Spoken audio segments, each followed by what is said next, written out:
right, hello everybody, welcome. It is time for the first round of 16 match for the 2021 World Cup. This is Azer, and today I am joined by this one guy. Hello, good evening. How's it going? Pretty good. This is a bit of an early match. I think it's pretty rare that we get like a Friday night match. I guess it's morning for China, but yeah, we've got Argentina versus China today. Two teams that unfortunately did not get to score a point in the round of 32, considering they're pretty low seeded, so they had pretty tough opponents. I think they should be a little bit more evenly matched though this time around.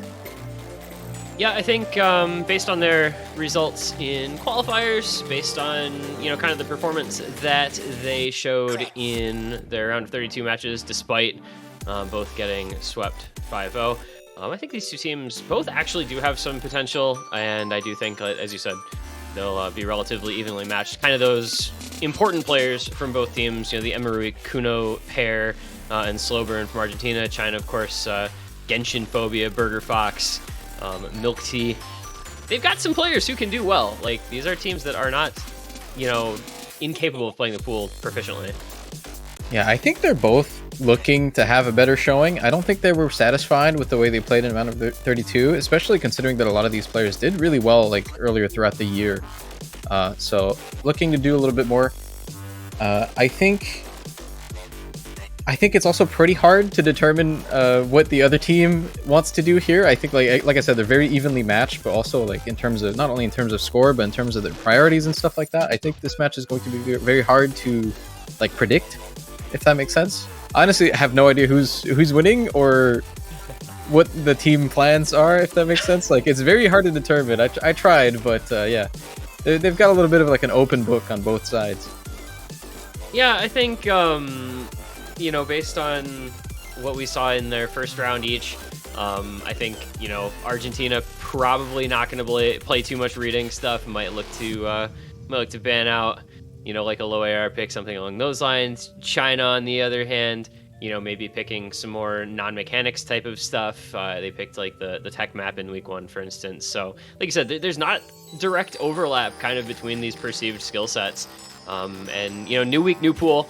Right, this is going to be the first time that we're getting to see the pool played in a match since it was revealed back in the showcase.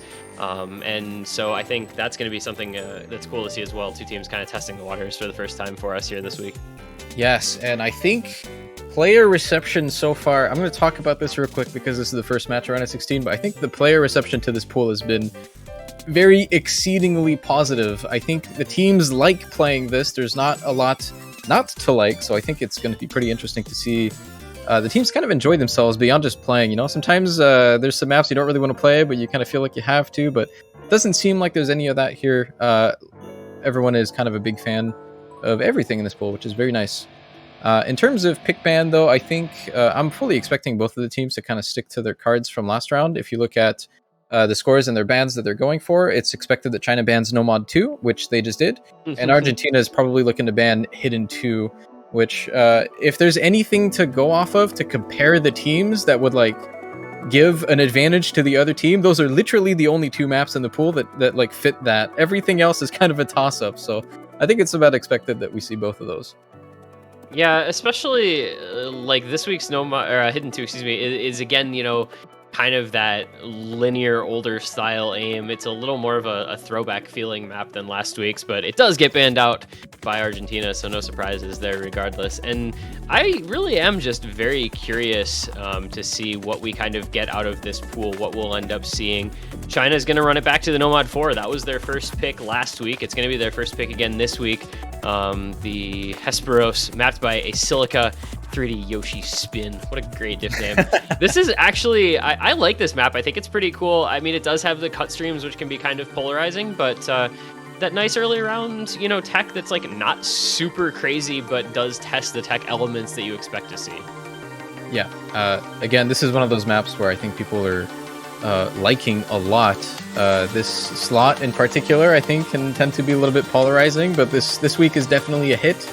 I've heard a lot of people actually say this is like the best Nomad tech map they've ever seen in a pool.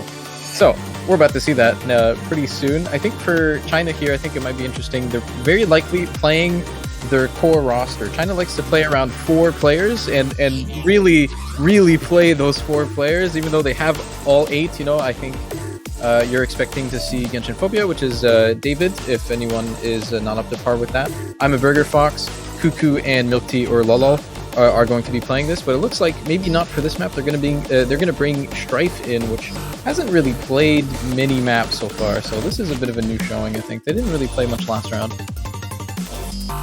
I think a lot of these teams, you know, kind of when you get outside of maybe the top 12 to 16, they're going to be reliant a lot more on their top players. They're a lot top heavier, so you're going to see a lot of the same people. You know, you've got Amuro, Slowburn, Emery Kuno too. Like, I think you're probably going to be seeing a lot of people from Argentina, much like how you're going to be seeing a lot of these few from China. Maybe 1 or 2 players swapping out from map to map, but the depth on these rosters isn't really there to the same degree as some of the stronger, you know, nations, where they can really spread out and have a different foreman for a lot of different maps. So I think it's going to be interesting to see, because that means it puts a lot of pressure. So we're going to see, you know, early on, how are these guys performing, and you know, who's kind of going to be trying to take that early driver's seat position. With China leading off here. Nomad 4, first map of our first match of the week here in round of 16, getting underway. Yeah, I will actually say about Argentina's roster, though, I think they fully utilize the fact that there's 8 players. I think something that I found out, which I think is pretty interesting, is their 4 DT players are 4 different players from the Hard Rock roster. So they have 4 people playing Hard Rock and 4 other players playing DT, which is really rare. Usually there's a bit of an overlap there. Anyway, we are getting into the first map now. And already a couple of early breaks there in the first couple hundred combo from, I'm going to call him Milk Tea instead of Lol Lol, because that just does not roll off the tongue. He and Slowburn are going to trade the early breaks here. So 3 FCs per team.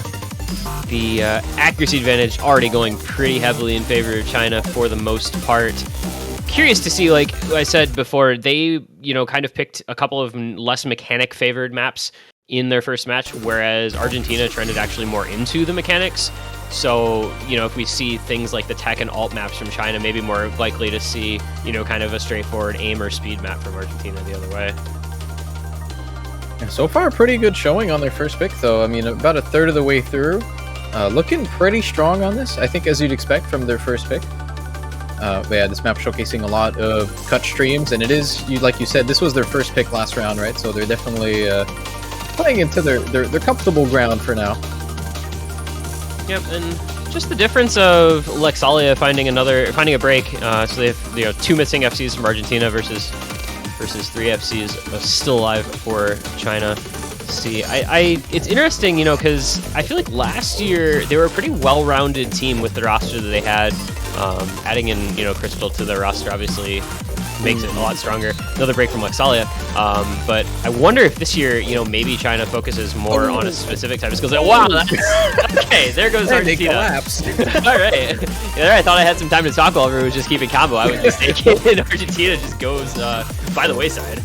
Well, China is definitely keeping up. No breaks from the very beginning break from Milky there. Look, really strong showing though. Yeah, this is a very, very good performance here from China. Still carrying 2 full combos. Very late break from Strife, unfortunately, but 2 FCs still alive, 1 large combo. And yeah, this is going to be a very dominant showing here from China. It's going to be close to 1 million points on the first pick, so definitely that Nomad 4 working out well for them. Yeah, this must be super good for them as well. As a reminder, again, both of these teams lost 5-0 in round of 32, so this will be China's first map victory in this World Cup, which is pretty good for them. And it's very, very decisive. What is that? 1.2 million point difference here off the back of pretty much 3 FCs, right? Yep. Almost 3 FCs. Yeah, we got a little bit of an oopsie from Milk Tea, but Kurumi broke like in the last 40 combo. I'm a Burger Fox. So it ended up actually only being 1 FC, but it was, you know, very, very close to being 3 and 1 miss away at that from, you know, being 4, depending on how much, you know, credit you want to give those guys. So very, very strong performance there from China. And yeah, as expected, it's straight into mechanics. We're just doing what we did last week, I guess. They're just playing the same stuff. all picks and bans are exactly the way they were last week for both of these teams. China had their Nomad 4 first pick, and Argentina had their DT2 first pick. Still the same thing this time around. All right, and that means China's second pick is already known, actually, before we even play this map. Their second pick's going to be Fremod 2. We're just set. So, you know, actually, the Fremod 1 this week is a CS5 AR8, and Argentina did ban out the AR8 hidden, so we'll see what China's strategy is after that. But first, we have to play, of course, the stamina double time pick here. Okay, so I'm a bit curious about this one. This is one of the only maps they shared last round. They both played DT2, and that did come out for China's favor for about 300k. But they played Milk Tea, who did not really have a good showing, like 500k, 94%, whereas everybody else kept up pretty well, like everyone is close to 99. I'm wondering, though, they have a lot of other players, like Extreme is on this roster, and they did not play last round, so I'm not sure, like, normally you would... Extreme is a speed player that's played in LWC, like, several times by now, so you would think he should be here. Yeah, but if that's not the case, I'm not sure, yeah. That dude's been around for a long time playing speed stuff. Back to the extra days. Yeah. In, like, what, 2015, I think? Yeah. When he had that name? Yeah, we'll have to see. And Argentina switching up, I think, all but one player, right? You have Richo, Zeta, and Penguo coming in. So a big roster swap for... Yeah, for definitely looking at Zeta here as well. Zeta's been their DT player. I'm not sure why Slowburn isn't playing. He was top scorer last round, and also is kind of a very proficient DT player for them, so... His name literally used to be Festo Frizu, like, before he name changed to Slowburn, so yeah, I don't know. Some interesting rosters, and we don't end up getting Extreme. It ends up being Milk Tea, who I think will probably be able to fill for this fine, but it is still a little surprising not to see Extreme in for a 250 plus BPM, you know, fairly left-hand heavy type of map. But we'll get into it and see what happens. Argentina still seeking their first point of the tournament. China, see if they can capitalize on an early pick here into the DT pool from Argentina. Yeah, definitely looking on the Argentinian side. Since this is their pick, I already talked about Zeta, but Rico as well. This is their first World Cup, and I think they were kind of brought in as like a DT speed player, so... Well, hoping for the best for them, because you always want to see guys coming in having, you know, put on a good performance, try to avoid those early nerves. Joseph Joestar may be having some internet problems, so we'll keep an eye on that and see what happens over there with him, but otherwise the other 7 players holding on to the early full combos just fine.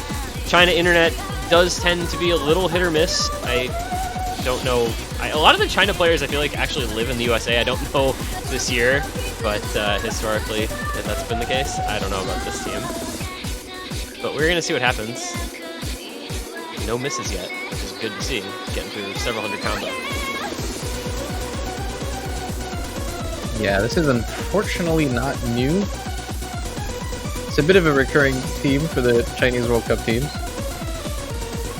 It could just be, the client. Yeah, it's hard to say. There is the first break for Argentina out of Penguo during that Ki. All 3 of the active players from China still full comboing. Of course, they are falling distantly behind, but there's a break from Richo. This could actually get interesting, even as a 4 versus 3, if BurgerFox, David, and Milk Tea all continue to hold on to the FCs, regardless of whether or not Joseph Joestar is actually here or if he had a disconnection. We will await as Zeta and Lexalia try to keep things going for Argentina. About 2/3 of the way through a pair of FCs.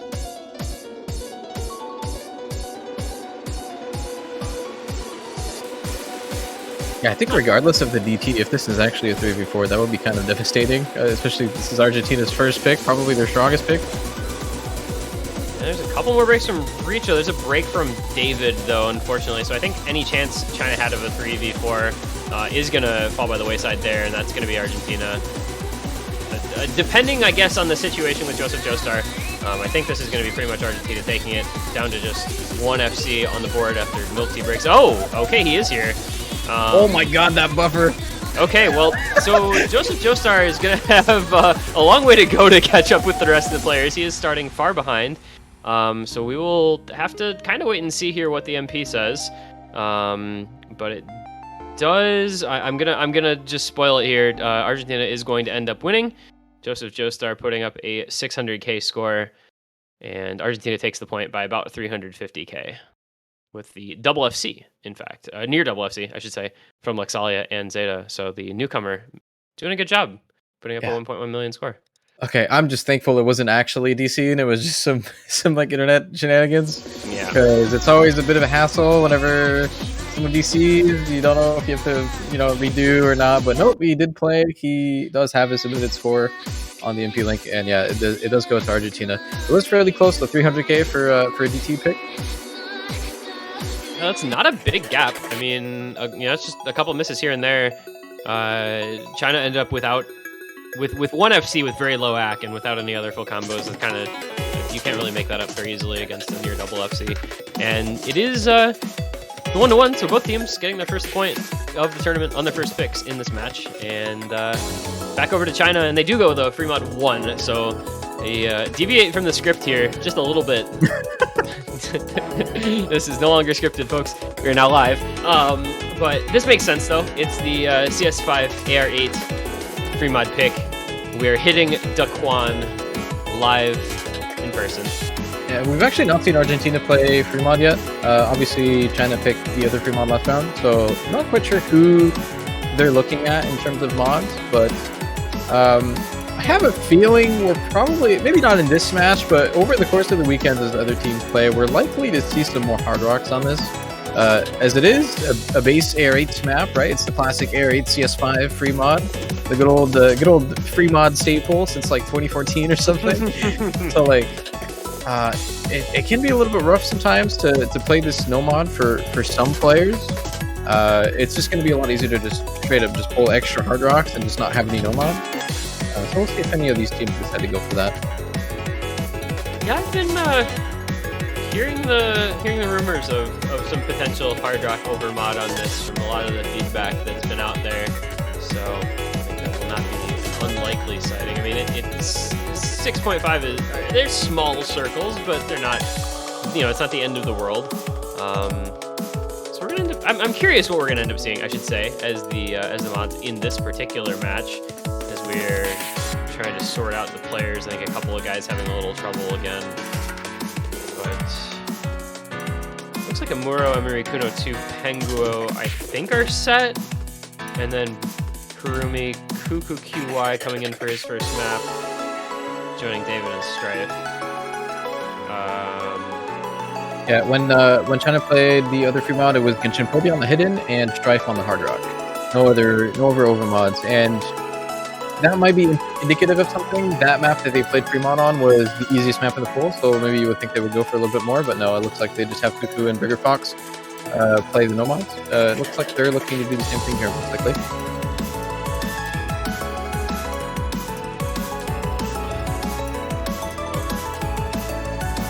See, looks like players getting ready, so we should be able to get things set up here for this one. I'm curious to see, like, is Argentina just gonna have to basically have somebody roll tank mod, whoever runs hidden on this, as they're a team that has now banned the Ngoyar hidden both times. Like, I'm curious how that player will end up performing. It's going to be Penguo. Oh. There you go. So 2 Hard Rocks on both sides. Actually 3. Double overmod for China and complete overmod. So Argentina really not comfortable with low AR, clearly, as they run Hard Rock on all 3 players that aren't required to use hidden. Yeah, I think this is just going to be a common thing this weekend. It's not that it's like impossible with no mod or anything. It's just like the skill set that this map has is just a lot more comfortable if you just play with Hard Rock for the majority of the players. So evidently that is going to be true for Argentina. We'll see if they can catch up against China's pick on this. As a result, we're seeing some very low accuracy from China. Interestingly, though, Argentina doing a pretty good job there in those early goings, despite all the Hard Rock, keeping an accuracy advantage that's actually kind of impressive. picks up for the early break on Emeru Ikuno 2. We'll let China take the lead back here once that combo outweighs the slightly lower accuracy on a few of their players. Keeping an eye on the hiddens as well. Penguo a bit ahead in accuracy, but he and David both holding the FC until he finds break, as does Amuro. Okay, well, this just got broken open. Yeah, I mean, it's a little bit expected. I think it's pretty hard to keep up, especially on hiddens. I think you could consider hidden a tank mod on this, but I mean, just the fact that everyone is over modding. Oh, okay, that's a collapse. Yeah, that's a couple. That's the same note, actually. From Argentina. Yeah. And now it is down to Strife and Cuckoo QY. With there you go. Yeah, they're just gonna kind of run away with this one here. Once we get past the halfway mark, you're gonna see that score gap just exploding because Argentina is not having a great time. Yeah, I mean, honestly, shoutouts to QQQI for doing so well on Nomad. It's going to make the difference here, honestly. Like, if you have that skill set and are able to play it without hidden on this, like, it's essentially just free. So it's probably not hard for him, but it is making a difference right now. So yeah, having somebody who's reliable on the Air 8 CS5 picks as a Nomad player, I think is like very, very, very valuable. We've seen it on teams kind of across the spectrum. You know, in past years, you see top teams, you know, maybe a guy like Vaxay or something, the USA can put in as a Nomad on the free mods, and it's just a guaranteed because the map is literally just easier if you have that base skill set. And it's just proven like invaluable to those kinds of rosters, and it's paying dividends here for China as Cuckoo QY is the now only FC remaining, and they're going to win another pick of their own by over 1 million points, it looks like. yeah, they're two Hard Rock players though, really putting up the work. It is also quite hard with Hard Rock, right? It's fairly lengthy. There's a solid aim requirement with the precision included in there, but yeah, they're showing up. No FCs, but I mean, just comparing the scores on the two Hard Rock players against all of the other Hard Rock players on Argentina, and that's, I think, another source of a big score gap here. Actually, a very big score gap huge. here. Yeah, that was really not 1.2 close. million. That's 1.2 million wins on both of China's first two picks, actually. So clearly, you know, finding a skill set or a couple of skill sets that they are far stronger compared to their opponents here. Those are, like you said, those are quite good scores from Burger Fox and from Strife on Hard Rock. All right, Hard Rock. Nope, it's not Hard Rock 2. All right, it's Kirby time. It's Kirby time. So I believe this is also the only other map they shared a score on. Yep. So the Nomad speed pick last round was absurdly popular. I think mostly due to it being one of the easier maps in the pool. I think same is going to be said with this one. We've seen a lot of people talk in the like all of the players say this is, we're not really in the territory of speed yet, even though this I think clocks in at like 235 or something like that for most of the map. But yeah, it's still going to be very, very comfortable on a lot of players. And this did go slightly in favor of China last time around for around 200k score, I think largely off the back of Genshin Phobia and Burger Fox. But we do have Zeta, who kind of rivaled their performance, actually getting the top score last round between both of these teams, so probably looking at him on the side of Argentina. I think, you know, we looked at this match as kind of being, you know, Argentina picking these types of maps into China and kind of banking on that sort of player and hoping that Zeta can put up very, very good scores on the faster picks. But it's hard to say, you know, I guess this is, I thought this map looked a decent amount harder than last week's personally, but the players clearly didn't agree.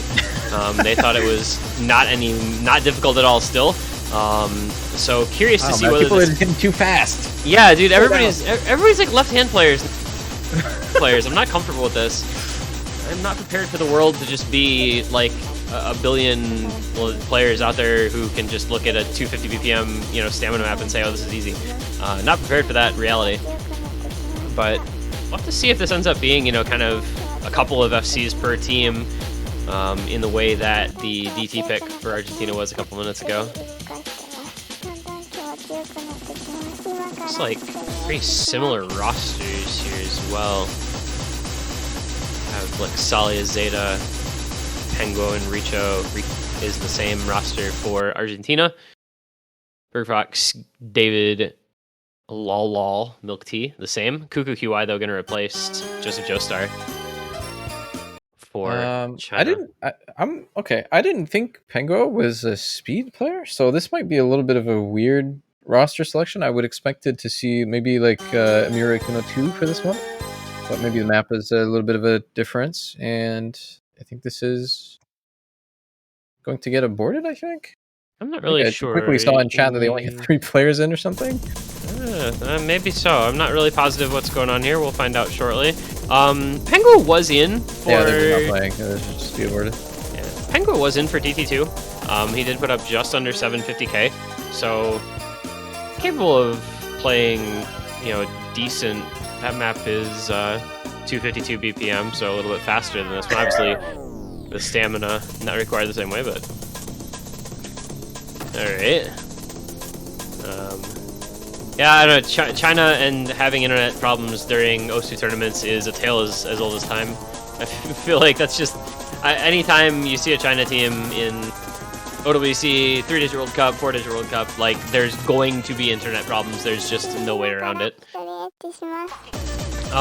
Notably, though, if they have internet problems and it kind of causes things to delay, this gets a little rough for Argentina. I want to point out, like, it's 1:30 in the morning there. They scheduled this match for 1 a.m. local, so this gets pretty late. I mean, I have to assume that they're late night gamers if they're willing to schedule to this time, but man, it gets that late at night thing, whereas it's just getting into, you know, the afternoon in China. It's like an interesting thing to keep track of if this match takes a while. Yeah. It's always, like, unfortunately, there's 2 teams playing, right? So if there's ever a team that has a lot of consistent internet issues, it also kind of affects the other team a little bit. But, I mean, it's just something to kind of expect here. Like we said, it's just not the first time this is happening. It's probably not going to be the last. Well, if China wins, it's maybe not going to be the last. Hoping they have their 4 players in this time, though. Yeah, it looked like we were starting, and now we're not starting. I don't. Okay, well, we'll get it sorted out, and we'll be live with the actual gameplay hopefully shortly here. This is unfortunately a downside of OSU tournaments from time to time. You have run into some technical difficulties, but players slowly making their way into the lobbies, so we are gonna be good to go here on map number 3. No breakpoints yet. We're gonna get to see the map. Hey, very soon. Here we go. All right, so we gotta. Okay, we're all synced up. We're going to be synced up in about 40 combo. We will have 8 players all on the same page and all doing the same thing at the same time. My goodness, it's a wonderful sight to behold, ladies and gentlemen. All right, so there we are. Nomad 5 getting underway in earnest. This map really doesn't let up. Like, there is very little downtime once it starts. It's just this triple quint quad kind of thing going on for basically the rest of the map at 2.5 minutes of 235 BPM bursts. Yeah, there's not much in terms of complexity in the way like these patterns are mapped. It's just fast. Or not, depending on who you ask. Yeah, I mean, there's some level of density as well, I think, which is going to be like the majority of the difficulty here. But yeah, we're looking at this probably being one of the easier maps of the pool again. That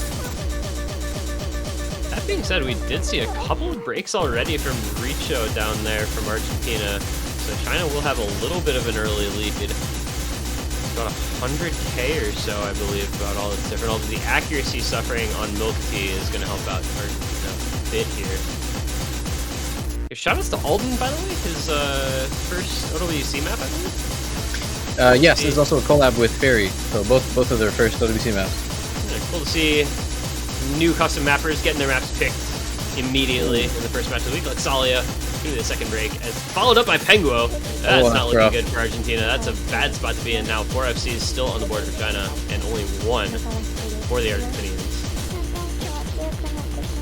Yeah, that was like right before a little bit of like a slower part as well here. So I mean, China just no breaks yet, still just holding a 4-way, and that's not what you want to see for Argentina, especially this being their pick. This might put into question what they were looking at picking next, because if they were trying to go for speed, it doesn't look like it's going to be the way to go in this match. China just says no. This might not be the direction. And we talked about, like, they were not far apart on any picks, really. There's not a big amount of score between these two teams. There's the break from BurgerFox, and Kuku QY is going to follow up with that lead being 600k, though. I don't actually think there's enough for it to make. Fortunately, Argentina. Look at the accuracies on the Argentinian team, though. That is tragic. Yeah. That are going in with a 100 at the end, I think. Everyone over 99 on a speed pick of all things, right? Like 800s being the most amount on their team. Just those one breaks gonna make the difference there. But yeah, I mean, gotta look at China for this one. It's not a skill set that Argentina was really expecting China to be good at, it looks like, and yeah, I mean, they really showed up on this one. And I think you can't overlook the fact that people have been saying that this is not a very difficult map. So even if you're against a team that is on paper, maybe you perceive them not to be that great at speed, they can still come out and do well on it. And like you said, I mean, Argentina arguably better I'm putting that in quotes, better at the map. Their accuracy, as you said, was far superior across the board, but that consistency just a little bit higher. China able to breaks, and you miss in the middle. I mean, you saw what their 3 scores were there for those players who didn't see, somewhere between 620 and 680k. It's just avoiding that break for China that won them that map straight up. And now China with the break point, what do they go into now that they've gotten the 2 really obvious picks out of the way? Well, they do have the other Fremont still. That other Fremont is essentially just an aim map, though, so it might just not be what they're looking for.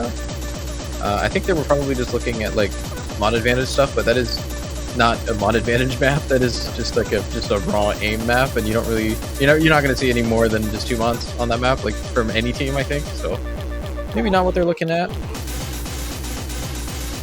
Yeah, I guess it could be like a Nomad 3 angle, just non-raw mechanics type of map that's not going to be, something that's a pure aim or anything like that, or a Hard Rock 2 could be the case there. So you go from the CS5 AR8 free mod to the CS 6.5 Hard Rock. Their Hard Rock players did really, really well on Quan, so this makes a lot of sense for China holding on to that skill set.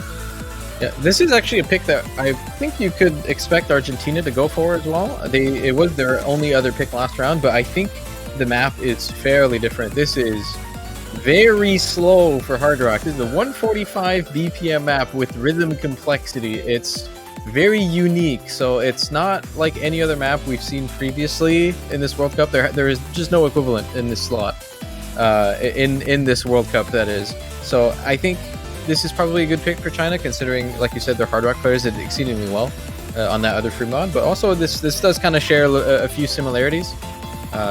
Definitely looking at player accuracies for this one, though. I think it's kind of expected that a lot of accuracies are going to be pretty low on this. Like, I think a 99 is an exceedingly good score on this. So just something to keep in mind as we're about to see this map for the first time. I feel like whenever you get one of these, because we not specifically like this map, but we do see a decent amount of the lower BPM Hard Rock picks in tournaments in general. They placed AK at such a premium because most players just don't play that sort of thing very much outside of, that one map a week in a tournament at most. So very curious to see how people hold up in terms of accuracy. We've seen Argentina have some very good AK performances on the first couple of maps, but you've seen China out comboing them, and unless you're down at sub 90% against 98, 99s, that combo is going to be more important. So we'll see if China can keep that kind of aspect of their play up, or if maybe Argentina can come back. They need that break point back pretty quickly here, with this only being best of 9. Okay, their head-to-head scores on any Hard Rock map in qualifiers is exceedingly close. There's only like a 20k difference on both of the Hard Rock maps in qualifiers between these teams. So this is going to be pretty spicy. I think it could kind of go either way. Yeah, it's I'm looking here, 2.6 6 million and 2.4 million, something like that. A couple 100,000 points at most. Yeah, this is the type of map in this particular matchup that could definitely be a very, very competitive one. We've seen, China, as we kind of briefly touched on, like China won their first 2 picks by 1.2 million points each. I think they're within like 3,000 points on those actually, or 13,000. So, maybe they can keep that up. All right, you can already see this is a weird map. There are a lot of people getting caught off guard immediately off the bat, and pretty much a lot of really low accuracies, which again is kind of expected on this one. China do have actually really good accuracy coming off of this intro, which is pretty hard to keep up with, and Argentina is having a lot of issues keeping up with it. Yeah, that's kind of what we would expect to see. Some of those, low 90s, high 80s, really not that surprising.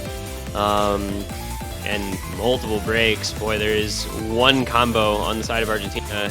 Meanwhile, 2 FCs and a near FC for China. This is actually already 400,000 points apart. And there's not much for Argentina to claw back with. It's only just Rico, and by this point, there's not much he can do by himself. There's still just too many strong combos, but also a very considerable accuracy lead for the Chinese players here. I will say, if Kuku Q... Okay, it doesn't matter. I'm sorry. If Kuku QY had broken and Richo had held, that actually could have gotten interesting because they had the same combo with a decent amount of score still left. But the break is just going to make that impossible as Kuku QY continues to hold on. And so does Mr. David. So this is going to be another pretty comfy win that's going to just grow here in this. The ending ki of this is so tricky too. The rhythm changes are very, very difficult. China looking good on their own picks. I feel like they planned well for this. All 3 of their picks now have been very one-sided. Those are actually pretty good scores on this map. Those are very respectable. It's hard to say because we don't have a reference. This is the first match being played. But honestly, you have to respect the scores from China. That's very good. 2.7 million on this with like 1 misses on a few, with solid accuracy in context on all of their players. This was a fantastic pick for them. Yeah, that 97 AC from Strife in context of the lobby looks very, very good, man. I tell you what, that AC looks solid. And of course, Kuku QY 858k. I think that's a pretty good score. Alright, DT3 now. Not so much speed in this. That hasn't been played for either side here, but yeah, a little bit of a finger control pick here. Lots of doubles, lots of quads, kind of what you would expect. Yeah, this is a cool one. One of that, Hatsuki Yura, I feel like you just end up with like kind of cool rhythms in a lot of maps of their songs. And this one is...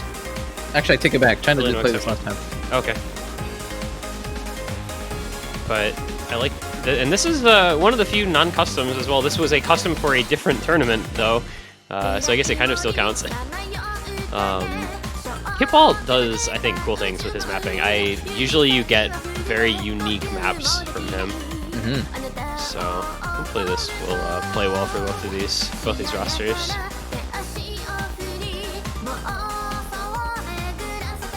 I'm kind of wondering if the accuracy game is going to be a similar story here, because this is a pretty important factor in this map.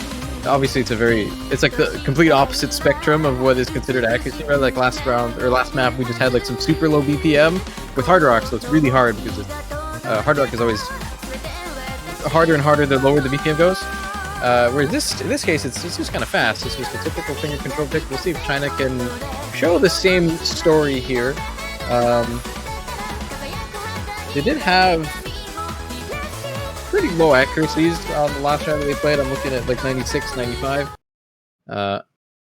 But it's a different map, so could change. Yeah, I mean, you go round over round. It's kind of hard to compare when the maps are relatively different. So, and also, I mean, at the end of the day, like we said, even in maps where accuracy is at a premium, if you can get moderate AC and keep your combo up, that's going to be the most important part. So we'll see how things go here.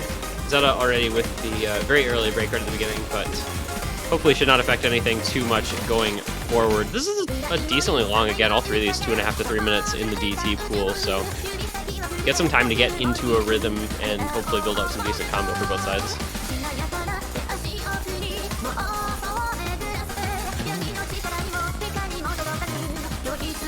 Also, still no Extreme, so I wonder if he's just not here. I can only assume he's not here. I don't know if he's in for the finger control as much, but this is still relatively fast. I mean, 209 BPM, but I think they played around all the maps that you would expect them to see him on, so yeah, I don't think he's here. Yeah, he's just not here, which is kind of unfortunate, but it's still working out. Zeta, unfortunately, over there having several breaks already. We've just gotten through the first Ki, third of the way in. Actually, though, Argentina in the lead. Oh, I apologize. I missed Burger Fox missing. So that would explain that. Yeah, they're kind of on equal footing right now. I think Burger Fox has had a little bit of an oopsie on a stream mode. Got a lot of misses, but it was only one pattern. Seems to have recovered pretty good. Zeta will miss again, though. Might swing things around. This certainly will, though. Yeah, look, Solly missing there exactly halfway through, too. You know how that capped the score, but David finds a matching break. And there goes Penguo as well. Okay, so it's now we might be seeing a lot of breaks. We're getting into the territory where this kind of becomes stamina a little bit. There's like no breaks leading up to this point, right? So even though it's not too fast, it's hard to keep up for this long, and evidently a lot of breaks on that section. I think it really rewards the people who did not. Still 3 FCs on the board, just more for China right now, and they're going to take the lead off of that. Yeah, I actually think that might have just kind of decided it, especially with like Salia and Penguo breaking again. And there goes Rito. Yep, so that's going to do it. That's going to be a second break point for China, and that's going to be them closing out the match here. Milky does find a late break, but yeah, just China holding on to their stamina better through that second Ki was really kind of the nail in the coffin against Argentina, because they were right in with them, and then they kind of had some breaks at the wrong time, and that was just the map. I think you really have to credit Kuki, who is, again, top scoring on this one, by a pretty large margin, but throughout the whole match, actually, just solid performances. He did top score the Hard Rock 2 just now as well, so a solid asset for the Chinese team, and they will take it 5-1. Yeah, big shout outs to Kuku. He top scored also the Freemod pick, Freemod 1. He top scored on Nomad. He top scored that on Nomad with CS5 AR8 Nomad, and then he comes in and top scores like the stamina DT. And he's clearly a pretty well-rounded player. Definitely would give him their MVP for this win. But a good team performance, I think. Good picks from China, and they just got a couple break points. Argentina, nothing to really be ashamed of. I think China was just better. I don't really think there's anything they did outstanding wrong. China just played well, and that was what made the difference. Yeah, I mean, Argentina tried to play around their team's strengths, but sometimes it just kind of goes that way, where the other team is stronger at your strengths. It was the case today, unfortunately. So China does move on. This was the first lower bracket match of the whole tournament, actually, so this just means China will have another opponent. For Argentina, that will be it for the tournament, so we have to say goodbye to them. They played their 2 matches. And China will move on. I'm not quite sure who they're facing against, but yep. I actually just went and checked. They're going to be playing against the loser of Japan versus Finland next week in the second round of the losers bracket. So that's going to be a tough one. But that's rough. Yeah, that's any match in losers round 2 this year is going to be tough. There are a lot of very good teams. All the round of 16 in the winners bracket, those teams are very strong. So anybody dropping to the losers bracket is going to have a rough go of things. But yeah, still good to see, China getting the win here. At least they get one win, and Argentina doesn't go home without winning a single map, so they've got that going for them. So it's the little things. Yeah, I do want to take some moment to talk about this again. It's not in any time soon. The next match is in like 6 hours, right? The whole chain of matches is yet to begin. But seriously, guys, the quality of matches this weekend is probably the highest I've seen in like the 8 years I've been involved in the World Cup. The winner bracket matches in round of 16 are absurd. The level of play and the competition is really high, and you can kind of see that. The next match being Germany versus Australia in round of 16, right? There's a lot of matchups this week. Probably looking at UK and Korea as well, who are I'm just gonna say these matchups are not round of 16 matchups. Like these are matchups you'd expect them like quarters or semis. So really high quality matches, very hard to predict, and definitely going to be very entertaining. Yeah, I'm really, really excited for this weekend and every weekend after. Like you said, I can't remember an OWC that was anywhere near this level of competition. There is so much parity across a lot of these teams in the winners bracket. It's going to be super, super fun to see. Canada versus Taiwan, another one that I think is going to be a very exciting matchup up in that winners bracket. So definitely a lot of good matches to come this weekend. I mean, like the first match of Saturday, freaking Germany versus Australia, like just started off with a banger, and then I mean you go into losers bracket a little bit later than that, and you get Malaysia versus France, like which based on their performances from last week, that should also be a really good matchup. So what we're saying here, guys, is stick around this whole weekend. Do not miss anything, because there is a lot of good OSU to be played over the course of the next 2 days, and you don't want to miss any of it. So make sure you are here early and ready for all of this amazing action here in round of 16. Yeah, we do have a little bit of a break though, so there's only 6 hours until it really starts again. So that's going to be it for the stream for now. We got a little bit of a taste of what round of 16 is like. We saw a couple of the maps. And we're going to be seeing a lot more of them, I guess tomorrow for a lot of people, but I guess it could be morning for the majority of the people watching. So regardless, come back in 6 hours. You do not want to miss this. I promise you it'll be entertaining. For now, that will be it for us, though. Thank you so much, this one guy, for commentating with me today. Absolutely. Thank you for having me. Always a pleasure. Wonderful match and a great weekend ahead of us here to come. Yeah, take care, everybody. See you soon.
Good morning, everyone. We are here for what is sure to be one of the best matchups in this round of 16 weekend. These are two of the teams that many people have been hyping up as some of the very best in the tournament. It is Germany versus Australia in the round of 16. This is surely a battle of the giants here. Two teams who have some of the best players in the world facing off on one of these early round pools. You know, so many of these maps are going to be so close. My name is Dio, and I am happy to be joined by Bubbleman for this cast. Good morning, Bubble. Good morning, and I'm happy to be here. It's my first time on the cast this year, and what a match to come into. Germany, Australia, it's the storyline, you know?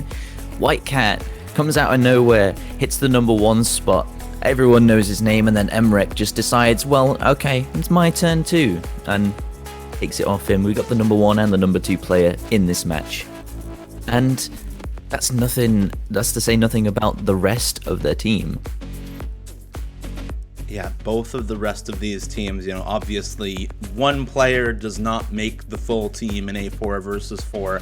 You do not get dominant score lines like these teams had in the round of 32 with just one player popping off. The rest of these teams are fantastic and supplement very well what the best skill sets are for their star players. In particular, the Australian roster, incredible speed players all around. They've got a lot of good specialists into the hard rock, into the hidden as well, and it makes it so much easier for Emrek to come in on the vast majority of these maps and put up the same scores that he really has been known for throughout this past year of tournament play, where he has improved just tremendously all throughout the year. And the same can be said for the German roster. Tons of fantastic speed players on that team. Tons of players also who are very, very good at that hidden and at reading. So I think there's going to be a lot of toss-up maps between these two teams, and that's also part of what makes this matchup so exciting, is that even the specialties of these teams are relatively similar, with both of them having that primary speed specialty. It is so fun to watch matchups like this. It is indeed. You've just got two teams that head to head you really can't separate them. They're, as you said, their specialties are the same. I think they do have a couple of different areas that they also can branch out into. Say, Germany have hard rock. I know Australia have a pretty strong hard rock roster, but looking at Germany, they just really, I think, have that edge. And then also Australia, the Germans like to talk about how German hidden just doesn't exist. I don't think that's entirely the case. They have Okinamo, they have Krilla. Justice can play hidden as well, and of course they have White Cat. But then Australia, they have Machine, they have Emrek, of course. Both these teams just have almost anyone can play anything.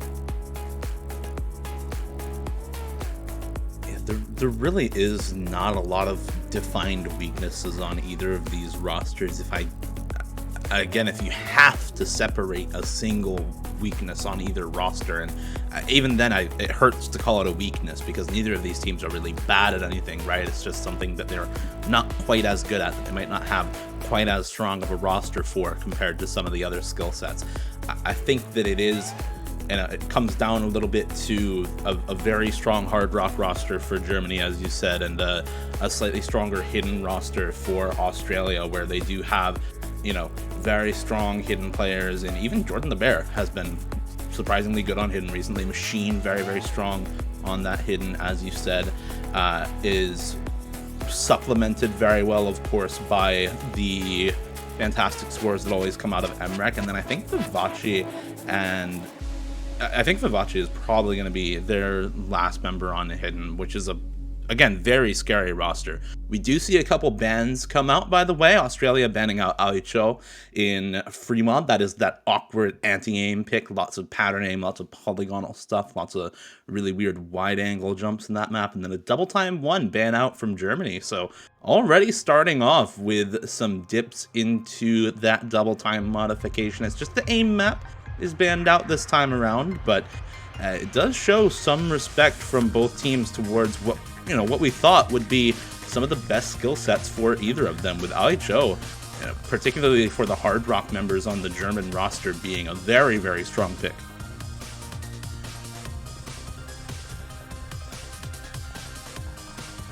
Yeah, that's definitely a ban towards the team that favors multiple mod combinations. We got Hard Rock 2 is the first pick, Lapix Voyager. Now, compared to the Hard Rock 2 from last round, the CS 6.5, this is a lot more technical in its nature. Lots of doubles, lots of cut streams, it's a lower BPM at 145. But of course, it's got that standard CS 6.5 precision you come to know and love from these Hard Rock 2 picks. And I don't think either team went into this pick last week. No, in fact, the only map that got picked up last week between either of these teams that was a full Hard Rock pick was Hard Rock 1 for Germany last weekend. So this is the first time outside of qualifiers where we see either of these teams playing that high circle size Hard Rock. One thing to note is that this map is probably a lot more similar to the Hard Rock 2 from qualifiers than it is to last week. You talked about a lot of the finger and aim control components to this map, where you've got a lot of really wonky low BPM stuff happening in this pick. And that's a little bit similar to what went on in qualifiers, where frankly speaking, both teams were incredibly close on both of their runs. Run 2 for both teams, they were within 100,000 of each other, and run 1 for both teams, they were within 300,000 of each other. So this is an overall very close, very contested skill set between these two teams. We do see almost a full roster for Australia, waiting on a couple other players to come in, and full roster ready to go for Germany as well.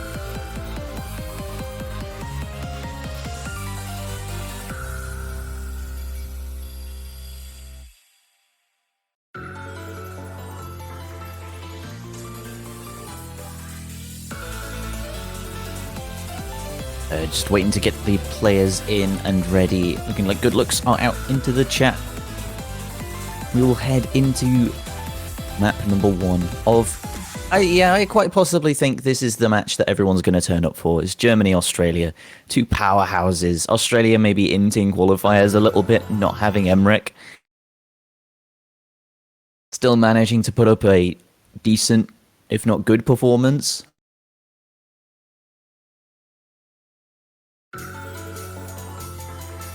Now against one of the teams slated to take the entire thing, at least reach grand finals.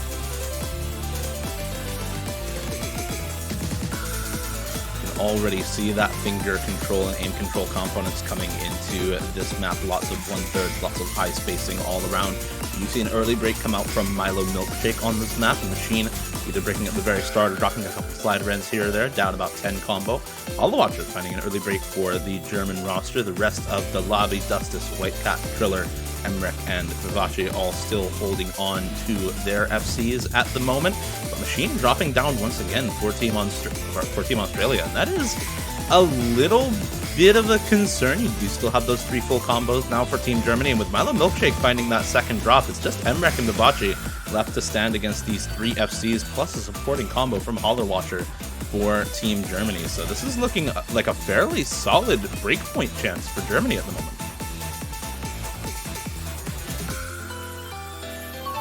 This is really the battle of time zones. We got Germany, who's UTC 2 at the moment, and then Australia, who's something like UTC plus 10, plus 11?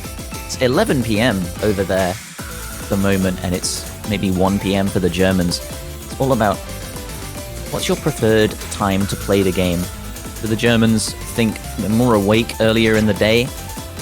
Australia must be used to playing early or playing later on because of all the tournaments they enter. All more breaks come out, but it's still even. Ilamukshik, Emrek, Whitecap, and Dustis, and then the last FC's gone. Vivace is gone. It's actually really holding pretty still strong. left up. Kriller's still left up over on Team Germany, so there's still one full combo left at the end of everything when it's all said and done. And it's on Team Germany. It's a big part of the reason why they are able to take that pick, but those early breaks as well, really doing a number on the score. And like you said, if you're not super awake for these beginning picks on Team Australia, if you are struggling with those time zones a little bit, we saw them, try and reschedule this match into a bit of an earlier time. It was rescheduled from 12 to 11 UTC, so pushed back an hour even, and it is still Germany with a really fantastic overall performance. You've got the full combo on Kriller, Hollow Watcher as well, just an early break, but 770k by the end of it, contesting the highest scores on Team Australia. That's not an FC to scoff at. This map is really difficult. Lots of intense finger control sections here that you have to switch between 1 over 4, 1 over 3. All on CS 6.5 as well, so you can't ignore your aim. And no more 2, the next pick, Germany taking Amber Wishes. I was saying before the match started in the internal chat that I think the team that's going to take Nomad 1 or Nomad 2 is likely the team that's going to take Tiebreaker. Would you agree with that, Dio? I think that's a fair sentiment, because the Tiebreaker is there's a little stream section, but it's mostly aim. The Tiebreaker this week is really interesting. There's so much going on in it. It's one of those typical prog rock maps where you've just got anything from the super high star rating aim to almost speed stamina requirements at the lower level, and then you've got some really wonky super fast sliders in that map as well. It's so tough to call who takes something like that, but I think when you look at maps like that test that wide variety of skill sets that are just sort of all over the place but really do hone in on those high bar mechanics, it is the team that is favored to go into the late rounds more often, that is favored to take some of those highbrow mechanics within the regular match that tend to do better on those types of tiebreakers, as long as they've got, the prowess on technical skill sets to supplement it. So this is definitely an interesting pick because of that. It is pure stamina here this week. Far less stream aim than last week. There is a little bit of that flow aim requirement. It does get a little bit spaced out during those key eye times in this map, but far more stamina intensive than last week for sure here in the round of 16 for Nomad 2.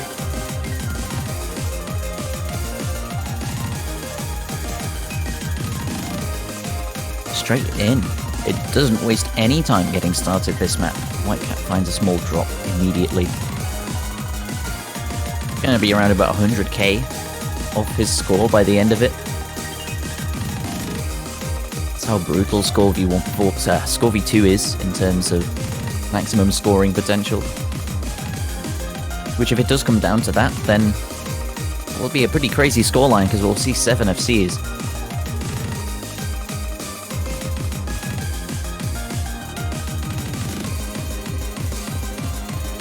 One thing to note about this map is that it doesn't really get any more difficult than what we've already seen, right? We've already gotten through some of those higher spacing sections, and these in-between parts here, these are not at all really difficult for any of these players. Once we get back to the spacing and the key eye times, that's really where it starts to come into its own again. But we've already seen this type of spacing in the intro section of the map, so as long as these players can be consistent enough to keep hitting this over and over again, that's really the challenge in this map. But nobody dropping even accuracy right now. Look at the axe over on Team Australia. 99.72 is the lowest accuracy that they have, and even over on Team Germany, yeah, you've got 99% on Okinamo as the lowest outside of Whitecap with that early break, but 99.91% on Umbre's full combo right now.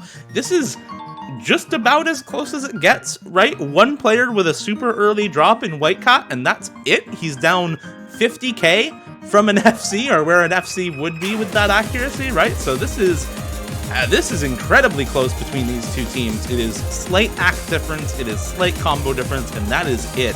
And as we go into the last third of the map, that means that any break coming out from any player is going to be super impactful here.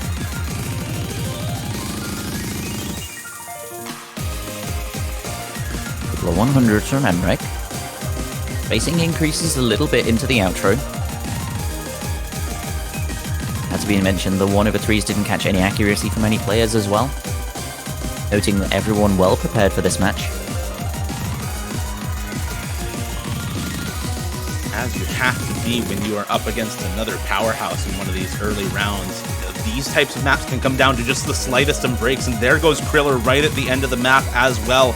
It's going to limit the score to around that 750, 800k mark. There goes Umbre as well, the highest accuracy in the lobby, but it's not all for naught. Does find the combo break near the end of the map, and despite Okinamo and Whitecat holding all throughout the rest of the map, Jordan LR7 is going to be the only one so far to break on Team Australia. There goes Suffix as well. It's Emmerich and Dumi now holding on into the ending, and that is going to finish them out well. Still over 900k for both members who dropped at the end of the map as well. Suffix and Jordan, those may as well be full combos, because that is the type of score that you expect to come out of a full combo on a no-mod map in tournament. Whitecat as well, basically with the FC, drops a few misses right at the start and then recovers the act beautifully into the rest of the map.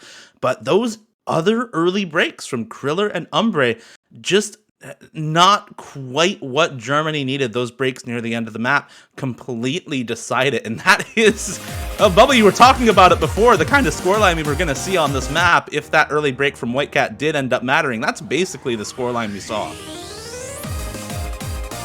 In fact, it didn't matter too much. It was 85k, I think, that he dropped from that miss, which is exactly the same. 80k across on Suffix and Jordan LR7.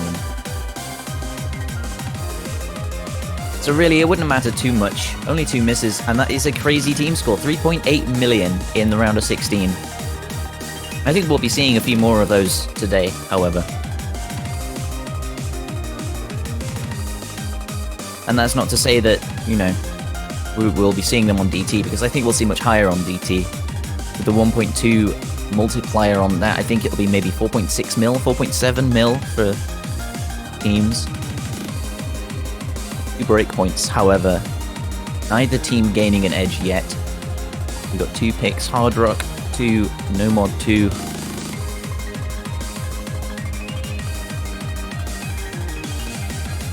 So after those early break points, you know, from a player's perspective, where do you readjust your strategy at this point? Do you start to pick into some of the more stamina-intensive maps if you're Australia?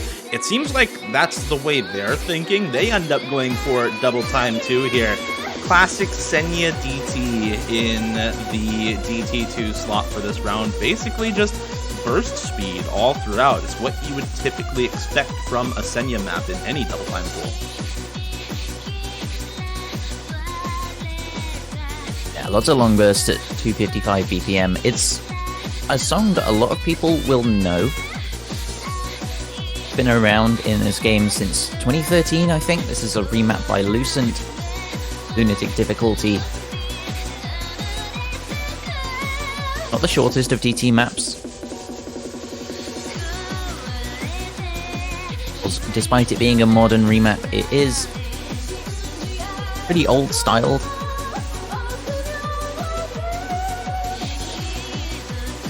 Of wider angle jumps. There's no doubles in this, like there are in the map that has been around in the community for a while, has been seen in a few tournaments. I think this might possibly be a nod to that map.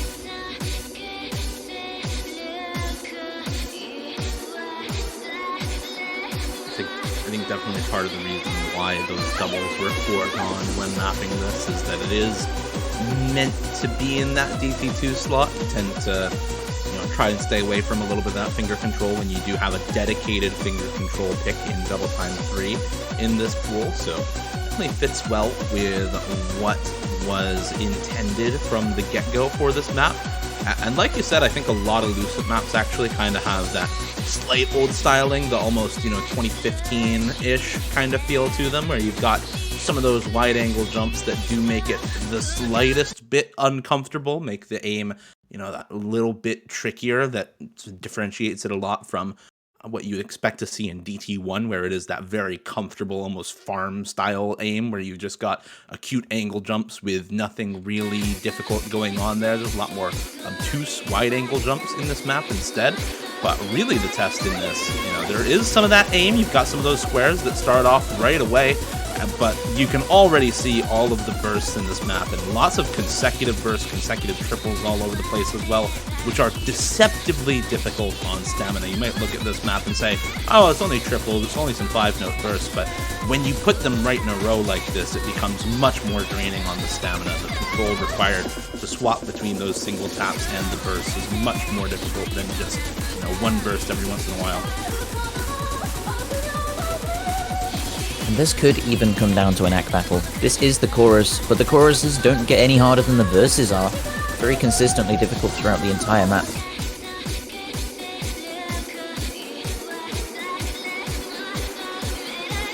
It is going to be that act battle. It's going to come down to ever so slight amounts of hundreds. You've got KHZ dropping some extra hundreds on the side of Germany. You've got really a full team actually down right around that 99% mark for Australia. But there goes KHZ's combo, is the first one to drop alongside Dumi, who answers right afterwards. So it's still 3 full combos to 3, nothing traded between the two teams. But look at the accuracy on all these full combos for Germany, and the combo drop that comes through now for Jordan LR7. It's Suffix and Emrek holding on to these two FCs for Australia. They have to pray for Rising, Dustas, or Okinamo to drop down on Team Germany.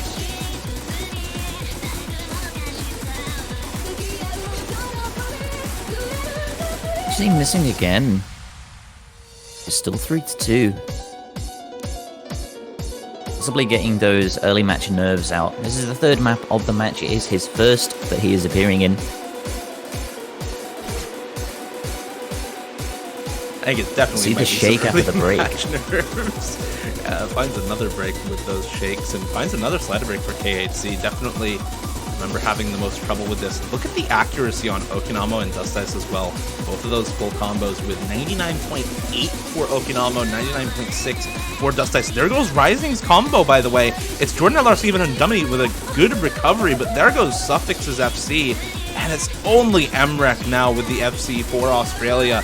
This pick after Nomad 2 definitely made sense for Australia, but unfortunately at the end of it, it is these two super high act full combos, 5 100s for Dustas, 2 100s for Okinamo to come out from Team Germany, and still almost a million score from Rising with that late map miss. I mean, that is a fantastic overall scoreline from the German roster. Not to downplay Australia's score as well. 3 S ranks, 750k on both Jordan and Dumi, 980k on Suffix and the FC from Emrek. It's just that difference of the extra full combo for Germany that does put them over the edge. Man, that Okinamo Dustas pairing is timeless. You've seen it since 2018 in countless tournaments, and it continues to deliver.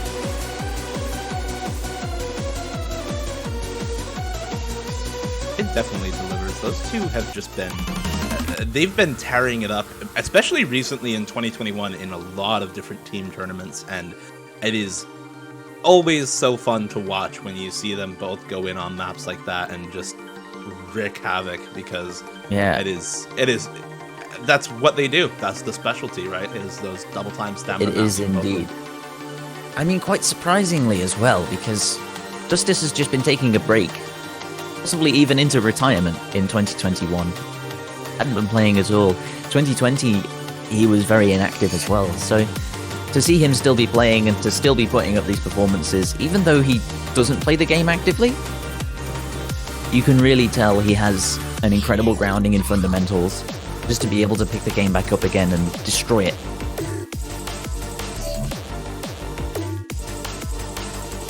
Have to look at the next map though. Esperos, picked by Team Red?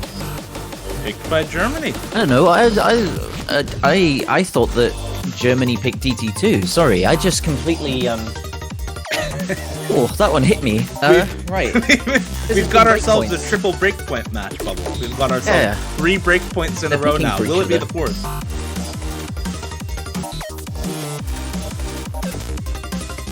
They're just trading picks. They're picking for each other.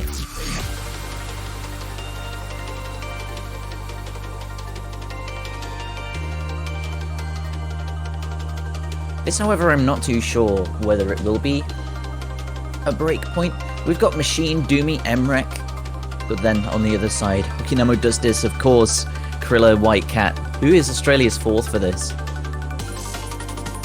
I almost want to say it's like...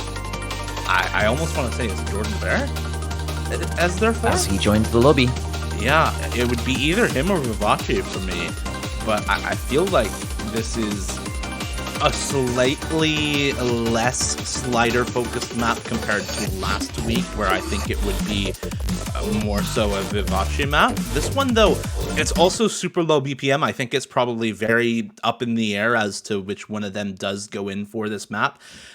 But this is a lot less so focused on those super high velocity sliders with those slider ticks from last weekend.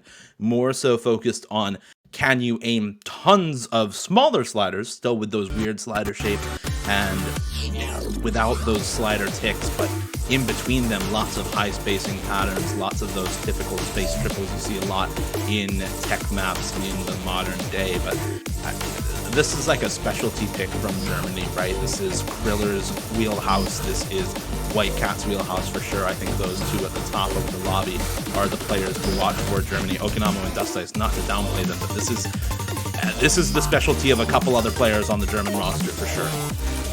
Yeah, and indeed lots of cut streams too. Very easy to miss time changing from one cut stream to another. We'll be watching for breaks. During those, we've got these longer sliders, more rhythmic sliders as well. Differences in lengths. You see a lot of tech maps that have these sliders that are the same length in terms of beat count, I suppose.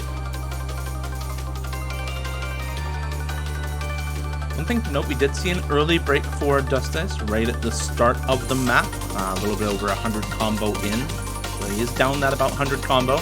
Jordan the Bear, though, is down the accuracy a bit, 97%. Excuse me. Was on 96% shortly before then, so the score relatively even between these teams, despite only that slight 100 combo difference. There goes the break for both Dust Ice and Jordan at the same time. Those 4th members for both teams dropping down the combo. It is 3-3 now between those FCs. An extra break comes through for Machine on the Australian roster, and now it's 3 FCs for Germany. White Cat, Kriller, and Okinamo still on those full combos. Emrek and Doomy doing what they can to try and combat it, but there goes Doomy on that Excel D-Cell stream, and now it is 3-1. Emrek left to stand alone against the German barrage. Man, look at these FCs going for them.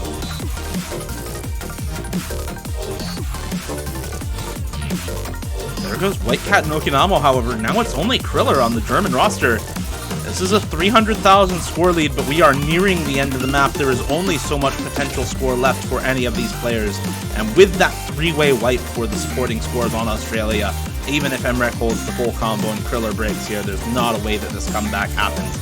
That is definitely the win for Germany, and we finally have ourselves a normal point. No more break points. 3 in a row was enough. Germany putting up the first successful pick in this lobby. Breakpoint finally gets converted. We finally have an advantage on our hand. The way I like to see points sometimes is not as individual points. Say 3-2 doesn't really tell the tale of the match itself. But when there's a 2-point gap, when there's a 2-point advantage, you know, one of the teams has a breakpoint and has safety in their match point. And now Germany, if they take the next pick that they make, they will take it to 4-2. Also assuming Australia take their next pick, then it will be match point for them. As long as they take their next pick after that, they're entirely safe. So the pressure's on for Australia. They need to break right back.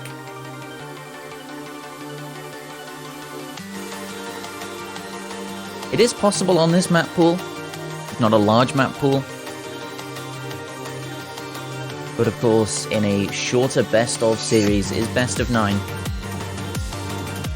Far less likely to be getting into those contested territories of mapped.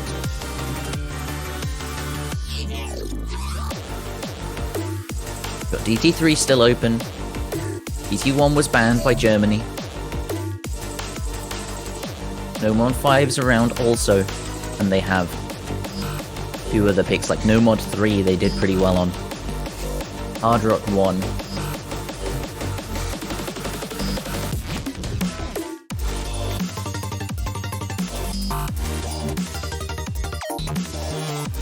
What do you think they're gonna go, Dio?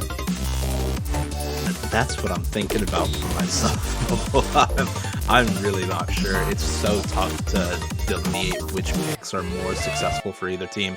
You shouted out Nomad 3. That's definitely an area, you know, that low BPM aim control. The alt map in Nomad, very, very reading intensive this week, though, almost. You've got so many overlaps in this map that make it very different from a lot of the alt picks in previous weeks, where, you know, it's much more so just about can you aim these really wonky low BPM flow aim wiggly patterns all over the place. This week it's that, and it's can you read these perfect overlaps, can you read these patterns that double back on themselves, and it becomes even more so of a challenge because of that, despite the relatively low star rating on this map, given the aim consistency picks in this pool. I think this is one of the harder maps in the pool overall. You know, this is one of those skill cap abuse maps where the teams who are incredibly good, who are favored to go into those later rounds, definitely pick this against some of those lower seeded teams who just might not have that level of mastery over the skill set to be able to put up fantastic scores on this. But Machine, Emrek, Suffix, all very, very strong alt players. Dumi as well, no slouch on the skill set. Whitecat, Kriller, Okinamo, and Dust Dice, though, that's a very scary roster for Germany. It's the same one that we saw just put up those scores on Nomad 4 that got them that solidified breakpoint. Let's see how it goes here on the alt pick. It's a really interesting crossover between Nomad 3 and Nomad 4 as picks. They're both heavy aim control picks. Their real purpose in the map pool. Nomad 4 this time, lots of linear patterns, lots of cut streams. This, you wiggle your cursor around a little bit more than normal. There's a couple of split doubles there. Justice finds a break on a very interestingly shaped stream. Emrek follows it up, however, with a much higher rack also, so advantage for him in terms of raw score at the moment. Advantage accuracy for Germany, however.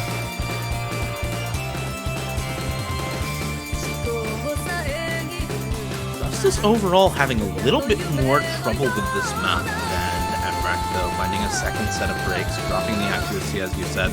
We did see a very early break from Machine, so there is that 50-60 combo advantage for one of the full combos from Germany, but that accuracy, man, coming out from these FCs is doing more work than the combo that are good right now. Dumi, however, dropping down for Australia. He was their highest act full combo player, now no longer on that FC. It's Machine and Suffix. Machine basically on the full combo, right, not too far off of one. But Whitecat, Kriller, and Okinamo all still holding these FCs for Germany.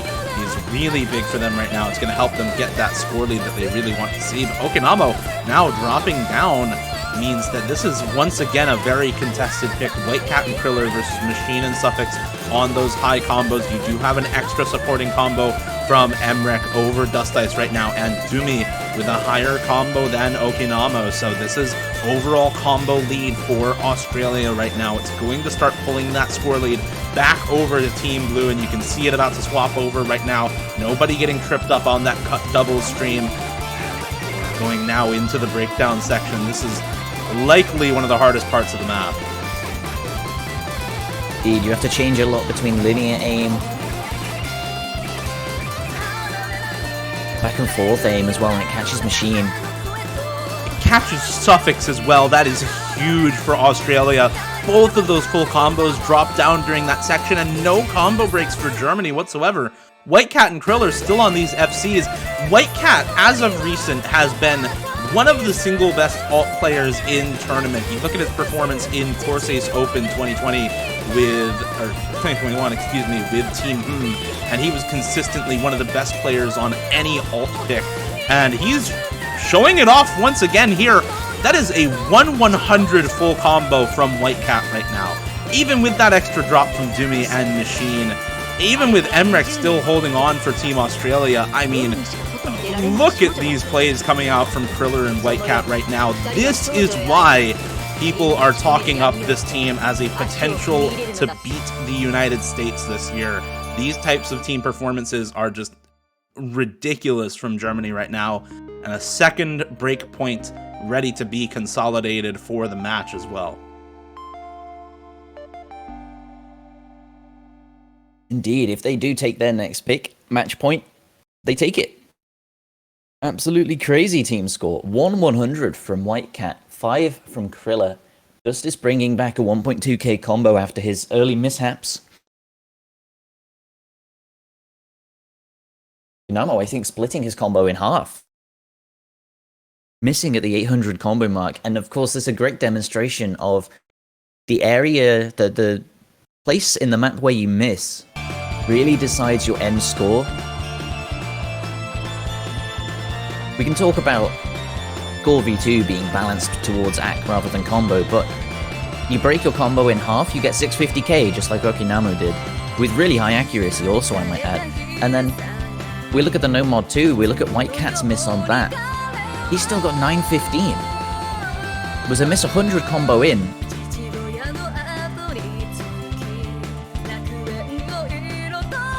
We really want to be looking out for anything that resembles a reverse choke. Anyone missing directly in the middle of the map can have a real impact on the result. It's definitely those types of misses in the middle of the map that Australia wants to be avoiding from now. If you are Germany in this situation with how the match has played out, what do you look to as sort of a very confident pick to help close out the match? You know, the one pick that you've lost so far is No Mod 2, but the rest of these maps, a little bit control focused, a little bit speed focused. Where do you look? See, I was gonna immediately suggest Hard Rock 1. These guys, their Hard Rock roster on Germany is crazy. It is unparalleled almost. They have some insanely high accuracy players, insanely consistent players on the Hard Rock. Australia have some great players in their own right. Ilu Milkshake. Emrek, of course, on Hard Rock is no slouch. Jordan the Bear, you see him appear on these mechanics. 7-star TV size, pure aim man. But in a tournament on a map that's 4 minutes long, I would almost say very generic. It wouldn't have been back in the day, back in the time it was mapped. Lots of kick sliders, lots of longer sliders to follow also. Few streams here and there, but it's mostly jumps. The rhythm gets interesting, of course, because it's a new sound map, but granted that, still a very good Hard Rock 1 candidate. Get some incredibly high accuracy on this, which I think we're going to see out of Germany. They've got the roster Whitecat, Kriller, Aloe, and Dustis. Okinamo switching out, not really a Hard Rock favoured player. And this is a strong pick. They're picking this, they want to close it out. They want to take this point. Shut down the match. Make sure that they move on to the quarterfinals. I do think that this is an interesting pick into Australia as well. We talked about before the match started, Germany with this really crazy Hard Rock roster right here. Holowatcher, Kriller, Whitecat, Dustis on this map is a fantastic combination for sure. But these players from Australia, I think, are all very, very solid on Hard Rock. You've got Vivace, who has been known in free mod picks to prefer that Hard Rock, even on CS 6.5 picks. You've got Jordan the Bear, very storied Hard Rock aim player for Team Australia here, their captain coming in for this map.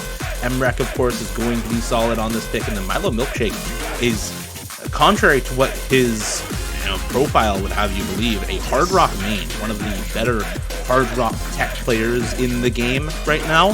Some very, very crazy scores on weird slider aim maps. Definitely going to find this a bit generic for him. So I'm looking to this Australia team and I'm thinking this is potentially a map where they can still contest, even if Germany does have that confidence. We do see an early break from Dust Ice. Not going to matter quite as much. We talked in between these maps about how Score V2 works. Got that focus on the max combo rather than consistent combo, so Dust Ice still with a lot of potential combo left up in the map to accrue.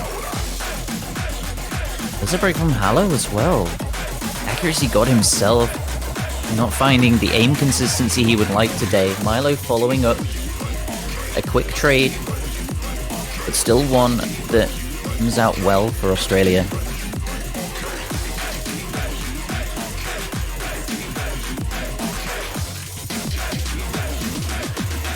This time and again, though, the extra full combos for Australia tend to drop down in some of these crucial moments throughout this match. And there goes Vivace's combo as well, right about halfway through. That is that spot you don't want to break in, and we saw both Milo and Vivace break for Team Australia at that point. HoloWatcher the only one to trade, but there goes Whitecat's combo as well now in that halfway point.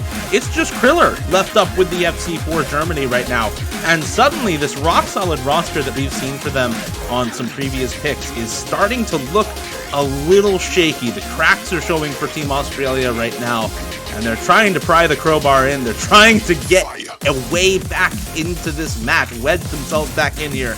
Jordan and Emrek holding on to these FCs as best they can. Milo Milkshake with that supporting combo, going to need to hold it, matching up against HoloWatcher right now. He drops down as well for Germany, so it is just Kriller and Dust Ice really with any combo to speak of. So big advantage for Australia. The longer they hold it, the more buffer they have in case of those breaks.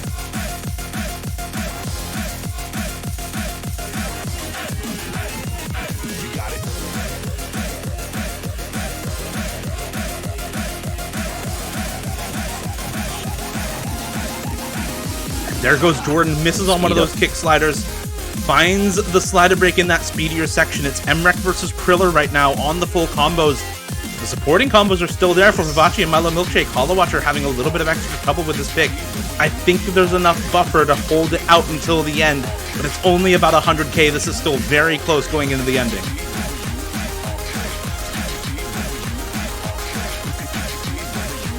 Despite the break from Whitecat, this could still swing. They're within striking distance, but closing out.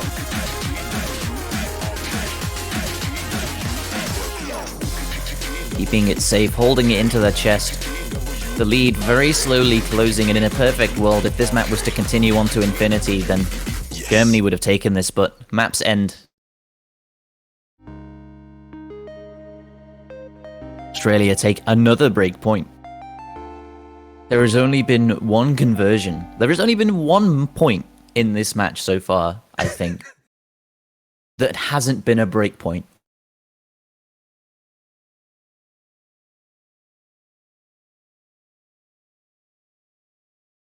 That's crazy. And it does say something about the state of these players, of these teams. Could it be the expectations? When you pick a map, say, you think, I'm picking this because we're going to play well on it. But when you pick a map like that and you have those expectations, you try really hard to meet them, and that sometimes can lead to misreads, that can lead to maybe trying too hard to FC a map and not putting up the score you know you can put up.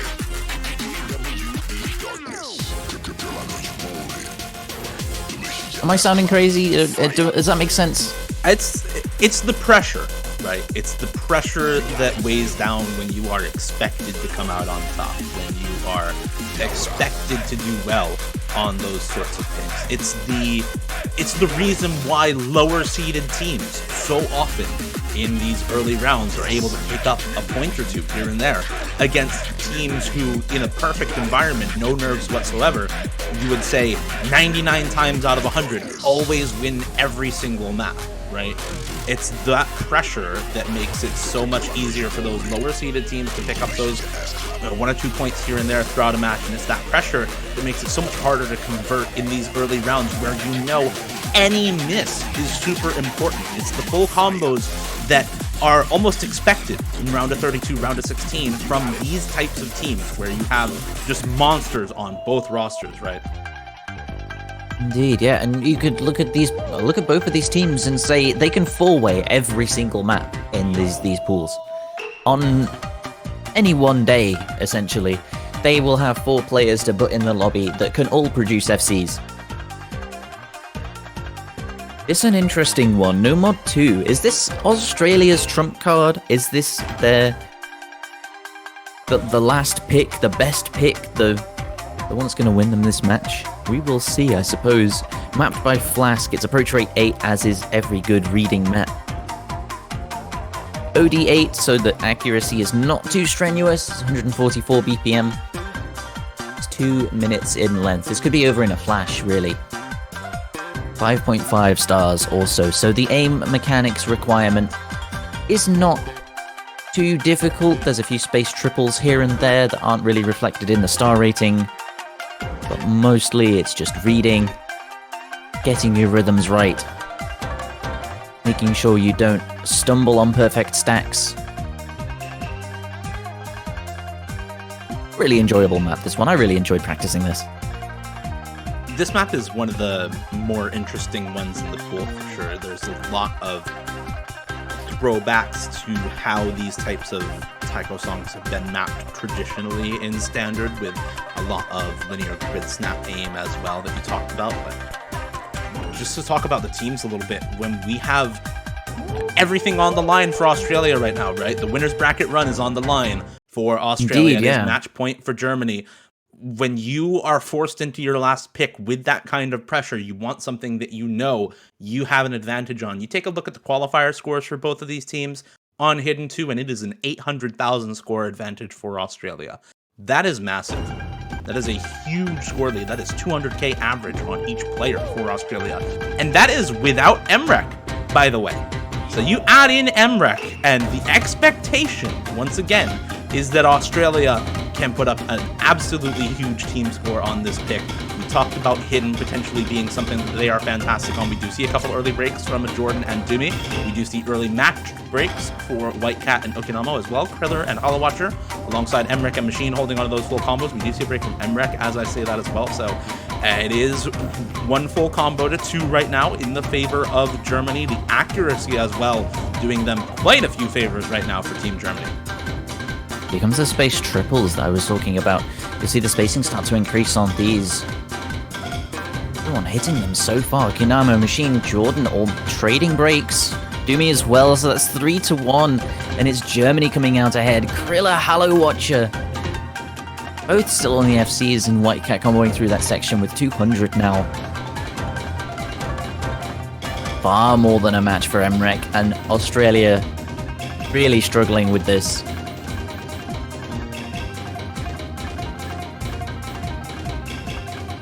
This might be this might have been the blunder of the century. It just might have been, whether it's the expectations and the pressure, or whether it's the type of map that is in this slot this week. This is a lot less standard than anything that we've seen in weeks prior. This is definitely not a pick that worked out in Australia's favor. This is basically said and done. Map is almost over at this point, and Kriller is looking to put up the highest accuracy full combo on it in this lobby. We see Hollow Watcher still on the FC as well for Germany. Those are 2 really fantastic scores. It looks like Kriller did freeze up a bit there near the end, but this is really regardless, they won without his score. Oh yeah, I mean that is over 1 million team score higher for Germany. What a way to close it out. Another breakpoint 6 out of 7 points in this lobby have been break points, but that last one was incredibly dominant for Team Germany. Yeah, that was quite, I think the word one-sided, is that word hyphenated word? 2 words, one-sided. That was quite a dominant showing, yeah. Germany, even Okinamo, the player you'd expect to play out of his mind on that sort of thing, was the lowest score in the lobby, and it shows how well-rounded they are. Even on their weakness, AR8 Hidden historically has been banned by Germany in every single round of every single OWC.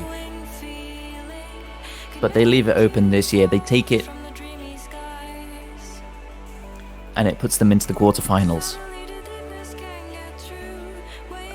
What a way to do it as well. You know, super wide variety of maps that they played on, and lots of different people going off on different picks. We saw the Dust Ice Okinamo duo do work as always for this team, but one player I think to shout out for this match is definitely Kriller. He played 6 maps and full comboed 5 of them for Team Germany. That is a huge performance. That's the kind of performance that people expect out of Whitecat on this roster, right? That is a massive job for him, and a fantastic job that he did for this team.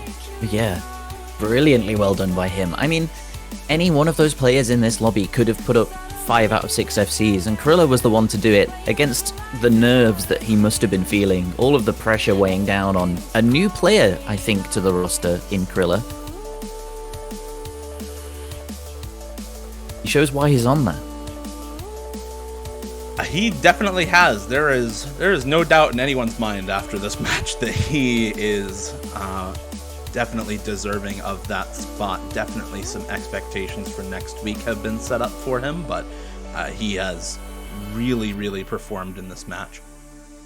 That is going to do it for us, however, on Germany versus Australia. We do have another match coming up in about 2 hours. It is going to be Uruguay versus the Philippines. That is getting streamed live here at 14 UTC.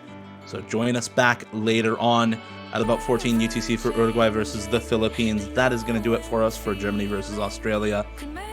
Thank you all for watching. It has been a pleasure for both of us to cast on this match, and we will see you all next time. Realize I fall along with you, and you're looking into cold green eyes. Ooh.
And we're looking into cold green eyes.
Hello everybody, and welcome back to the Osworld Cup 2021.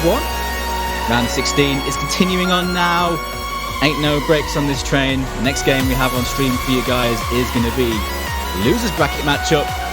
Going to be determining one of the two teams you'll see here who will be going home, and the other one will be progressing on. It's between Uruguay and the Philippines, two relative newcomers to the knockout stages. Time for them to show what we can do. I am Doomsday, and in the cast right now, it's an absolute pleasure. It's Mr. Dolan. What's going on, mate? Finally get a chance to cast with you. Hello, Doomsday, finally, yes. We have been joking for many years about how we've never, ever casted with each other. The stars have never aligned until now, finally. And we get to see our 32nd seed Uruguay against the 17th seed Philippines.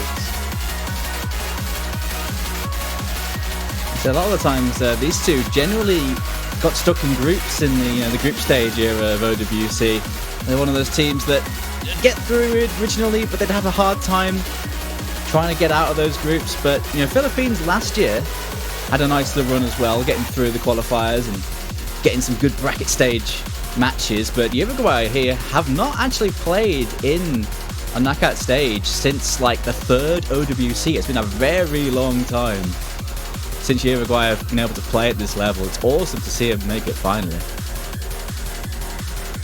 Yeah, their first World Cup in many, many years, so they're definitely looking to get some points on the board at least, make some memories, maybe pull out a big win here. But the Philippines have been steadily improving, as you've said, over the years. They've been one of those teams that have gone from just barely being able to qualify to a slow threat. So we'll see what they can do here. The ban's coming through. Uruguay are banning Hidden 2. The low AR, getting rid of the more weird gimmicky stuff. They're certainly not much of a hidden team, Uruguay. They do have a couple of very capable players on it. The Philippines have certainly got more in that regard. It's a good ban.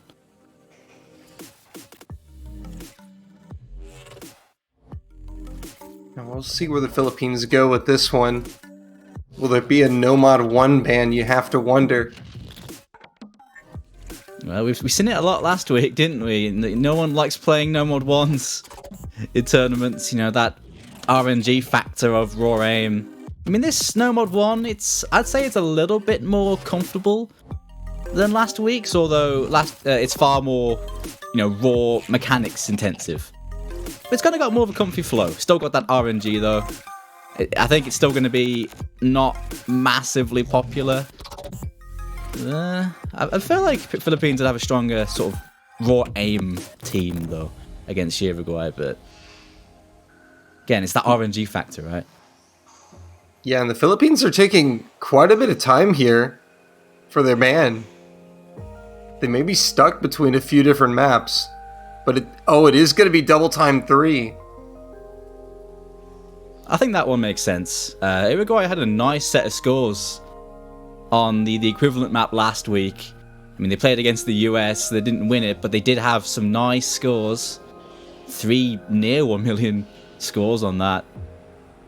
Then again, Philippines had a very good score on that as well, but definitely one of Uruguay's stronger performances. Mm-hmm. And Uruguay are going to open up the match with No-Mod 5. Oh, mate. Oh It's boy. the crack collab. Oh, dude, this background is next level, by the way. If we're ranking these maps by the background, I think this one takes the cake, honestly. I think the diff name really just speaks for itself. It really does. Speedy speed. I mean, with the DC3 ban, that wasn't really a speed map. This one's far more just raw tapping focused. Lots of fast bursts and consistent bursts all the way through this. This map doesn't really let up with those the entire time.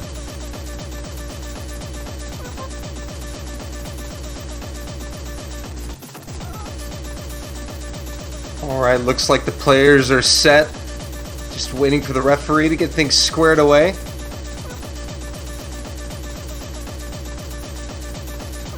And there is, bottom left of the screen, Janet, the team captain for Uruguay. Yeah, Long-time captain, yes. I believe you said it was one of the very early OWCs was the last time we saw Uruguay. Was he a part of that roster?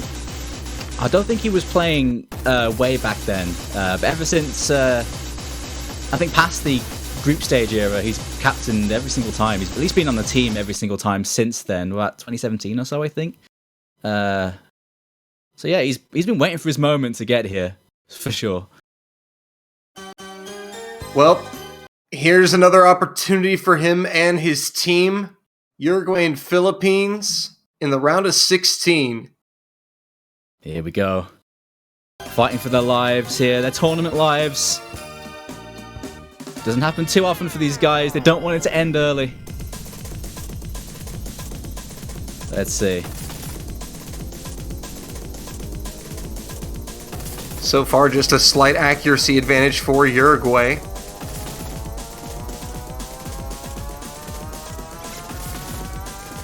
Ooh, early miss there. From Malang.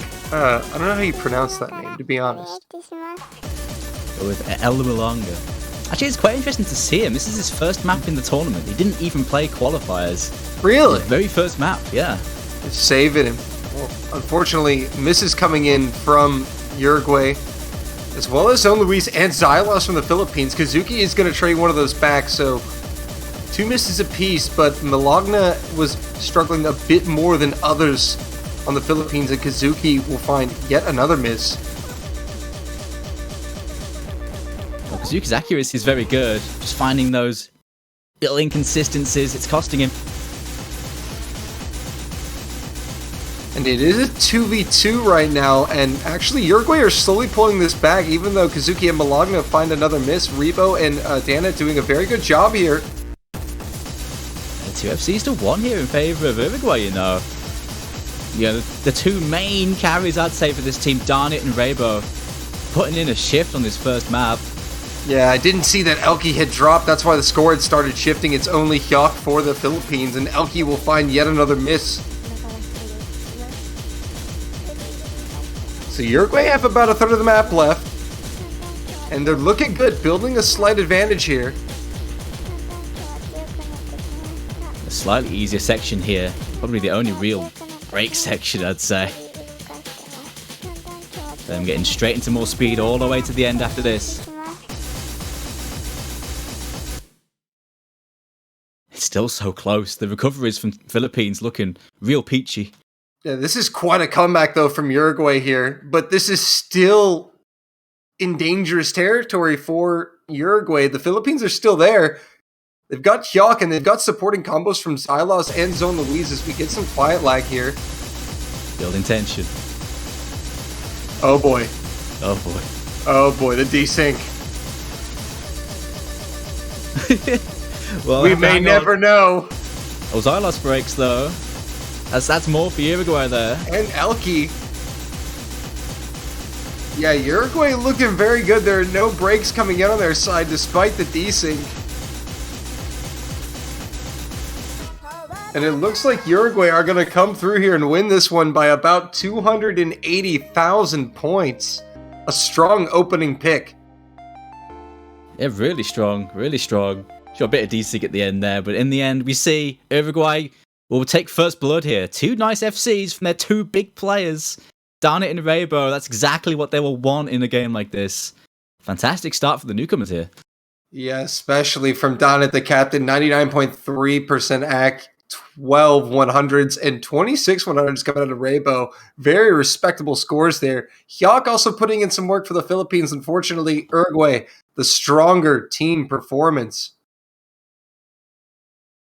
The next pick will go to the Philippines, so they'll have an opportunity to try and fire one back.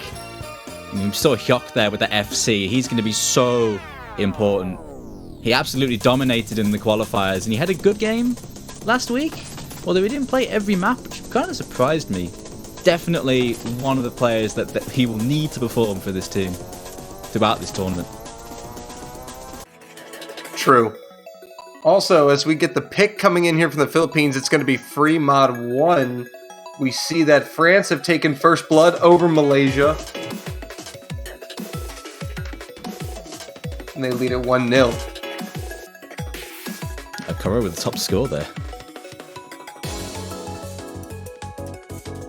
Well, breaking out some of that free mod then for Philippines' first pick. Getting stuck into some more gimmicky stuff. That CS5 AR8 styling in free mod. Low AR on the hidden, small circle size for the Hard Rock. Very linear aim focused and very burst streamy this.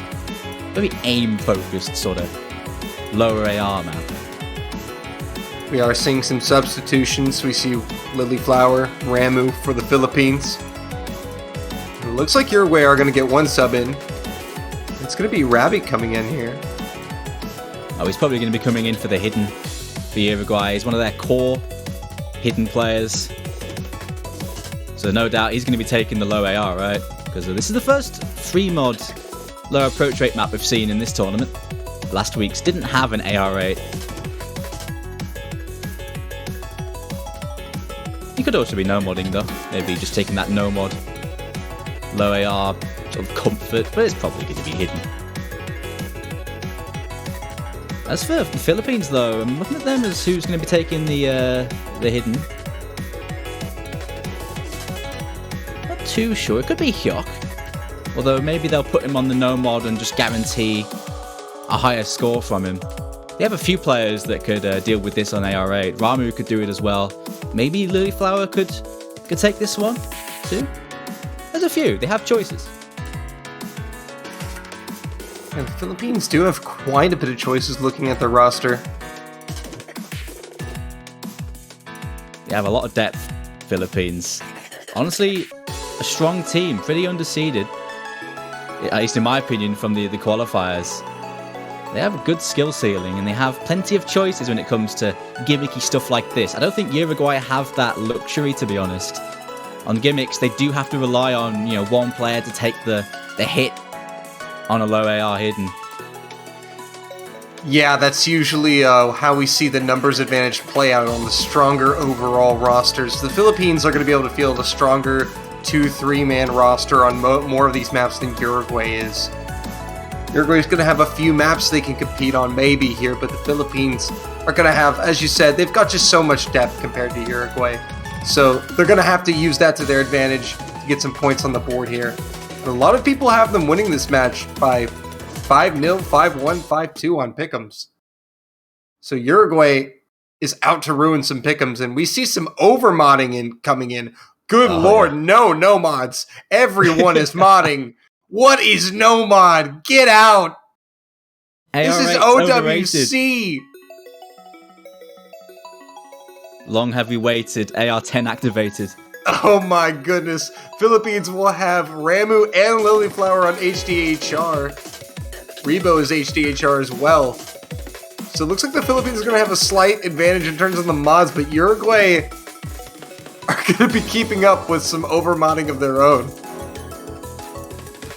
Yeah, I suppose we saw this earlier actually as well. The overmodding on this was really strong in the Germany-Australia game. It's, I guess people just really want to take the AR10 small circle size over AR8 no mod. It's just player preference, man. Yep, Rabi and Kazuki and Danet triple miss from Uruguay at the start. Only Rebo holding combo for Uruguay, the hidden Hard Rock. And still full FCs for the Philippines early on. Lilyflower will find that first miss for the Philippines, though, as I say that. A strong opening in the early rounds on this map. So the harder patterns to come, but certainly it opens up quickly, and the Philippines dealt with it very well. Yeah, and Uruguay, just that triple miss at the start's really going to set them back here, considering this map isn't super duper long. It's about 3 minutes, so there's still time here, but it's going to require a meltdown from the Philippines on their own right. It's not a long map, this. It's not a long... I mean, with Rainbow still FCing, they do have a foothold in this. We are seeing some breaks from Philippines. They're down in FC. Oh, but there goes the lone FC for Uruguay, and a double miss as well to boot. That's a full combo reset from Uruguay, and that is going to pretty much seal it. I guess Uruguay felt like, it's not our pick. We might as well just try to overmod and see if something good happens. It was definitely for the comfort. They'd rather play the AR-10 than the AR-8, but it seems like the mechanics just push them a little bit too much in this instance. Philippines have that ability. Hyok breaking on the low AR hidden, though, only just now. But they still have Ramu hidden hard rock. They're fine. As we get into the big drop now in just a moment. And now at the break, the Philippines are going to be able to see that they've pretty much secured this point as long as they just limp it home.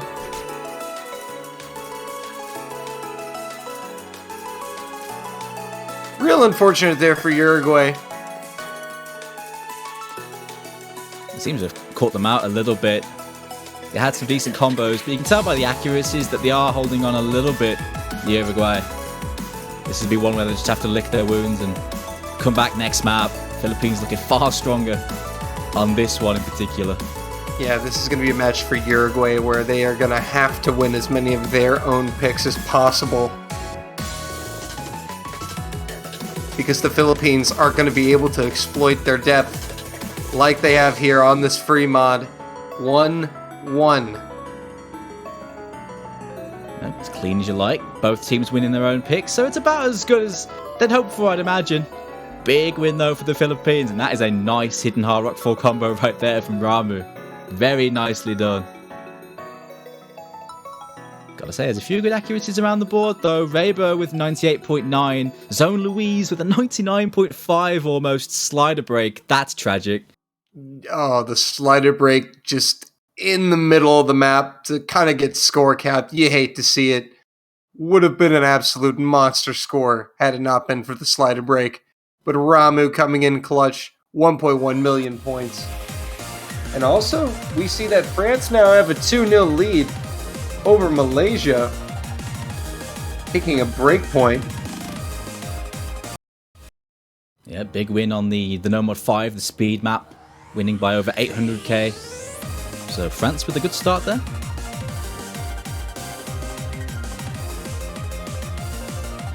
All right, it looks like Uruguay are going to pick Nomad 2 here. It's stream time. Mash your keys. Just over 190 BPM stream map this. But mostly on the flow aim focus as opposed to the stamina focus, although this one does have a little bit of an element of stamina where, maybe the fourth player might struggle a little bit on the tapping, but for the most part, this one is all about big old stream spacing, winding, wiggling streams, comfortable shapes, but just widely spaced. 3 minutes. Few substitutions. We will see Xylas and Rondro checking in for Philippines and Uruguay respectively.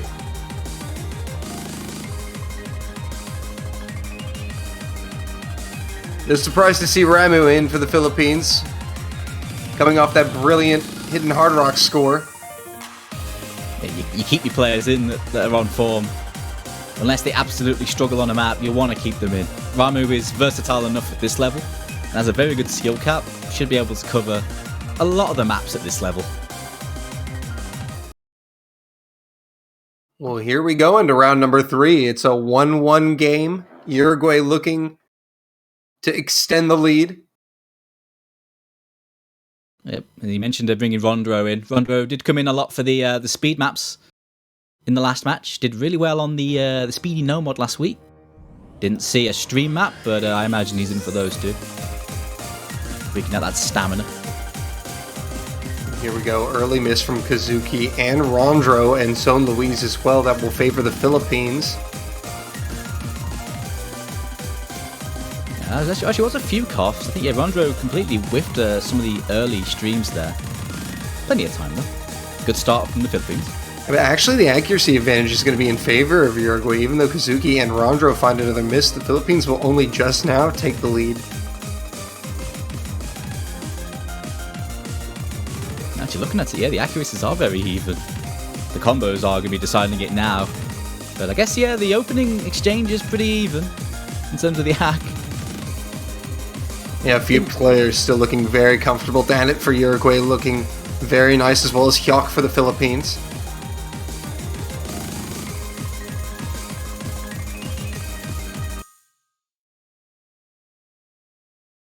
But yeah, it is just those combos making the difference, as you said, Dooms. Yeah, those early breaks. They seem to have adjusted now, though. Found some comfort, but the map doesn't stop. And it only gets more spaced here. See who coughs first. Oh, and it'll be Rondro. Oh, they're smaller combo, but he was rebuilding. Oh, there goes Kazuki as well. That's pretty big. Xylos will trade one of them. Oh, Ramu's going to trade the other, and Xylos missing again. Hyok is down. That is big. Rondro and Danit missing, though. That is going to hurt Uruguay. They would have had a chance to run it back. But Danit, that was the one miss Uruguay did not need to have. But, I mean, the Philippines essentially have little to no combo. Yeah, well, they have two FC, or one FC to one, rather. Raybo was FCing, and as well as Zone Louise with the recovery. Still very even as we get into the second half of this. Low spacing. Yeah. That's tragic. If Danit had held his combo, Uruguay would have had a chance to storm back in the second half. Now they're going to need some more misses to come out from the Philippines. Oh, and Xylos will find one.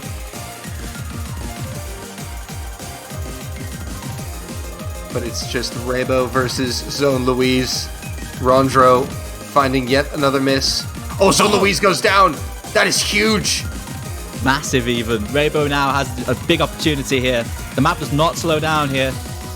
Coming to the end. Raybo has a chance for Uruguay. Misses are coming in on both sides from Kazuki and Rondro. Danit is getting that supporting combo up. Raybo goes down.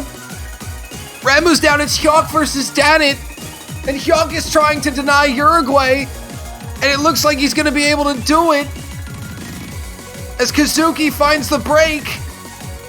And the Philippines are going to be able to limp this one home, it looks like. And they will. Oh man, that was intense. Dude, that was so close. It was just coming down to that final battle right there at the end. Hyok, I say one of the linchpins for the Philippines, does it again when they need him. The one miss with that act though. But it was that ending combo holding his nerve. Got very close at the end, and Danit with a brilliant performance. Just two misses probably at the worst possible times for those misses to come out. Got score capped super hard. Unfortunate for Uruguay. Rebo popping off, just could not get it done. 67k the margin. Brutal way to lose a break point, but a great fight. Philippines now though, they can take that, bank a strong pick. The free mod, that low AR free mod did extremely well for the Philippines, right? There's no low AR other than that. I mean, there is AR9. The other free mod is AR9 hidden, but that's not nearly as spooky as the AR8 hidden would be. It wouldn't force as many hard rocks. But there's plenty more gimmicks to use. And Hidden 1 is going to be the pick from the Philippines. And that makes sense. Uruguay banning out Hidden 2. The Philippines want to capitalize off the break point. They'll dive right into Hidden 1. Yes, I think this might have been the other strongest pick in this instance. I don't think Uruguay were particularly confident on the last Hidden 1. That was a very different map to this one. The last one had weird kick sliders and mild techie patterns. This one, though, is more about raw pattern aim. Lots of squares, lots of symmetry aim and shapes, things like that on like wide spacing. Also, don't know if we did mention this, but Malaysia picking up a pretty massive breakpoint on France. They now only trail by 1 on Freemod 1. 700k margin, so that pick going backfiring pretty big time for France. Yeah, it was a big win for Malaysia. So Rampax popping off was the MVP of that one.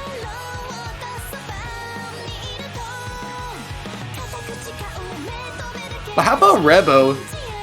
Still coming away with the MVP in the lobby, despite Uruguay not getting the point. yeah, he's had a great start to this match, Rebo. Again, it'd be super important that he's done it, and at the moment, he is definitely putting in a shift. He's doing his bit. Yep, and we see some substitutions coming in as we see the star command in.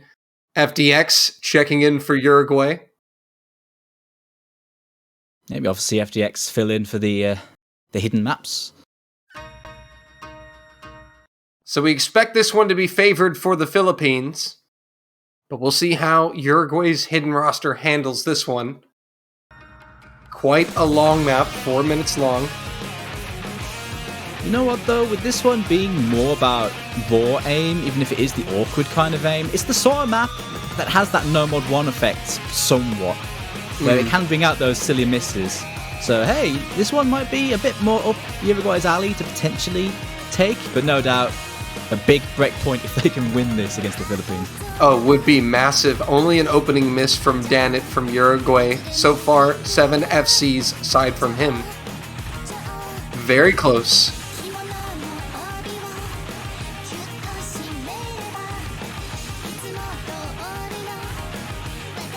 But often with Hidden, it's often just about not rushing yourself.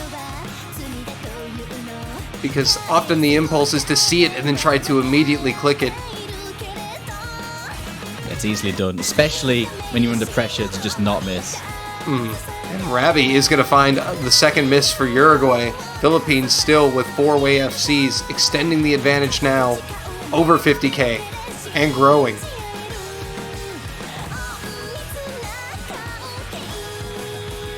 And Ravi really struggling now here, quarter of the way through. FDX will drop as well. Now this first chorus, look at the Philippines, rock solid, all 4 of those accuracies, sitting pretty. This is a Very monster strong score from the Philippines. And Uruguay honestly just doing their best. Rebo is going to go down. He had the biggest combo, and now things are not looking so good for Uruguay as the Philippines continues to rock 4-way FCs. It's not looking good. I think that might be an understatement. This is the second verse, and it is 4 FCs to nothing at all. It's not their strongest pick, but Philippines are not making this result, be doubted at all. Uruguay would have to do something special to match this. Yeah, Uruguay, that well said, and we're only halfway through, so the Philippines still have a long way to go, but you see just the power of 4-way FCing a map. This is a top-tier level performance from the Philippines. And finally, they will give up the 4-way FC. Zone Louise will be the first break, but the damage has been done.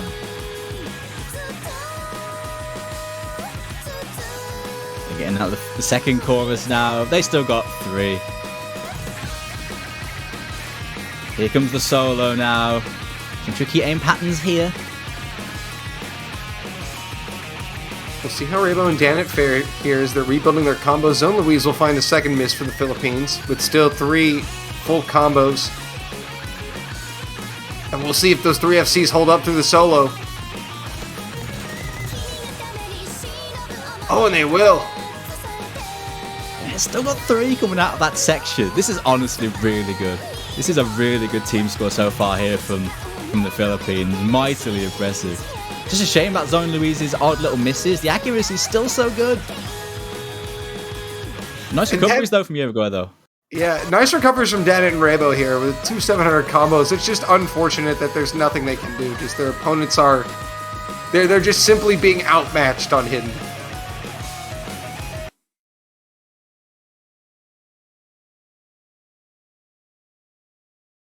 But this is just a dominant performance from the Philippines.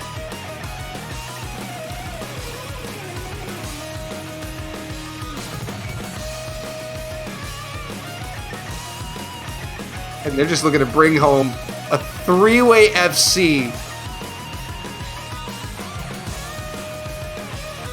Dude, we are doing our best to curse these FC, Yeah. and it hasn't even worked. That's so good. That's so Look good. at this.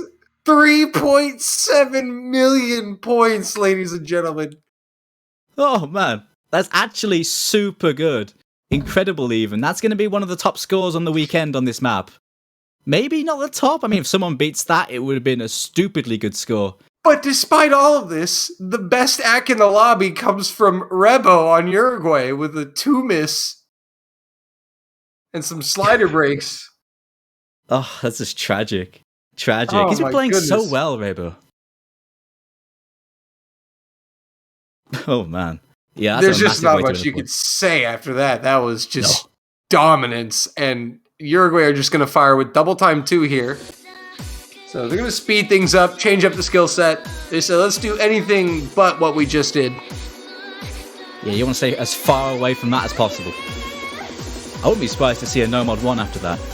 I feel like, even though, sure, it's not as awkward, the mechanics on the Philippines after that, I think they can go for a No Mod 1 and fancy their chances. But you They know what? definitely could. Yeah. You know what, though? I think this is actually a really good pick for Uruguay. This sort of pick is the sort of pick that can equalize a match after even, huge turbulence like we just saw on that map. Well, that's exactly what they need right now, given the situation, too. If the Philippines get a break point here, they'll be up with the pick at match point. Not a situation you want to be in. So this is probably the best time for a pick like that.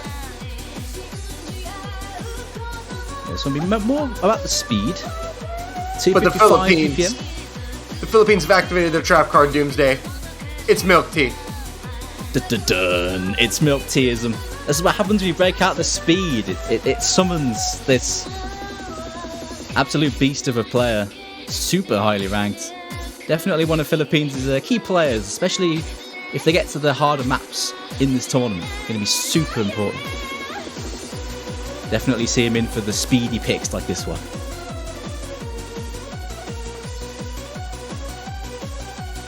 So Milk Tea making his first appearance of the match in this 5th round.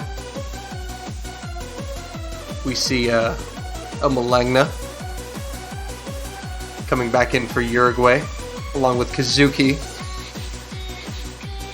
And Elki going to be the 4th player for the Philippines to round this lobby out. Yep, this change makes sense. I think it's Elki's first map of this match. Again, another player that comes in for that speed core for the Philippines. We saw El Malanga play the fast no mod as well, so again, he's doing the same sort of thing for the Uruguay, filling in for that speedy stuff. We do see a lot of high scores on these sorts of speed maps, and Uruguay did pretty well on this previously, this sort of map, so hey, I mean, they won on the speedy no mod 5. Definitely their best bet to try and avoid this match point situation. It looks like there is going to be an early miss from Elki.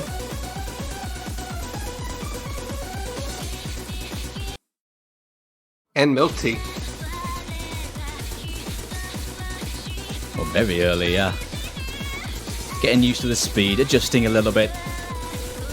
That should equalize pretty soon.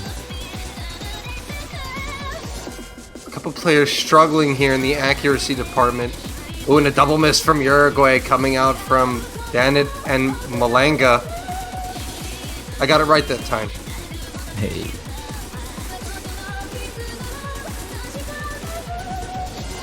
But the Philippines now extending the advantage. It's just some accuracy holding them back here. Milk Tea and Elki kind of keeping the Philippines from absolutely running away with this. Rebo and Kazuki, the only FCs for Uruguay. Elke is basically good for an FC. Just had that very early slip up.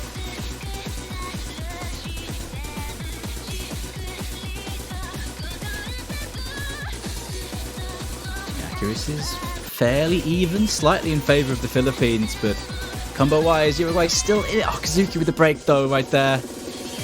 Oh, man, they really are behind now after that. Fine, And with Rebo. Rebo. Oh, dear. It's all falling apart for Uruguay now. Oh, they needed those combos to hold. Sadly, it is all falling apart indeed, and the Philippines are now checking out into the final quarter of the map. Tactical miss. I respect Tactical it. miss. The classic. What is it? The milk tea method now? Oh, Oh, no, my bad. He was calling his own tactical miss in advance. Oh, yeah. That makes sense. Yeah, I see. It lures Right. your team into a full Right. sense of security. He warned us, okay? It's okay, guys. He warned us. You know what, though? It really is with Team Uruguay now. Oh, it was. Actually, no, it still is. Definitely still is. Darn it. 800 combo. Kazuki 400. But there's no time left, sadly. Yeah, sadly, it's just no time. End of the map. Everything did fall apart there for the Philippines, though. And Hyuk Yeah. will find some misses at the end. But the Philippines will still come away with the break point. The damage was done well in advance and could not be reversed. 4-1, Philippines. Top score will go to Darnit with a near 900k. But his team was just slightly too short in this matchup. That early combo from the Philippines was too strong, holding through to the end there. It was close in the end, though. Bit closer than they probably would have hoped, but the important thing is they're on match point right now, and they have the next pick. And What for do they do? Uruguay, they need 4 in a row to remain in the World Cup. Tournament lives on the line.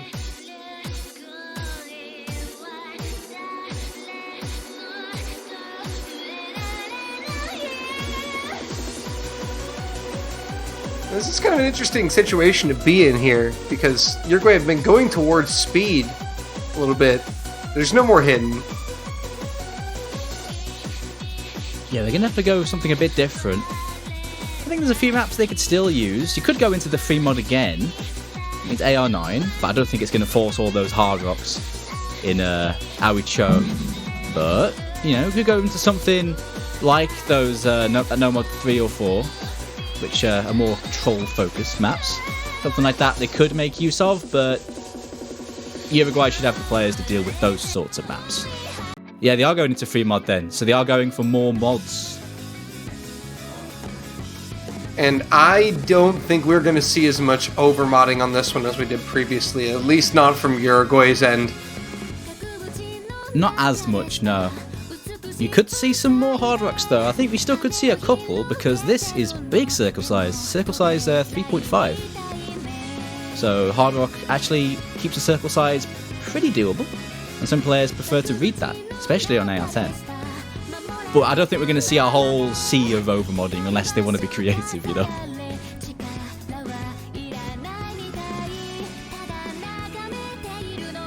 This map's one that's... You can compare it somewhat to the hidden one we saw, that hidden aim map. Lots of pattern aim and lots of awkward symmetry aim in this, except it's on that lower approach rate and the larger circle size. There are some pretty spooky patterns in this that sort of come out of nowhere. The map's comfy for a while, and then these patterns will just snap into place, and it's really easy to find silly misses, even if you know they're coming.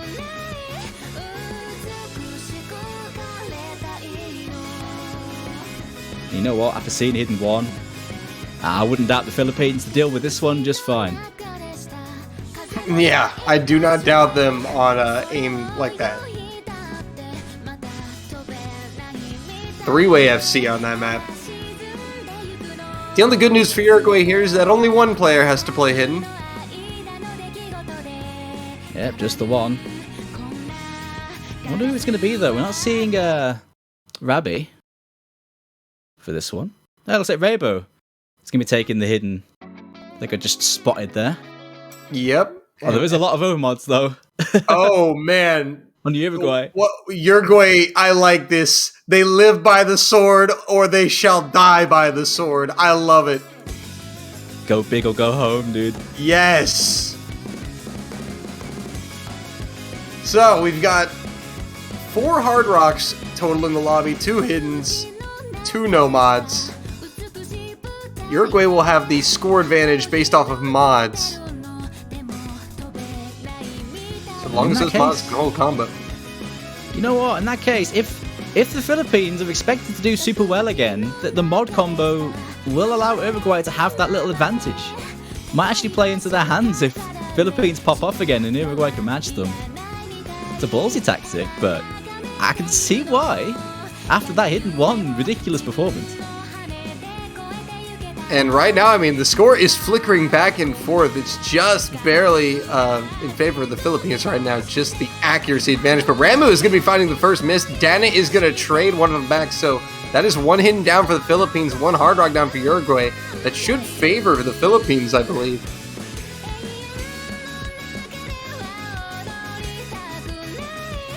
Oh, Kazuki. The square. The squares, not the geometry. And now, Philippines really going to be doing some damage after that second miss. It is 3 FCs to 2, so it's not all over for Uruguay, but nearing the halfway mark, they are going to need things to turn around in their direction fairly soon. It's popping slightly easier as well, allows Philippines to run away a little bit. The lead is over 150k right now and growing. So the halfway mark, we'll see if anyone gets score capped here. Get a little bit of client lag. That's just before the hard part as well. Thanks! Tension, dude. What's it gonna Awesome! be? What's it gonna be? Who's gonna miss? There we go. Oh, it's FDX. FDX, no. No, not No. for Uruguay. They only have the hidden FC. And things are not looking so good for Uruguay. FDX finding another miss on the jumps. Rambo and Danon also finding misses too. Philippines, damage done. That may be it. Just out of the hard part as well. A slow part here as well, just to give them a little bit more free combo. And they're doing it again. They have 3 FCs. Hyok on that hard rock as well. I mean, Ramu only had the 1 miss, I think. This is a good aim team. Good aim team here in Philippines. Other teams may want to watch out here, because it looks like they're going to be going through. Yes, indeed. Coming into the ending here, if there's one thing to take away from this, other teams in the tournament, Philippines, they're very good at aim. They can aim. Oh, Hyok Sure, we with the knew this miss. before, but this is just nuts. And they're still going to hold 2 FCs through the ending hard part from Zone Louise and Lilyflower as the misses come out from across the board. Zone Louise will actually find a miss, so there's only 1 FC remaining. And that's No. 0. No. No FCs remaining. The ending, again, it comes out with those spooky aim patterns. It's caught everyone. The Philippines know they had that at the break. Yep. And that is going to do it. Uruguay are going to be sent home from the 2021 World Cup.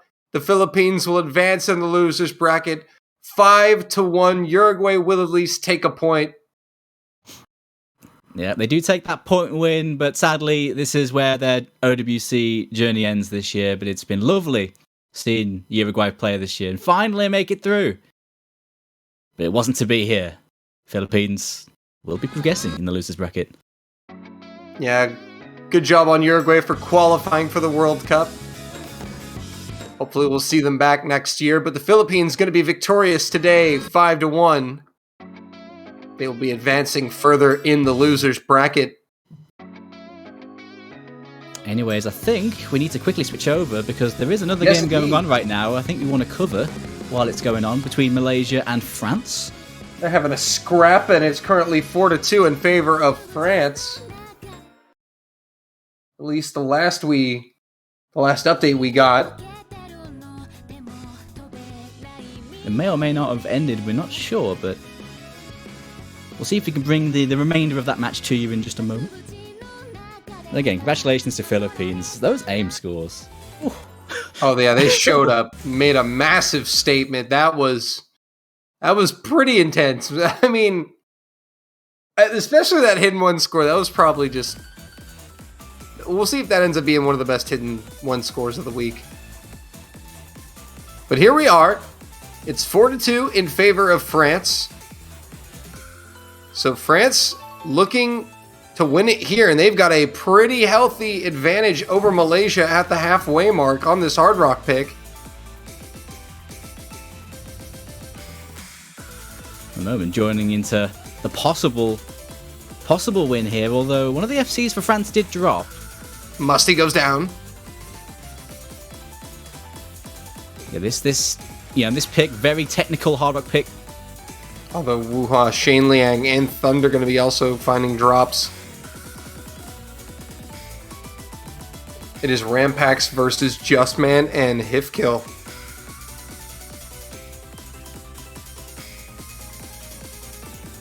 CB does have a nice supporting combo there of about 500, but it doesn't look like it's going to be enough for Malaysia, and it looks like France are going to do enough to win the match 5-2. I just about caught the end of this one. At the end, managed to catch that Justman carry. That 98%. Justman is one of the key players for France. Consistently good performer. Very nice FC there. Rampax, though, actually. Got to respect the combo game from Rampax there. 89% FC. That is... that is... Wow. A 800k full combo, ladies and gentlemen. That's the big one. At least he caught that. I love a good combo. That was a special bonus so treat. That's a bonus treat right there. That's so only good. On twitch.tv/OSLive. Let's go. France, your big winners here. Yeah, it looked like a pretty close fight. I mean, the way this went, it opened up pretty strongly for France. They won the first two maps, I believe. I'll take a look at this. Just give a quick rundown on how this went. Yeah, they opened up with a strong 2-0. Malaysia fighting back, taking it 2-1 after that. But France always kept the advantage. They got up to 4-1. Malaysia won another one to bring it back to 4-2, and then here we are now. So France were always in control of this one, looking to bounce back after losing in the winners bracket. And looks like they've done so in some good style. And that is going to do it for this block of matches. We're going to have Austria and Norway coming up 2 hours from now on stream. So you don't want to miss that, so make sure you follow the Twitch channel. Yeah, plenty more games in the round of 16. So many good matches. Look at that lineup, man. Look at that lineup. Ooh. We can't be missing USA versus Brazil, Canada v Taiwan, the UK against Korea, Japan versus Finland, man. You know, Indonesia, Hong Kong, dude, all of these games. This Even is insane. Singapore, Ukraine, I would argue, in its own right, is going to be nuts. And Poland, Sweden. You don't want to miss it. I mean, there it is, right there. Do it. Click the follow button. But Doomsday, it's been a pleasure. We finally got to do this together.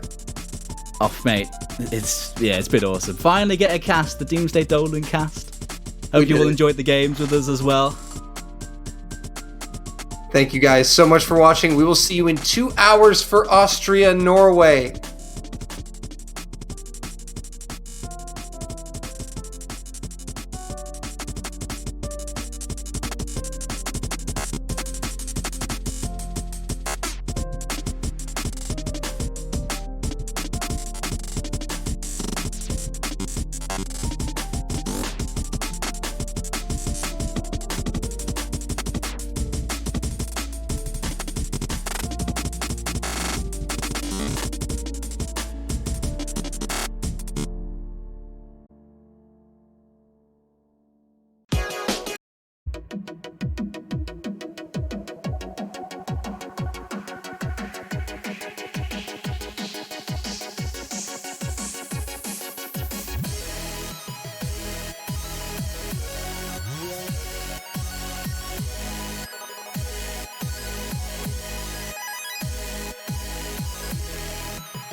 Hello, ladies and gentlemen. Welcome back.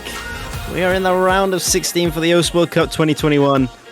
My name is Damas. Joining me in the booth is OMG4s. How are you doing, my dude? Hello, I'm doing just fine. Will be hyped to see the match, to see my fellow countrymen here trying to duke it out against Norway. But yeah, otherwise I'm also very interested in the upcoming matches after this one. How are you, Damash? I am doing fine. It is actually my birthday today. Ooh, happy birthday. Thank you very much. But yeah, we have some amazing matches still to come. Obviously, the next one being, United States, Brazil.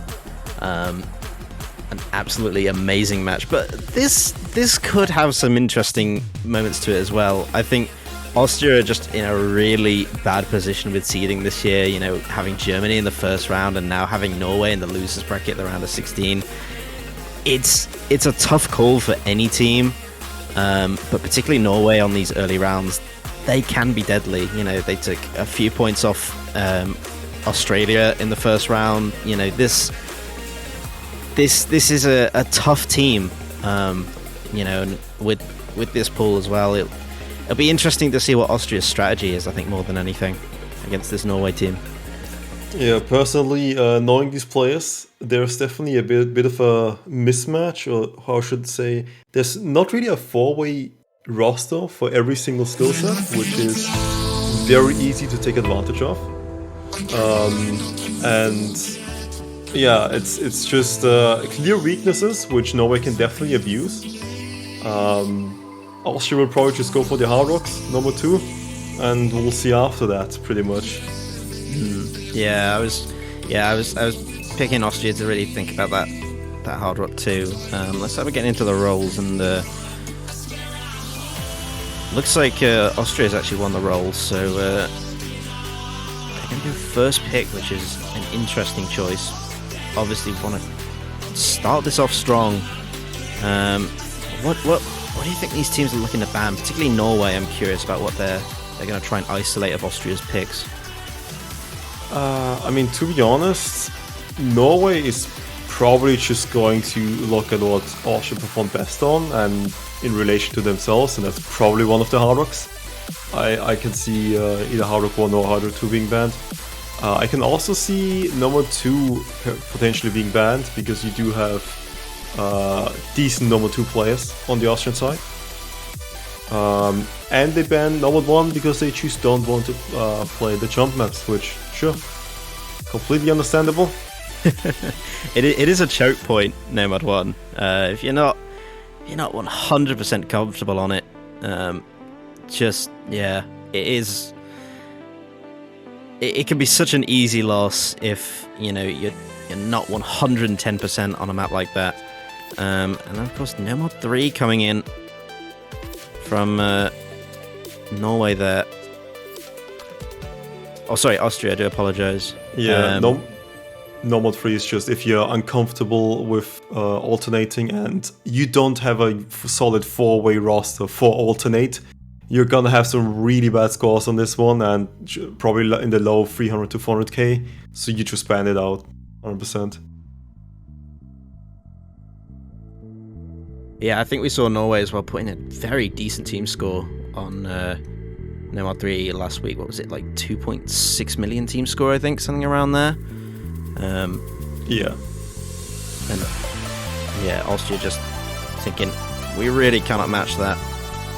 So we're not even gonna try. But yeah, it'll be interesting to see how they're gonna start out with this first pick. Taking a bit of time actually to lock it in.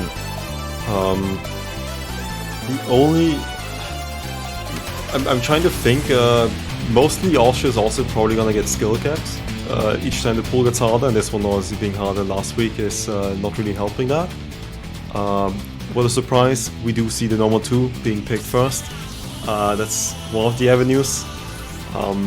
If Austria has to win a point, this is it. I don't think it gets any better than this. Yeah, this is their start line. If they can get off here, got that first point, maybe they can scratch away a second one somewhere, but they've really hoping for this one. But Norway will be tough on this. You know, I think back to sort of the qualifiers, the sort of players you expect to see on this. You know, GN is around. You know, we do sometimes we'll get him to pop in and out. Melva, Nierek, sometimes Vigel as well. But really depends who they're going to get in. Doesn't look like they're going to go with GN on this one, or maybe not. But Austria, Goose Fedora, Sparksy, pretty good duo there for a map like Nomad 2. Yeah, and what's pretty much the toughest case for this match is that Yorkspy is really good at everything that Austria isn't good at. Same with GN.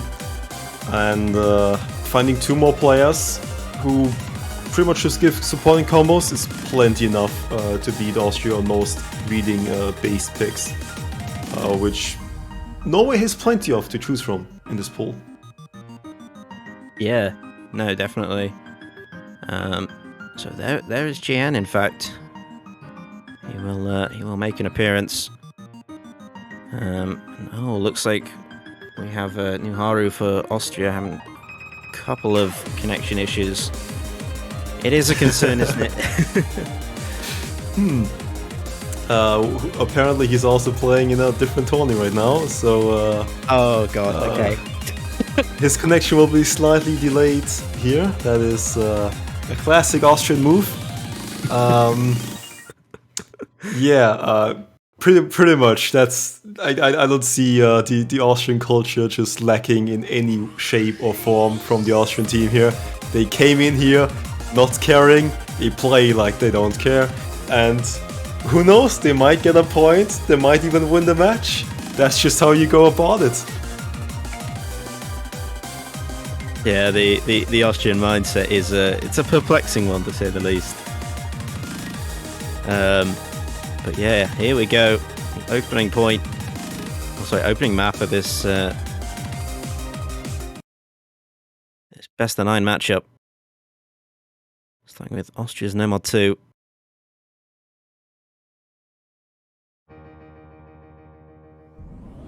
Alright, streamy Nomad 2 here, 195 BPM, plenty of streams, difficult throughout the entire map.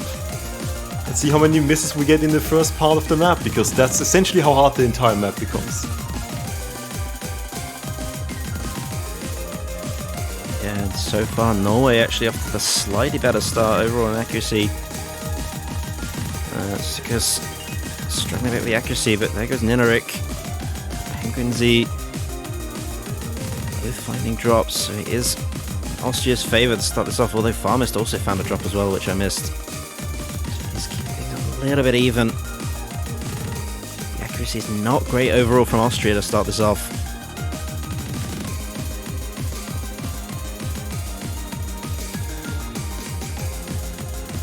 And the person who you would expect to hopefully see this one, Goose Fedora, already missed, which is not a good sign.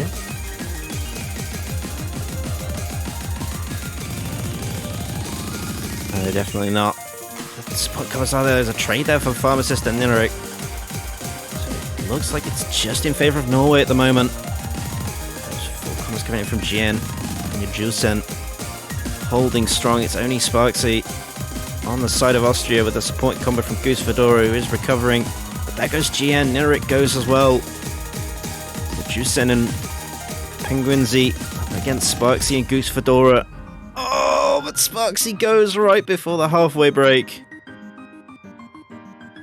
And that is tragic.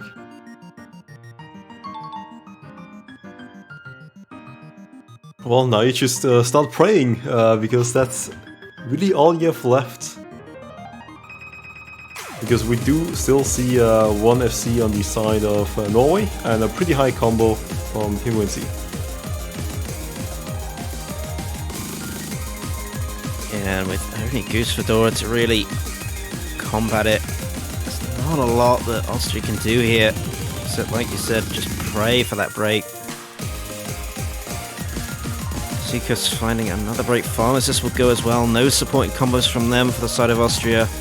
It's all on Goose Fedora and Sparksy. There goes Nirek, Penguin Z, GN, triple break for Norway.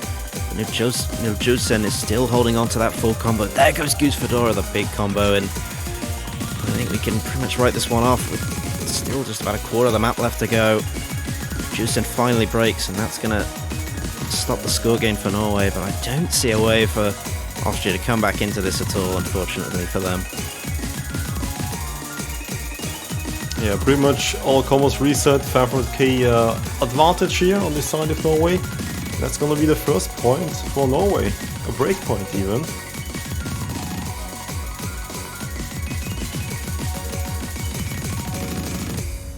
Yeah, for Norway, it's a fantastic start.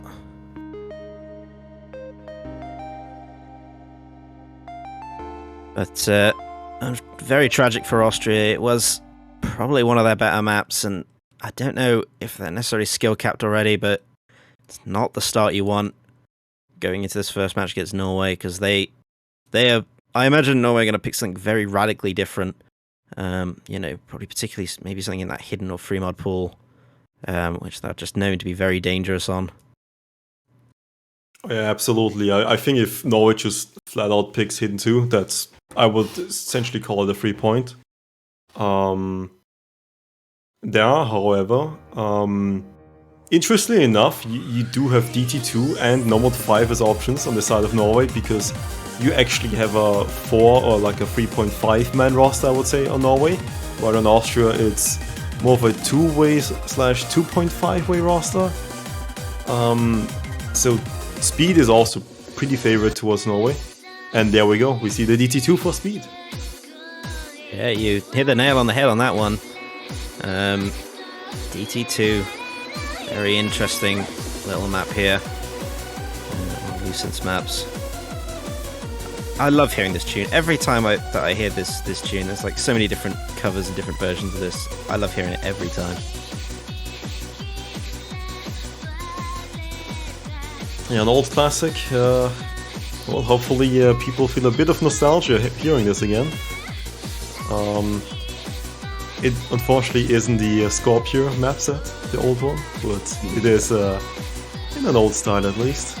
So it kind of feels familiar, but it's more like the kind of Mandela effect, right? You see something, you're like, wait, isn't this different? Yeah, it is similar enough that you might mistake both of them.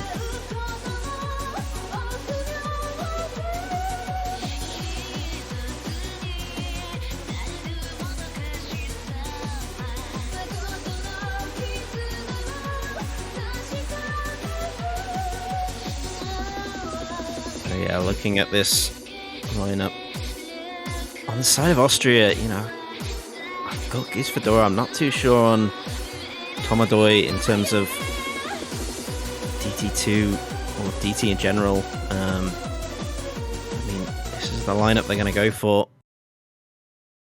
Yeah, Tomadoy is not the fastest player. He's okay on DT, but he's definitely not a speed-centric player. So he's definitely one of the field players here.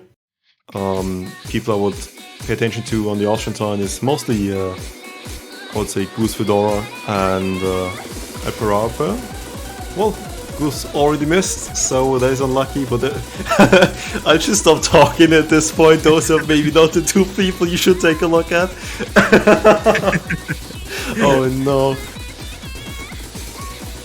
No, it's not a great start to kick this off. A Parabel, Goose Fedora, the accuracies on the side of Austria, not great to start this off. A much stronger start coming out from Norway. Penguin Z absolutely nailing the jump from this map from Nomad 2 to this. And so another break there from Alparabel. Penguin Z will trade. Pharmacist also finding a drop as well. There's still 4 full combos to say the 1 and a bit from Austria and Goose Fedora with that early break. But he has recovered well. Yeah, so far, the one thing that really helps is that Tomadoy is pretty comfortable with at least this level of stamina. He performed way worse on the Round of 32 DT2, which was slightly more stamina heavy. This one gives you a lot more breaks between the bursts. So that is very good, except that Goose Fedora is racking a 93% accuracy. Which makes me think that he did not warm up for speed. No, he looks a bit out of his depth here as he struggles to get that under control. Again, the only one on the side of Norway to break, Penguinzi. Up against pretty much just Goose Fedora now, as there was that break from Tomodoy. Just as we went into that break section. Parabel does have a decent supporting combo. We do see a break from Melvert.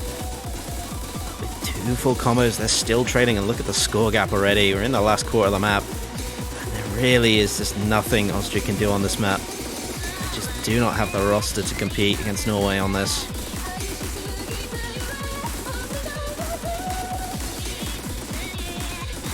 Yeah, once you have a 1.2 million lead, you know it's kind of over 20 seconds before the map finishes. Another point for Norway. How will Austria respond? Well, I do hope they have some answers. And the only answers I can imagine to exist are gonna be Hardrock 1 and Hardrock 2 and potentially Fremont 1. But that's only if Noharu finally joined the OWC server after finishing his other tourney match. Because if that player is missing, you don't pick Hardrock.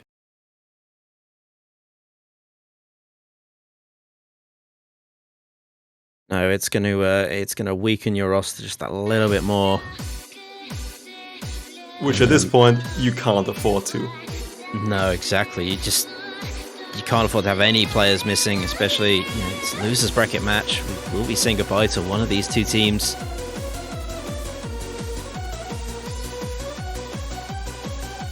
Yeah, Australia having Emrek being like missing from the qualifiers lobby, they can manage. They got a bit of a lower seed, but they still managed.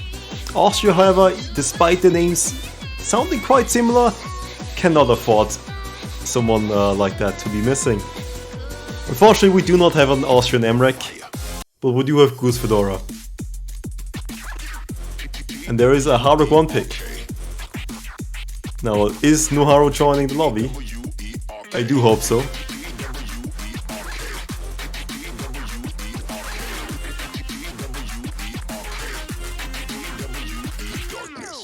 Yeah, I don't think he has. No, I don't think they have Noharu on this one. Might try and get him in, but they've only got 2 minutes to really get him in. So it's going to be a bit tight, but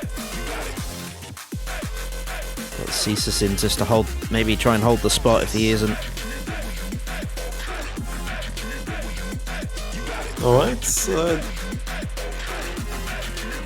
it will be an uphill battle, but I see potential if Goose Fedora and Tomodoy perhaps pop off.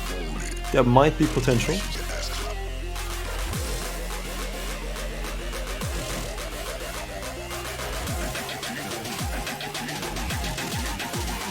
Yeah, it's Tomodoy that's the bit of the unknown here. When we think back to those the qualifiers, that's who they've made the trade for. Noharu for Tomodoy. So, not the ideal situation for Austria.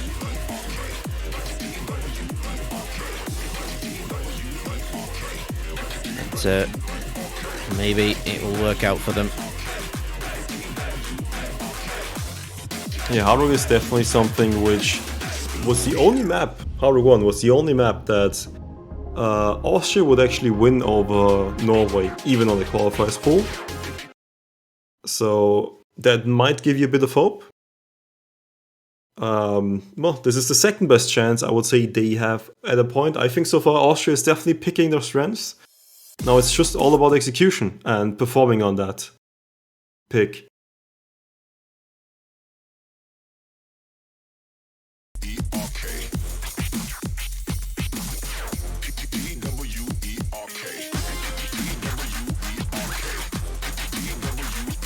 so here we go. The second round of picks begins. We're starting with Austria. Hard Rock 1. Quite a lengthy map this at 200 BPM. Yeah, we should have most combos just building up. You will hopefully notice a bit of a BPM increase. The speed of the song increases slightly. And that's where most misses should probably happen. There will be some misses maybe around the speed up part. But usually this is the part where you should hold combo, and early miss by Marcus isn't ideal, but still doable for Norway.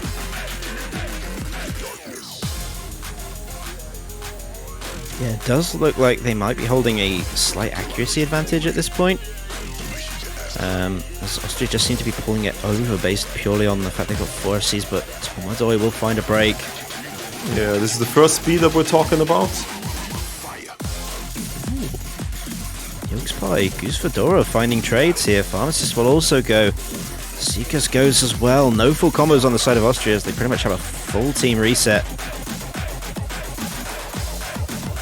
Marcus actually recovering very well now. Nolsen finds a reset. Marcus the only one holding any form of combo, any big combo really, on the side, or any member in the lobby at this point.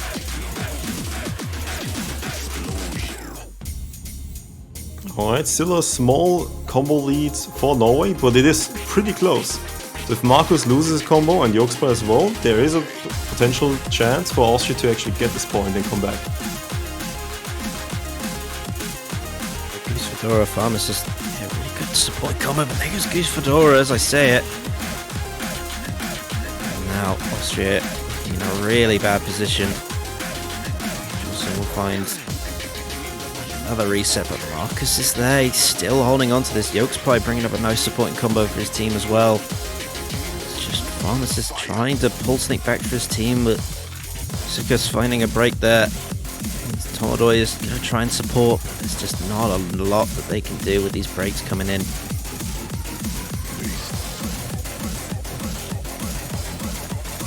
Alright, since the early miss from Marcus, you do see a pretty good combo coming in from him, and that's pretty much just increasing the lead quite a bit here. 200,000 points, which is a lot when you do not have a lot of combos.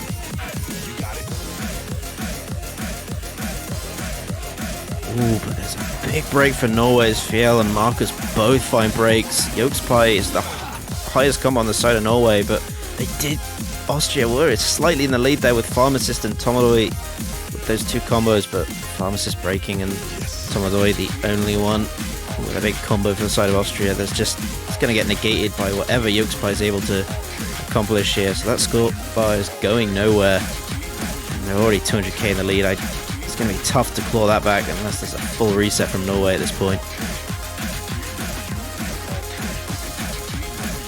Yeah, this needs a full reset and a lot of accuracy drops from Norway to lose a lot of score as well, but I think this one's in the bag for Norway for now. 200,000 points.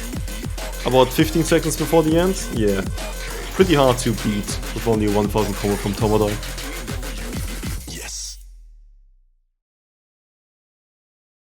Yeah, you did see that break from YokeSpy right at the end, but it just wasn't soon enough for Austria to take advantage of it.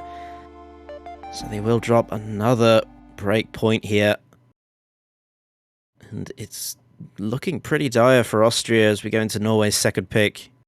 You know, Norway's still got a massive amount of the map pool left. You mentioned, you know, they've got like those No Mod 5s as well. They've still got that hidden pool as well. Norway have got quite a bit of room to play here with some of these maps, and it is the No Mod 5. Yeah. Yeah. Pretty predictable once you know that you're the faster team. You just start picking the fastest maps. You just sort the entire pool by BPM and go down the list. And this one's the second one next to DT2. Pretty much similar story, that a lot of bursting, very low spacing, so you don't really need a lot of aim for this one. Just your left hand, your right hand if you're left-handed, needs to be pretty on point. And so far, Norway has definitely shown that they are quite good at speed.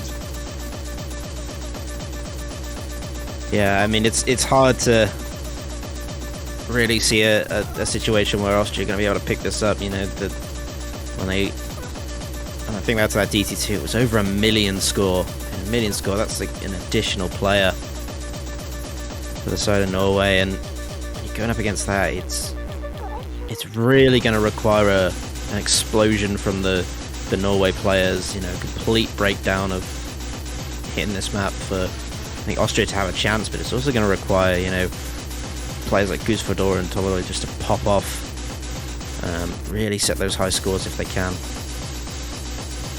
The one saving grace is that this Nomad 5 is definitely one of the easier maps in the pool, and it's also lower BPM. So if the DT2 was barely above your skill level limit of what speed you can play, this would be way more down your alley. And I can see Austria perform a lot better. I mean, even though the DT2, I think Austria could perform a lot better. But this one just being, I would almost say, an easier version of that. Austria does have a chance, but there's also, on the other hand, meaning if it's easier, Norway can maybe just forward see this. I love this map's background far too much. I don't know why, it's just so good to me.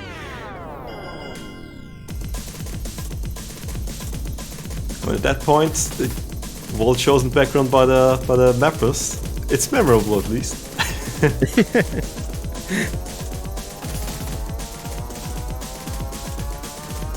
Here we go. Another speedy pick for Norway. So far, everyone else to a solid start. A Parabel finding an early break. Aside from that, good adjustments from the rest of the players. Inarik will find the first break for Norway. That's going to even things up in well, actually give Austria a bit of an advantage in combo, but the accuracy on the side of Norway is better.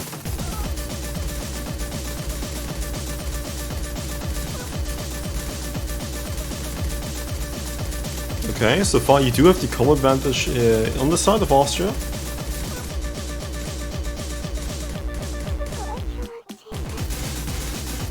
Decent accuracies all around, but it's all about combo at this point.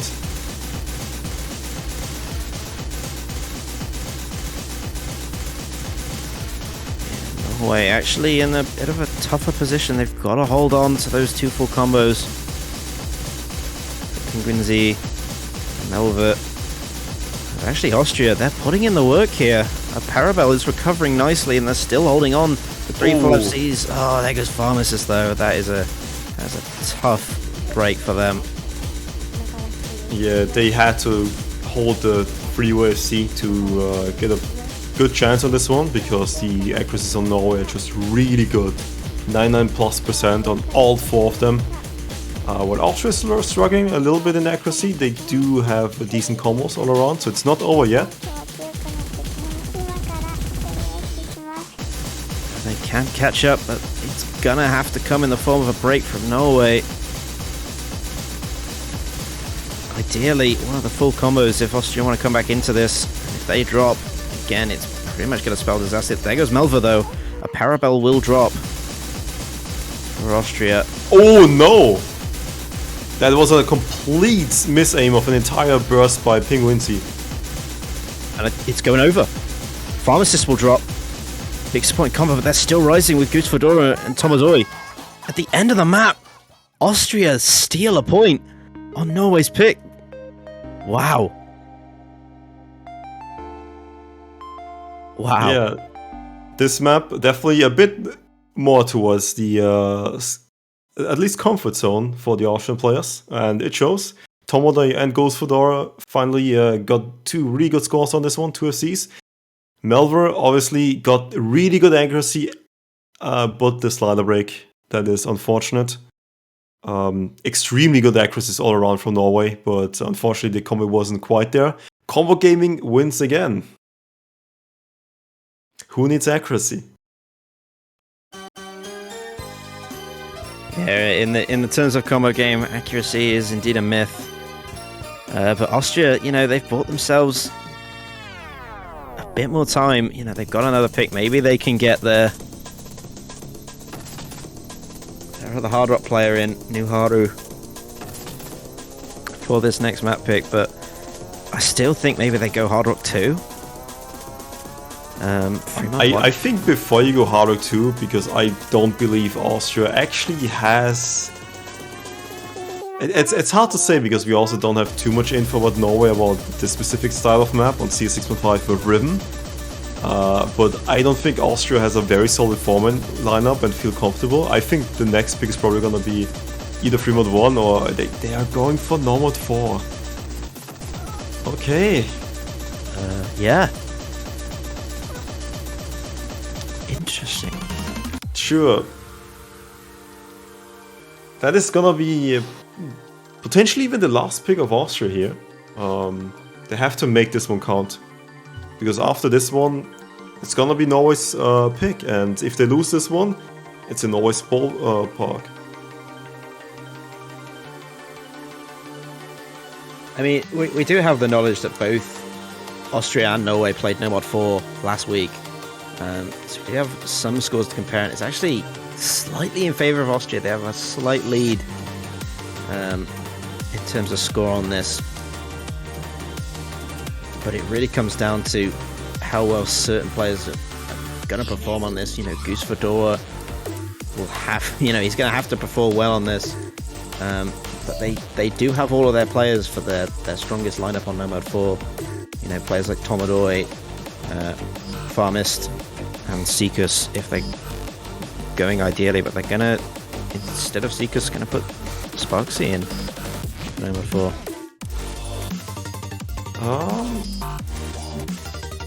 Which can be fine. I don't have an issue with Sparksy also playing this one. It's mostly just who's more comfortable on this style of map.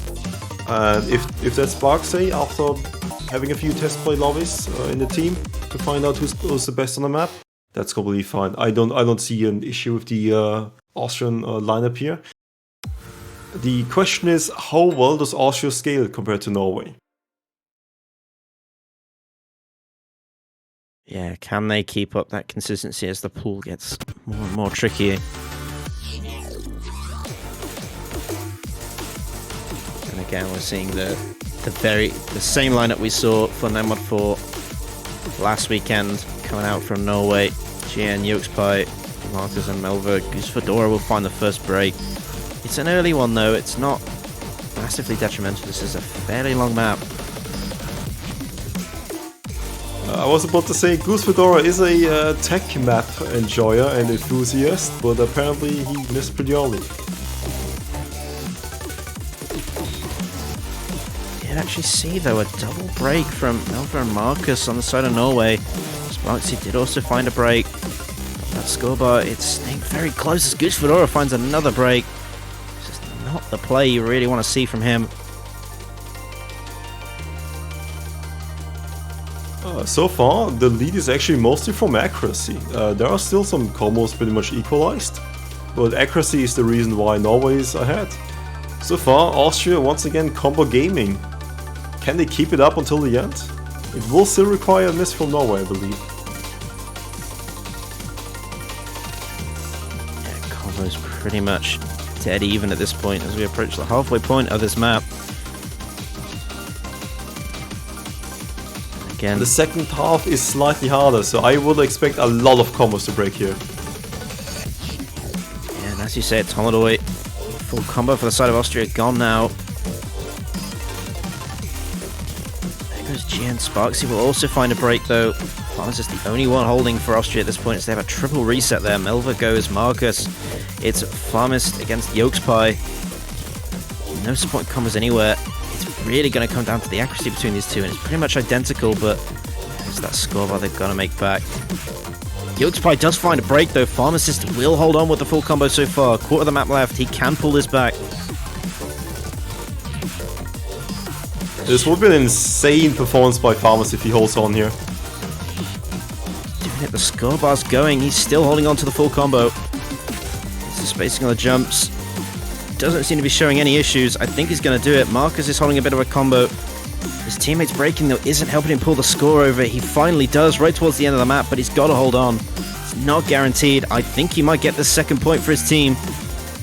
As Pharmacist comes in with the full combo for Austria, securing them a second point in this match against Norway. What a performance from Pharmist. Yeah, this was all off the back of Pharmist. Insane performance by him. Definitely an FC on this map and this stage is always an achievement. And in this map, or in this match especially, when you see these two teams where you don't really expect too many FCs on the harder maps, getting an FC is pretty much a carry performance, and Pharmist did a really good job here.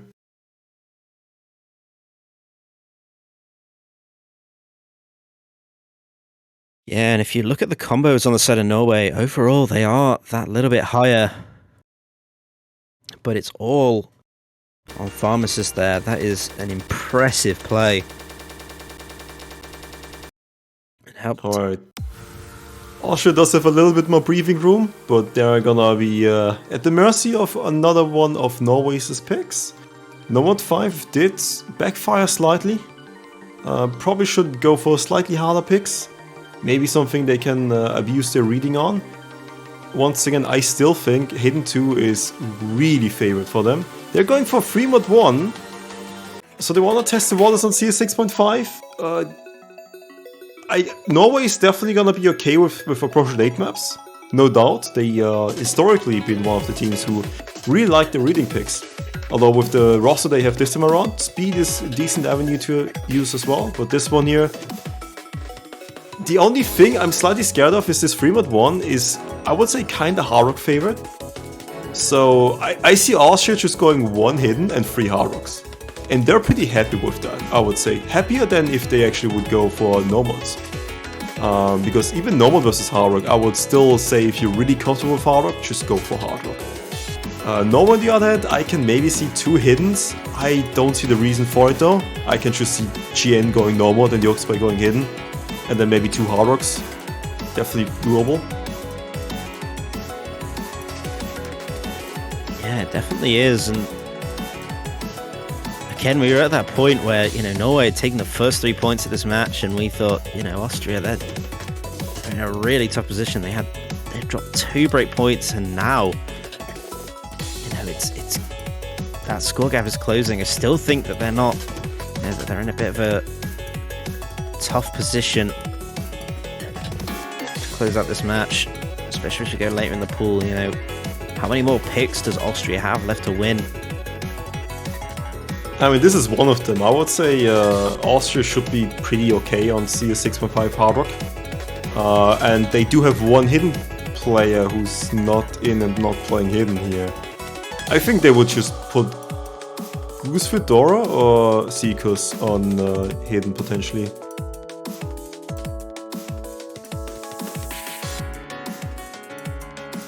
Or maybe they have a completely different setup here.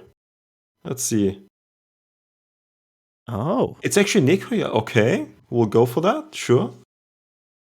Bit of an overmod from Austria. Oh, and a full mod from Norway. 2 hiddens? What? This is interesting.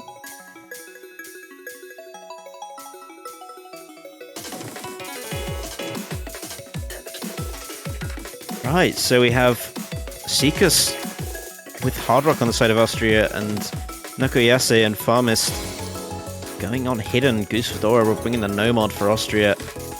Up against Nielsen and Marcus on Hard Rock. Yolkspie and GN going with hidden. Alright, I think this is a blunder, but I mean, after the match is done, who knows? They might go for this point. So far, early on, the 2 hidden players on Austria struggling slightly on accuracy and combo. Yeah, Norway is feeling comfortable so far. Yeah, we see another break coming in for Seekers. That's 3 combos that Austria have dropped. And Goose Fedora on the Nomad, bringing it home, and yeah, this is where Norway really shine. Their mod prowess is something to be feared on free mod. They all four of them still holding full combos. We're approaching the halfway point of this map.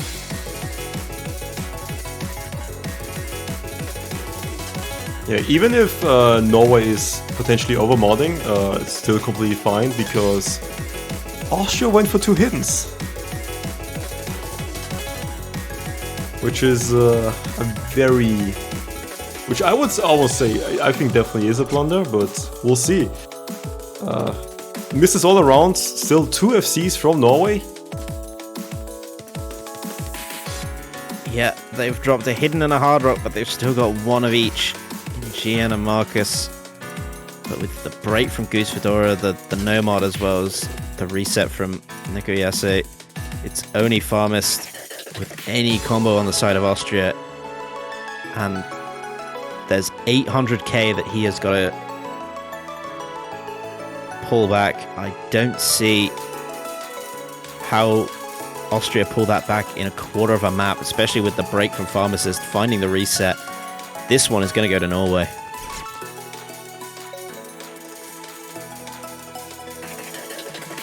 Yeah, so far a gigantic difference in score, and this is the 4th point and match point soon for Norway here.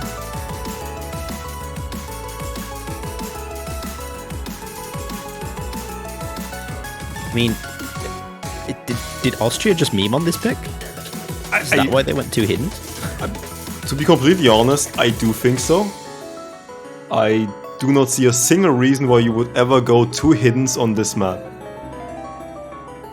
Unless you are Norway with Gian and Yolkspy, which is completely understandable. Austria is not known for being a country which is really good at approach rate hidden, or generally at hidden and reading. So not taking the Nomads or the Hardrock as an alternative, a bit flabbergasted. But perhaps because Nuharu is missing, who would 100% play this on Hardrock, might probably just change her strategy. I mean, it could be that they were just approaching it from the point of, we're not going to win this pick. Let's try and use it to just calm our nerves and set up for the next pick. But again, what do they go with? Well, hidden 1. That is our answer.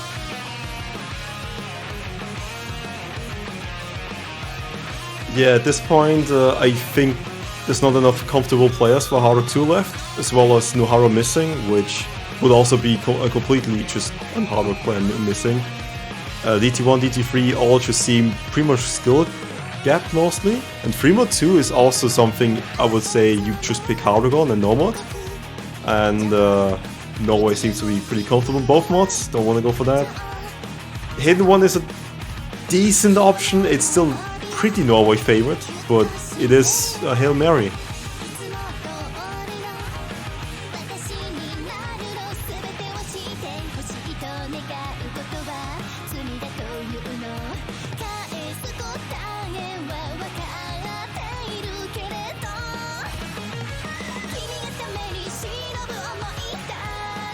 This one is at least less about reading and mostly just about consistency and being comfortable in hidden here. You have jumps, you have some longer streams, mostly burst. It's all about the pattern aim here. And the last map isn't really too reminiscent of this one. The last one is way more about reading since it's approach 8. This one is more comfortably at 9.4.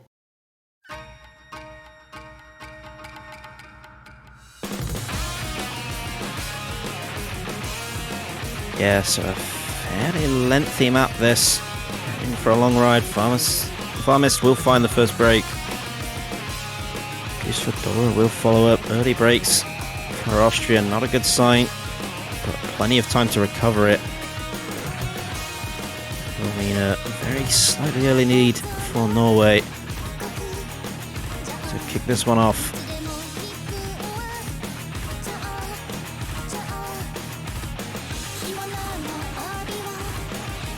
Yeah, since the map is, I think, one of the longest maps in the pool, ignoring the tiebreaker, early misses won't hurt that much, so Farmers and Goose Fedora should still be fine if they AFC for the rest of the map, which obviously is easier said than done.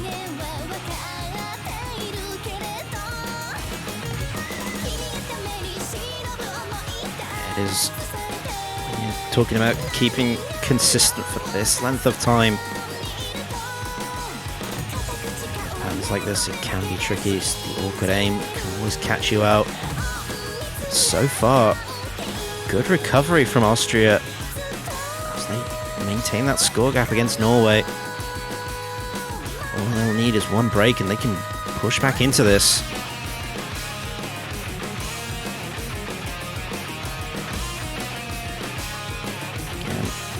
Again, Norway, such a strong team.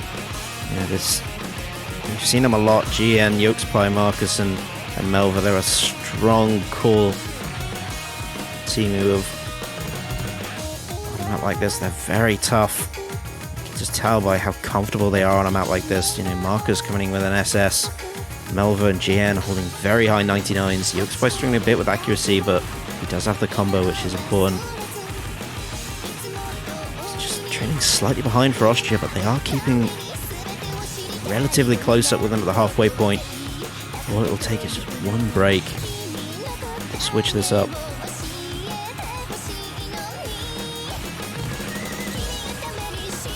Yeah, this is pretty much the KI where if you hold through this one as Norway, oh, it's looking really good for you, but you have 2 misses back to back.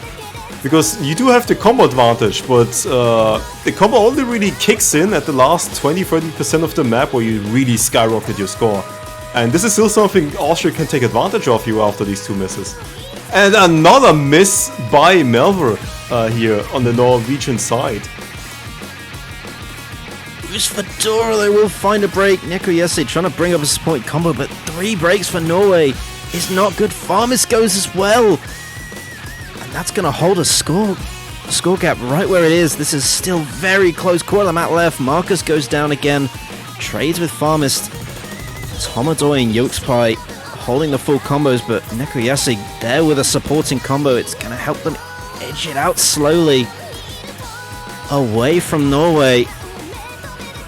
And this might have been a very solid pick for Austria. Goose Fedora and Melva will trade. But that score bar, it's going closer and closer to Austria. It's about 30,000 points in this. Not a lot. But it might just be enough. One break from Tomodoy can... oh no! Can mean the death of Austria, and it is! It is! Pause, that was cruel. I had to do it to him. I'm sorry. Think Austria's advancing on my watch? No way. I might be Austrian, but you know, I might be an imposter as well. It wasn't Norway that sent them home. It was OMG4s. Right here. With that, Austria, they were so close to getting a 3rd point on the board. But it just slipped away. A double break coming in. Will span the end of their OWC run as Norway advance in the losers bracket. Oh, that game was closer than I think a lot of people were expecting there. Oh yeah, it was mostly just off the back of a lot of carry performances here and there from the Austrian side.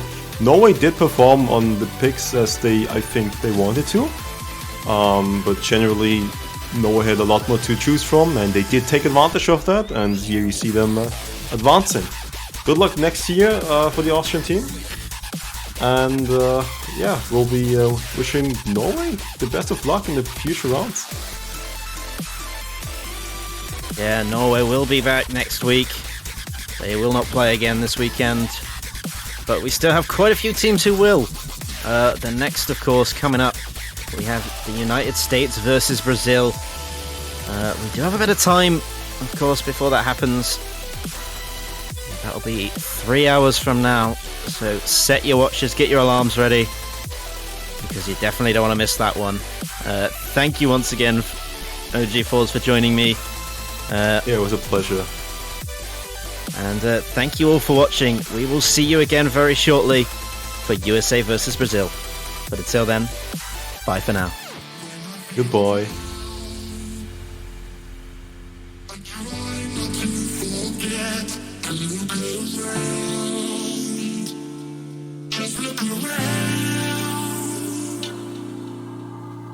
It's a beautiful place.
Greetings, user.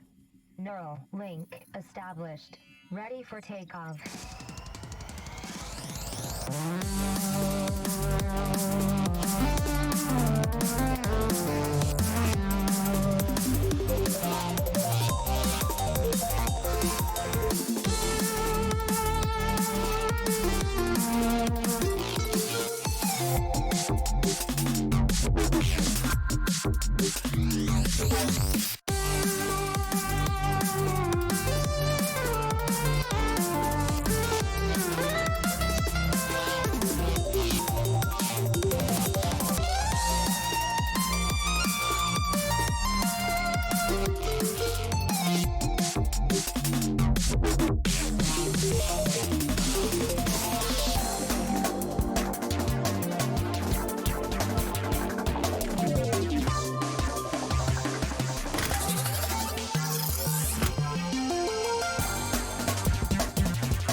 Hello, everybody, and welcome back to the OS World Cup 2021. We have another very exciting match for you this evening. I know that can be said quite a bit about a lot of the matchups that we have this weekend. We've already gone through matches of the like Germany and Australia earlier, but right now we have the United States versus Brazil. This was the same matchup that we saw last year, I believe, in the round of 16. We're going to be getting another run back on this one right now. I will be one of your casters today, Chili Repair. I am joined by none other than William Stetson. Hello, yes. Hello, Mr. Chili Repair. I'm very excited to see this round of 16 matchup, although I will say, quite unfortunate, I think, for Brazil, and for, honestly, everyone watching today, just because this is, like, Brazil has been known to have quite the skill cap. They are definitely a team that, with like a better bracket, potentially could hit top 8, maybe even top 4 if they get very, very lucky. So seeing them hit such a juggernaut like the United States so early is a bit of a just unlucky seeding, but it's always possible. This pool isn't like super difficult. It's not at like the top level of tournament pools just yet, so we could see an upset. It's not completely out of the question, but I think we are about to get into picks and bans. Yeah, nice and solid with the rolls here. 28 for Brazil, 41 for United States. They'll be taking that for first or second pick today. These are two teams that I think most people, you've seen them in previous years. They've been strong teams. United States, I don't think we really have to say too much about the caliber and, their strength overall, being the first seeded team going into the tournament this year. Brazil, 16th seed, kind of taken right on that middle line. A lot of roster changes for both sides this year. United States, most notably, switching out more than half their roster. You've got Digital Hypno, a returning addition to the team this year. And then, of course, you have the 4 first-timers, Arison, Exarch, Taquito, and Utami. Brazil going to be making some switches as well. They're suffering the loss of some of their previous roster from last year, most notably Nissan not coming back this year. Nissan, no data. That's big, I think, for them this year, as well as Tusk, actually. So it's 3 big ones. Yeah, we actually see United States immediately banning Nomad 2, which I think is kind of surprising. I do think that streams are like one of their better skill sets with players like Utami, just like constantly, every tournament he plays, I feel like he just FCs Nomad 2 with almost an SS. Yeah, United States is a strong stream team. I don't know what else, I can't say anyone might have predicted that. You've got, you mentioned Utami, and I mean, you got Exarch, who is a really strong stream player, even fancy Airyu, Arison, I mean, Taquito for even, adding on to that, all strong stream players. Yeah, and even like, it's even weirder seeing, as you mentioned, Brazil losing Nissan, who is like one of their core mechanics players as well. Like, it does leave a bit of a hole, at least on paper. But I guess United States probably just doesn't like that song or like that map for whatever reason. Possibly. And then immediately coming out from Brazil, much more of an expected ban is Hidden 2. I do not view Brazil as a very, very strong low AR team. And meanwhile, you have, as mentioned, you have Digital Hypno, Taquito, Utami, just like the AR8 powerhouse. So I do not think that Brazil would want to contest them on something like that. Does make sense. It definitely does. The United States had some big changes for that reading roster this year, and despite how strong it looked last year, I feel like they made improvements to it this year. I mean, you had players, you had the Kablaze, Airyu, Fancy Lad, Fiery roster last year. You got Fiery Rage as that constant staying on this year, but you've got Digital Hypno back. You've got Taquito, you've got Utami, all very strong reading players, and that's not to say that the other players on the roster couldn't handle it as well, but it's not something you really want to pick into the United States, but Brazil going to be going for the free mod to start this off today. Free mod 2.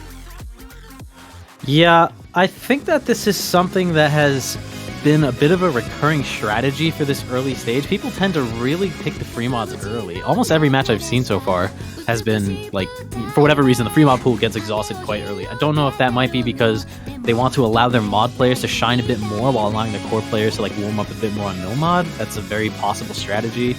But it seems to be working out. Even against the USA last week, Uruguay almost took that first free mod 2 point. So Brazil may be looking to sort of emulate that strategy and hopefully execute a bit more on it. I think so. Brazil is one of those teams, and I think for free mod, while the United States is a strong team, Brazil has so many proficient mod players, especially on a Ryusei Aika free mod here, not being the most standard of free mod maps. You have the no-mod consistency on Brazil. You've got a significant number of those hard rock players. You've got the hidden reading player in someone like Xcurito or even Corian here. Whereas the United States, you know they're good at maps like this. You know they're going to have the mod players, but I think it gives you a little bit of wiggle room there. You can it's almost like a preference mod category. If you're not necessarily the most comfortable on the map as a whole, you kind of have that hidden and hard rock to make the map whatever you need it to be. So for Brazil to take that opportunity early here, kind of gauge United States' strengths and weaknesses across hidden and hard rock here, possibly early in the match, could give them a picking advantage later on, but we'll have to see. I'm surprised we're not seeing Defons in for a free mod. Yeah, I'm surprised we're not seeing Defons on Hard Rock, but it's very possible he's just not warm enough yet. Also worth noting that this is objectively, I think one of the easier Hard Rock maps since it is CS 3.5 and it's AR9. So taking hidden on that is it's pretty dense. It's not the most. It's not the easiest map to read on hidden for players who aren't super experienced with it. But for Hard Rock, it's it only goes up to CS 4.55. The CS is not even really an issue. If you can read AR10, chances are you can play it. But we are getting into the map now. It looks like no overmods as we saw last week with USA on Fremont 2. It's just going to be Taquito running hidden and Fire Reach on Hard Rock, pretty expected, leaving Utami and Airyu to fill out the roster with the no mods. Meanwhile, for Brazil, we have Korean Moloko taking Hard Rock, also pretty expected since this is a bit of an aimier map, as well as Xcurito on hidden. As you said, he is the reading player, so it is a bit expected. Yeah, nothing too crazy here. I think the United States learning their lesson with the difficulty of these free mods last week with that HDHR you mentioned. Not quite as comfortable as they would have expected, and I think against a team like Brazil, you do have to be more careful than that first seed to 32nd seed matchup.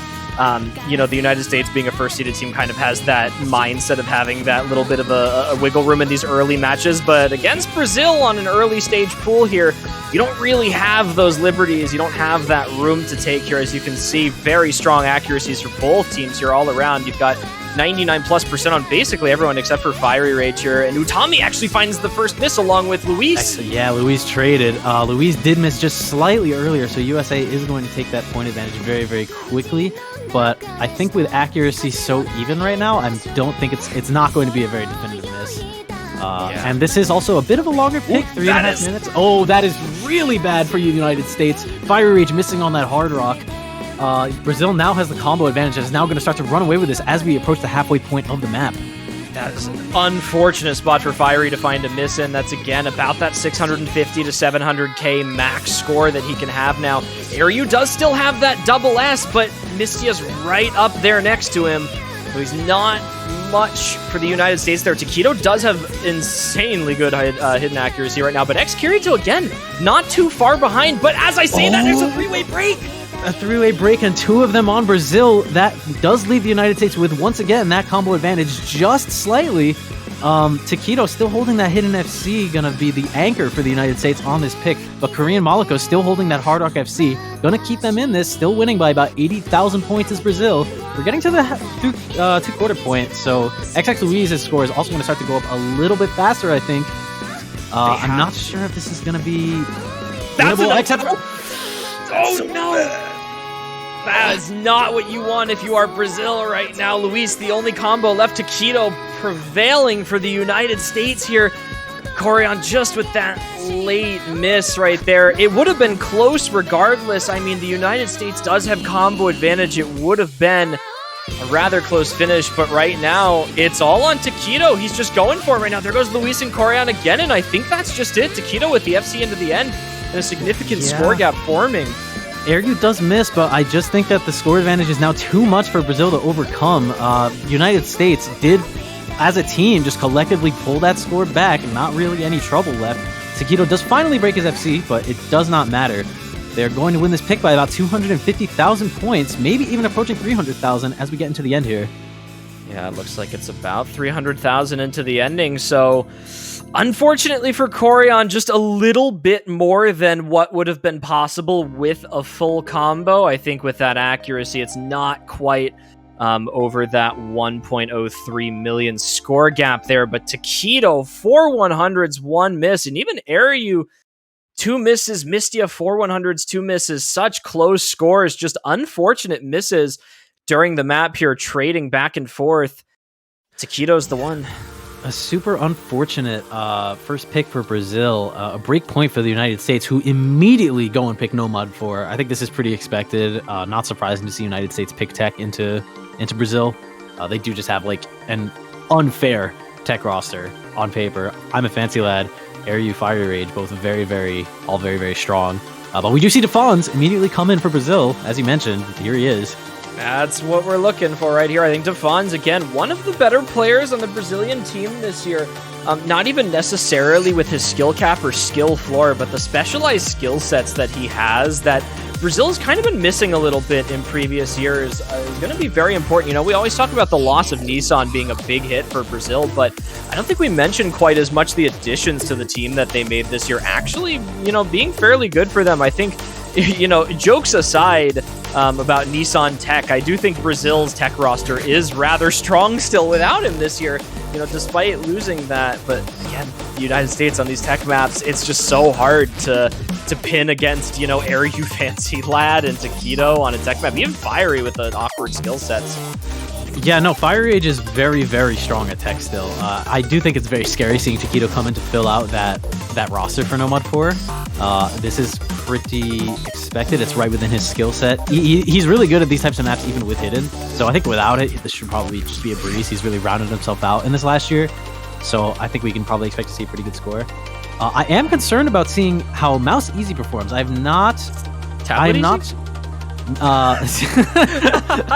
Gosh. Yeah, I've heard very conflicting messages about his consistency so far on tablets, so I'm very interested to see how he performs on this. Yeah, I'm hoping that, you know, if we see the Mouse Easy that I think Brazil wants, you know, for their roster this year, and, you know, I think that they kind of need that step up from him in order to maintain that placement that they're looking for after last year's performance. He's going to have to find that consistency again. He's going to have to put up that carry performance. He played so well last year, and on this Tech map, we're going to have to see how it holds up. Yeah, he is still undoubtedly, I don't want to like sound like I'm discounting him. He is still undoubtedly one of Brazil's best players, but we do see that immediate double break from Defons and Mouse Easy. Slider breaks. Yeah, it doesn't really matter yet. This map is, once again, like one of the longer ones, 3 minutes and 22 seconds, so not going to be super detrimental to Brazil just yet.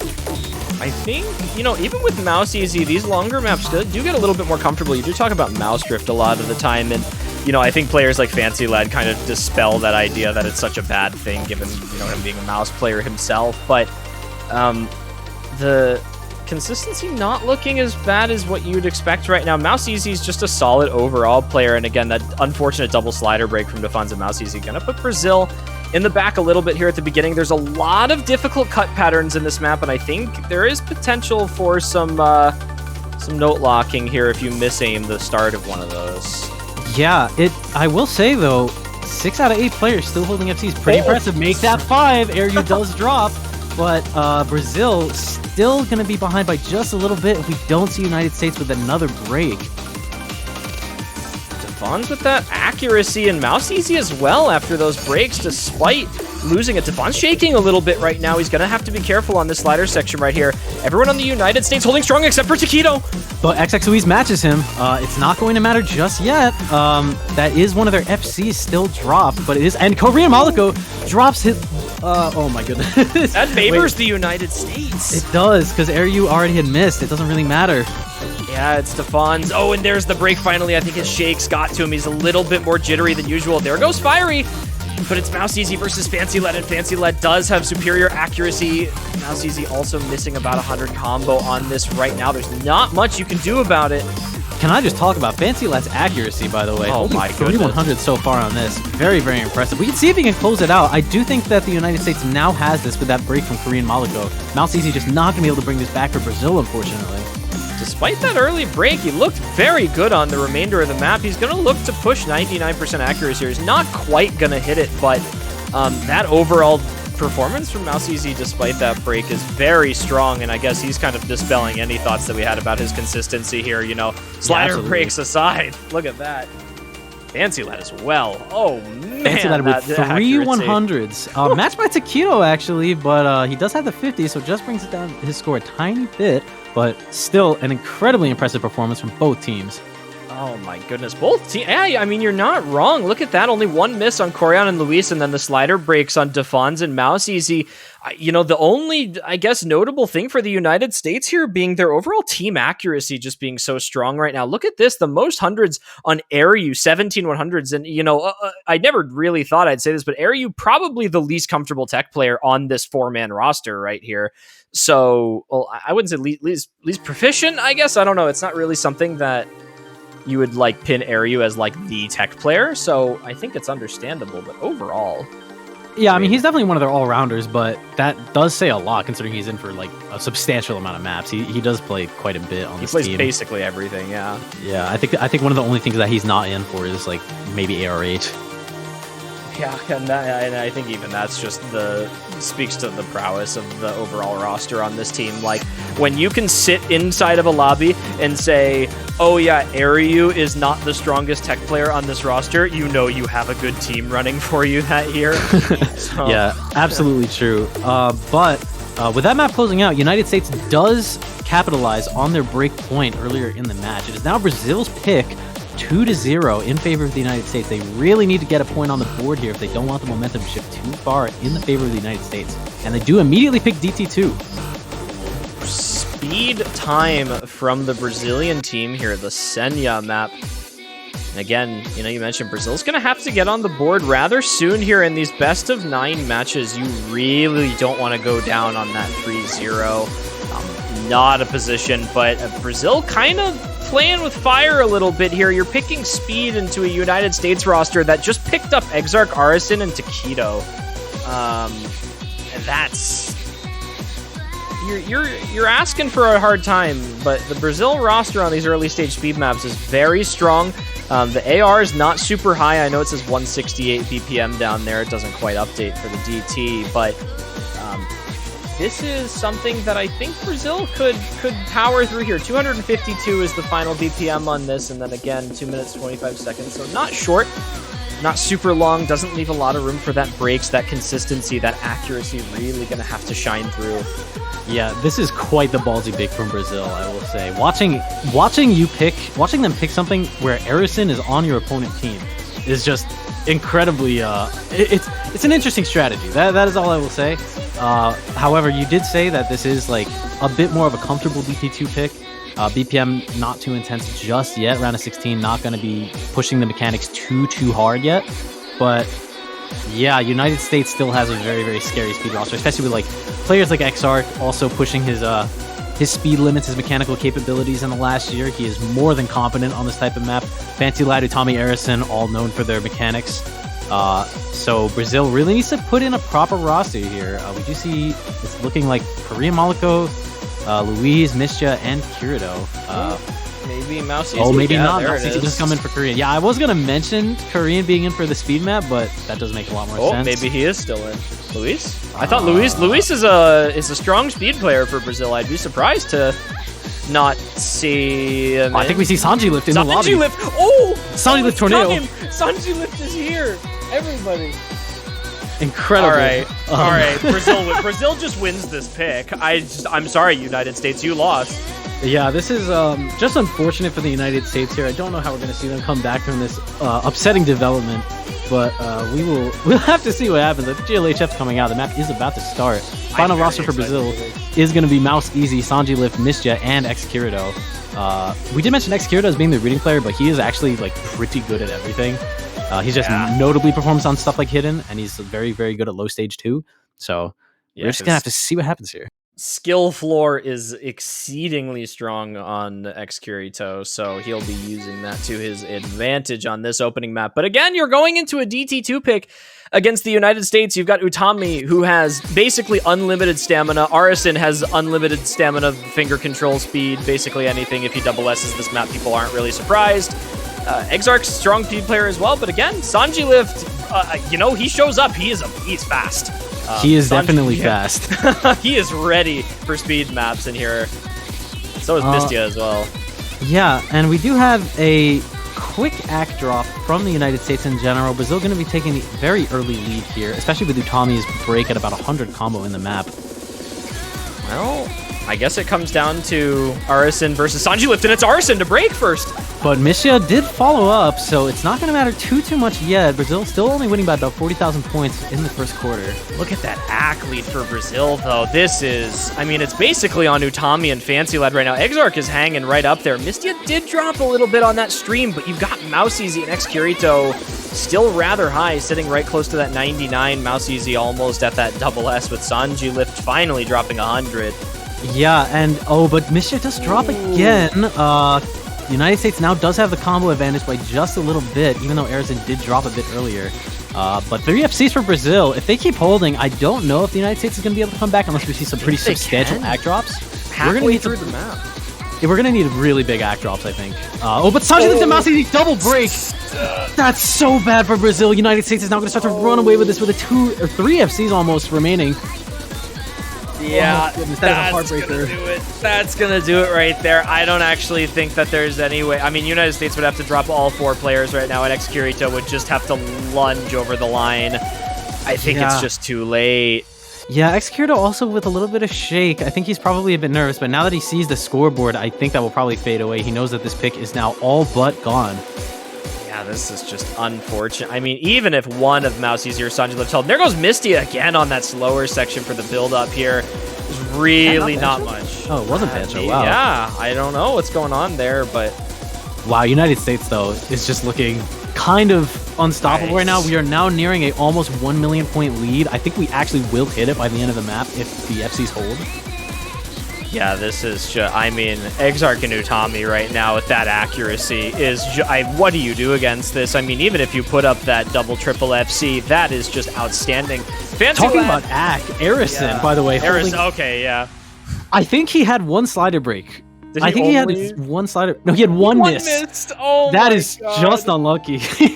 Oh my goodness. What is that? Single digit 100 count and no 100 count from the United States there. And then again, Fancy Lad just not the strong speed player, but he will certainly go through an FCM map like this. Xcurito for Brazil, man, 99.14.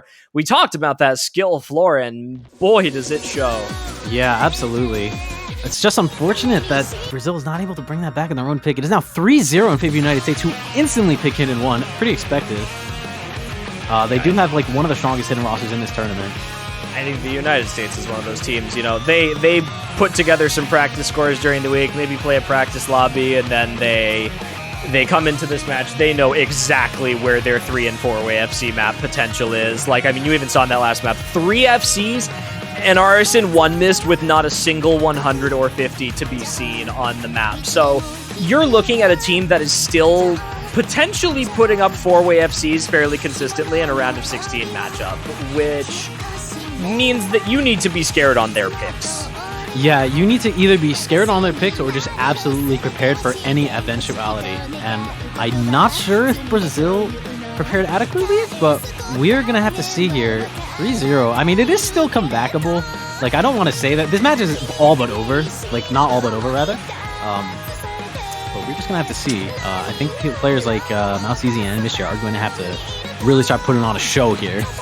Yeah, we're kind of in crunch time for Brazil, I guess I would call it right now. Like that, you know, best of 9, that 3-0 starts to get dangerous.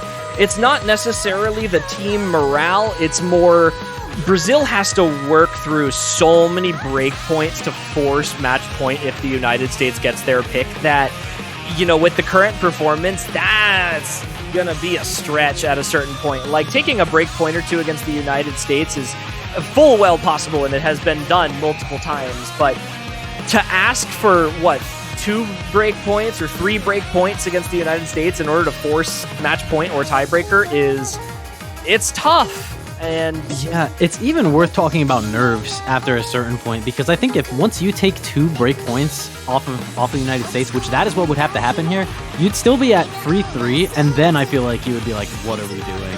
I would start to get a bit nervous about the outcome of the match at that point. Yeah, but we'll see. Yeah, we will have to see. It looks like rosters are finalized. United States going to be taking Utami, Airyu, Taquito, and Exarch. I'm kind of surprised to not see Digital Hypno in on this. The hidden aim map, that is something that he's pretty strong at, but I guess Yeah. Airyu looking to round it out. And then for Brazil, we have Korean Malako, Defons, Mission, and Execurito. Pretty expected roster, I would That's say. a scary hidden roster too. Absolutely. Oh, goodness. I mean, if you go into a multi lobby and you see either of these two hidden rosters, you're in for a really bad time against both of them. Absolutely. This is also one of the longest maps in the pool, clocking in at 4 minutes and 3 seconds. So I think that Nerves is something that will absolutely come into play here, especially towards the back half of the map. See, the accuracy suffering a little bit more for Brazil here on Korean and Defons, but it's nothing that they really need to be worried about here. The United States is going to start this one off strong, so both teams looking fairly comfortable with these beginning patterns. This map doesn't really get harder or easier. This is, I mean, Lasse is kind of known for that consistent mapping style throughout entire, songs and maps, especially over 4 minutes, so you're really not going to be seeing too much, ridiculous patterning. Yeah, this is a remarkably consistent map from Lasse. Big props to him. But I do think that that's why Nerves are going to be so important coming into this map, because if you get even a little bit of shake, you can start to move too fast, especially since this is it's 9.4, it's pretty readable, but the BPM is a lot lower than most standard aim maps in tournaments like this. And just like that, we've seen Execurito and Mistia immediately dropping their combos. That's not the type of player that you want to see dropping your combo. Execurito, not necessarily one of the stronger aim players, but definitely one of the stronger hidden players. There goes Airyu, though, so there is an opening for Brazil to get right back into this. Having Mistia miss, though, that's pretty big for them. 99.62% and not having that FC. That is a lot of ground to recover for Brazil there. Yeah, he did miss about a minute into the map, too, so that is probably going to knock off at least about 200,000 score off of his final total. So United States is now going to pull ahead by about 100,000 points, even with that drop from Airyu, because their core 3 are looking very, very strong. Again, it's that accuracy as well. Sitting strong for basically everyone except for Execurito right now. You got that 99% running on 7 of the 8 players here. Yeah, this is looking... this is, in fairness, not really a map that's known for its accuracy difficulties. It's just about that aim consistency and the reading. Especially with, you throw hidden on and you start to move from those big wide spacing jumps into these really dense, closely knit circles, and it really does test your aim control quite a bit. Your focus as well. It is very... If you don't have complete cursor awareness, it is very easy to completely miss on multiple patterns in this map. And just like that, Execurito, yeah, does drop. When Tommy matches it, that's actually really good for Brazil. That is an FC gone. Oh, but there's Korean! Yeah, Korean matches it. That is brutal. United States now winning by about 200,000 points. Taquito accuracy. Yeah, Taquito holding 100. And Defons drops his FC too. That is really, really bad for Brazil. I don't think that is going to be... I think that's probably going to be it. Brazil on this pitch. There goes Itami, but I think 3/4 of the way through? Mistia's accuracy too. Yeah, his accuracy is really good, but Taquito right now, the debut hidden player for the United States. Utami, obviously very good at hidden, but I think Taquito, for the first couple of years of his career as a top player, really made his name with his hidden scores. I mean, it's coming out right here. He plays everything with hidden. I mean, if any of you have ever seen Taquito in tiebreaker matches or free mod, he's the go-to hidden player. I mean, I don't know many players that are quite as consistently strong on hidden aim maps than Taquito, and he's kind of trashing this map right now. And unfortunately enough for Brazil, they don't have much to match it.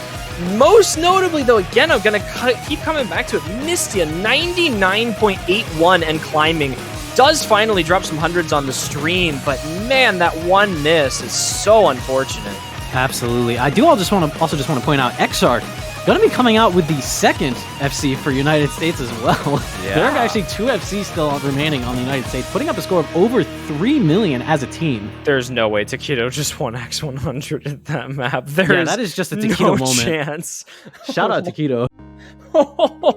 That is just absolutely disgusting from Taquito. And he just gets the heck out of here. Yeah, probably to catch his breath. He's probably very nervous after a performance like that. Oh, man. And that is going to be 4-0. United States once again capitalizing on their own pick. They have now forced the tiebreaker. Brazil now in a very grim position. They need to pick absolutely perfectly here if they want to stay in this. Yeah, and again, that's where that, you mentioned before, that dangerous position of being down 3 or 4-0 is you need to go through so many break points that feasibility just goes so far down. Despite how strong Brazil may be as a team, even if this wasn't the United States, going from 4-0 and winning that many break points is a task against any team in this tournament, because ultimately they're going to have at least some map that they know that they can win in some capacity consistently. So yeah, kind of living on a prayer for most of that, for going and picking, waiting for the other team.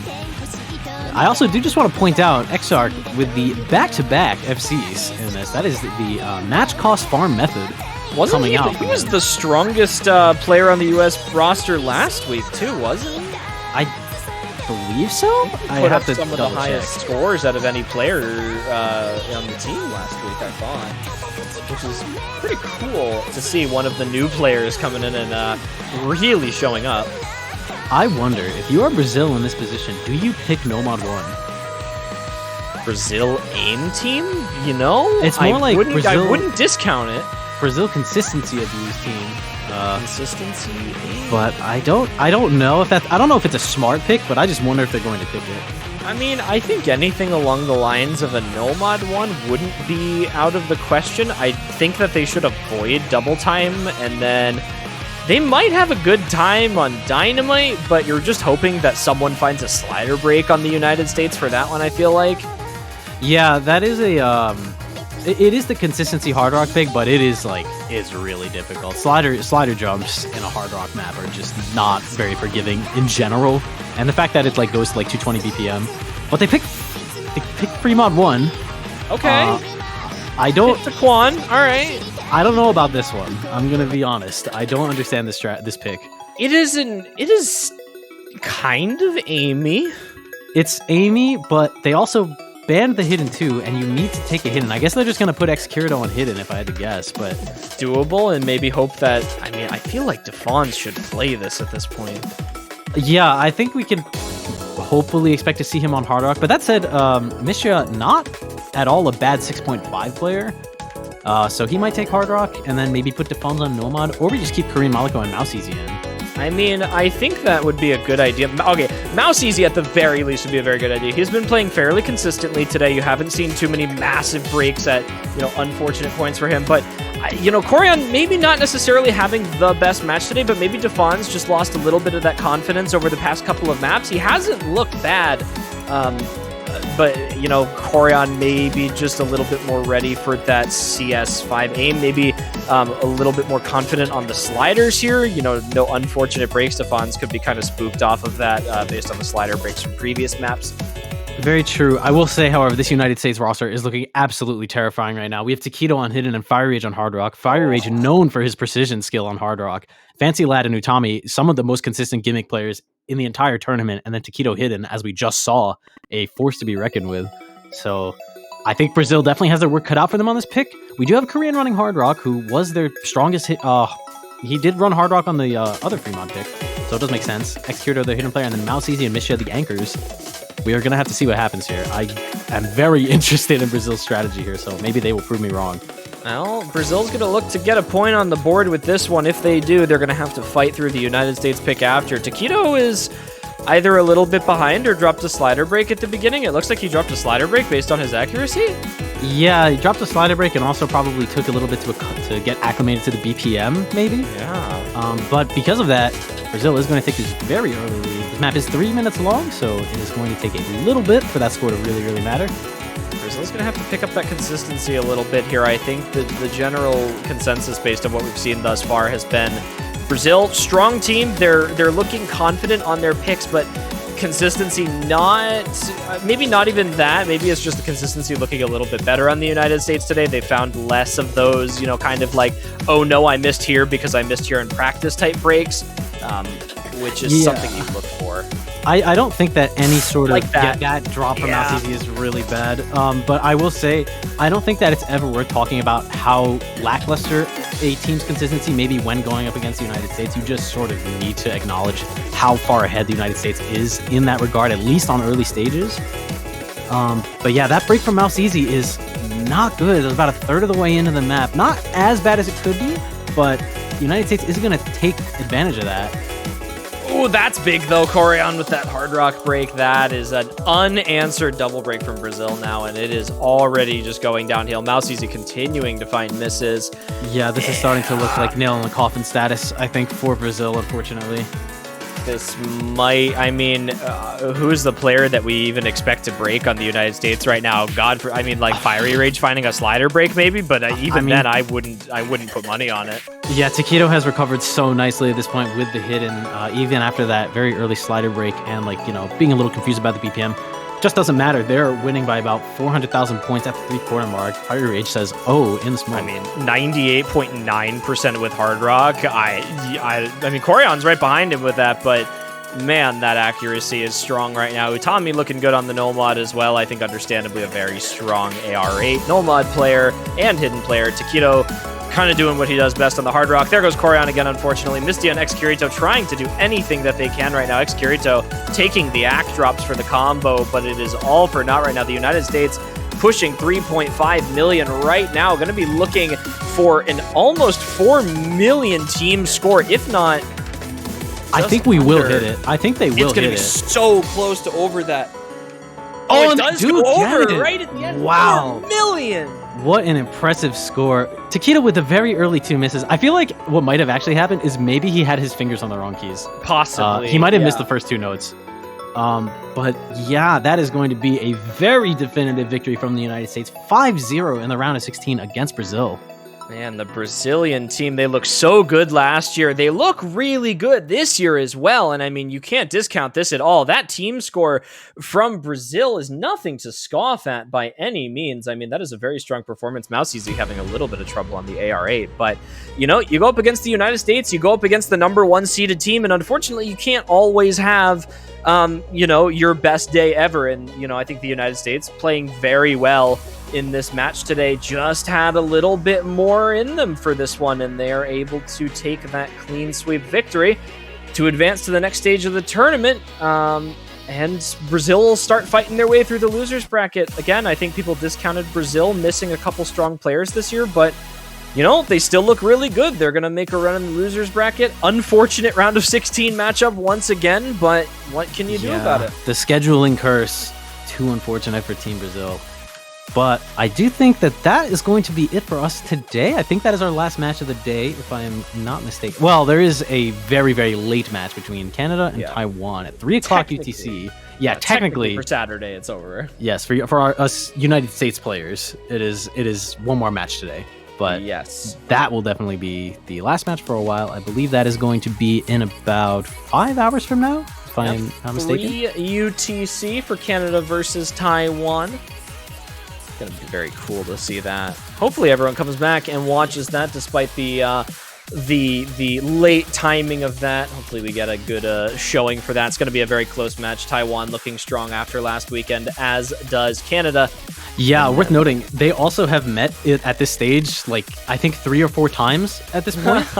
Canada versus Taiwan in round of 16 is just sort of an inevitability in the World Cup. We can see, I believe Canada has won every time in this matchup. So we can see if Taiwan can sort of break the curse in about 5 hours from now. Well, it's going to be close. They're looking for it, but a lot more matches for this weekend. So we got 5 hours from now will be Canada versus Taiwan. And of course, come back all Sunday. We've got matches strewn throughout the day. Unfortunately enough, we will have 3 matches at 13 UTC. But if you come back at 13 UTC, we will have the United Kingdom versus South Korea showing up for that. A very exciting matchup. Again, another matchup that we have seen multiple times in the round of 16 now. So we'll be looking for a little bit more redemption maybe for the UK on that. But regardless, 5 hours from now, we will return. We hope to see all of you back for that, and then we will welcome you back for all the rest of those Sunday matches for some more exciting round of 16 gameplay. Absolutely. And I think that is going to do it for us for now. I have been Will Stetson. Thank you very much for commentating with me, Mr. Chili Repair. See you in about 5 hours. Be there or be square.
Hello, everyone. Welcome back to the OS World Cup 2021 for another round of 16 match. I'm Azer today. I'm joined by Monk Gatso. How's it going, man?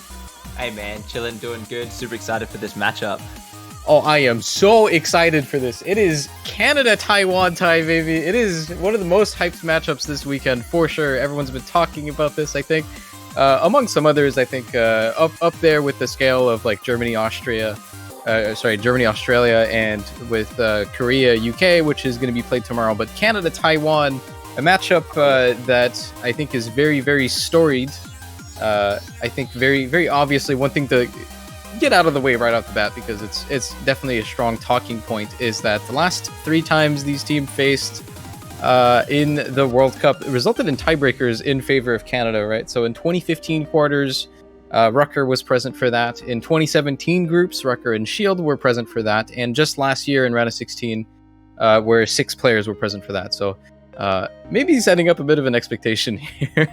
Yeah, it's always so much better when there's that history behind the match. You know, you've got so many storylines developing in all these countries, and it really just makes for a really entertaining match. And it actually is something players think about when they're playing as well. You know, they want to be like, you know, think back to last year or whenever it was that they versed, and it does build that fire in the players. Yeah, and even then, like, I think both of these teams essentially swapped out their entire core rosters. Canada's coming in with 5 new players this year, and I think Taiwan with 4. Yeah, exactly right. Yeah, which is really different, honestly. I think they're both kind of looking for the same thing here, kind of both looking to keep up with like the legacy, right, and show that they can do it. So far, I think Canada hasn't had the best of showings, but I think they're looking to prove everyone wrong here. I think they're looking to prove that they're deserving of that second seed that they got in qualifiers, right? So, and Taiwan on that same boat, they shipped a lot of their players off. Missing, you know, GFMRT, one of those big names, Flask, but they still bringing up a really strong roster. They were actually, I'm surprised to see so many of their players change up, considering that they actually won 3WC this year. So you'd expect to see a lot of those players sticking around, but unfortunately that's not the case, or whatever it is. But yeah, big roster changes for both these teams, especially most notably Canada not having Ryu K and some of the core players from last year.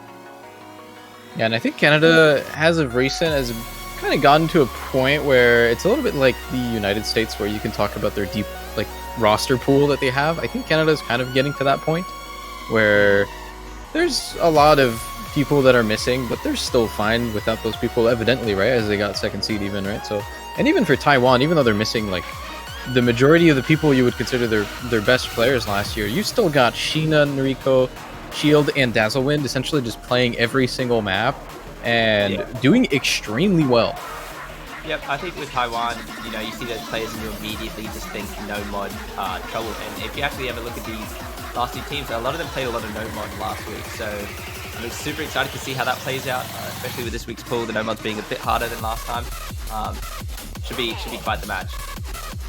Yeah, and I think this may be the first match where I think both of these teams kind of set in stone for the rest of the tournament what they're expected to be good at, right? Especially if it's like round of 32, sometimes most of the top teams can kind of just play everything.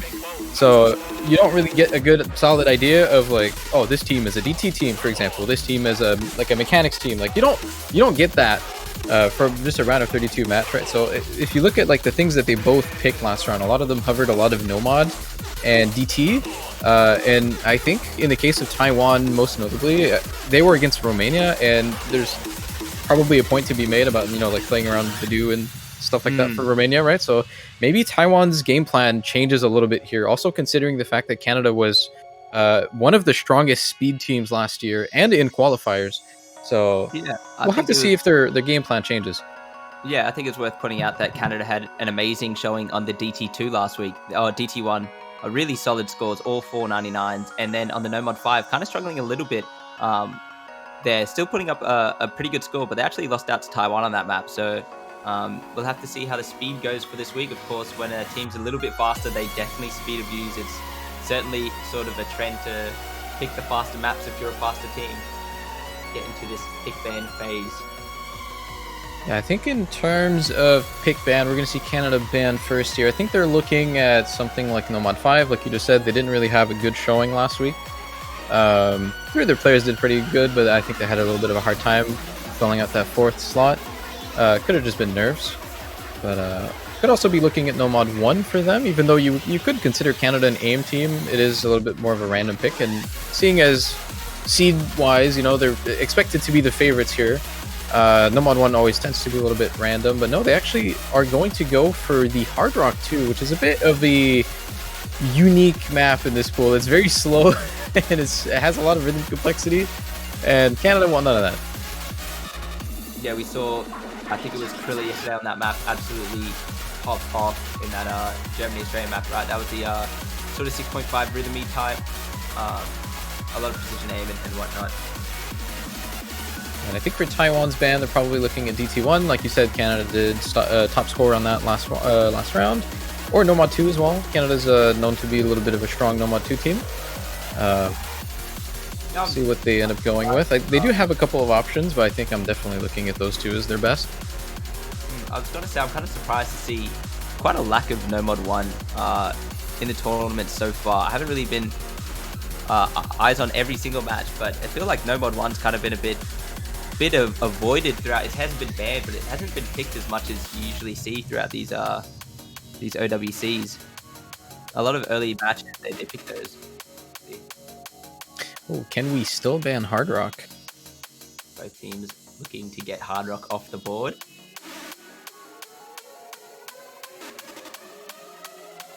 Sarthez, Shina's just asking that question for those unaware. Some tournaments, they don't let you completely ban out a map pool.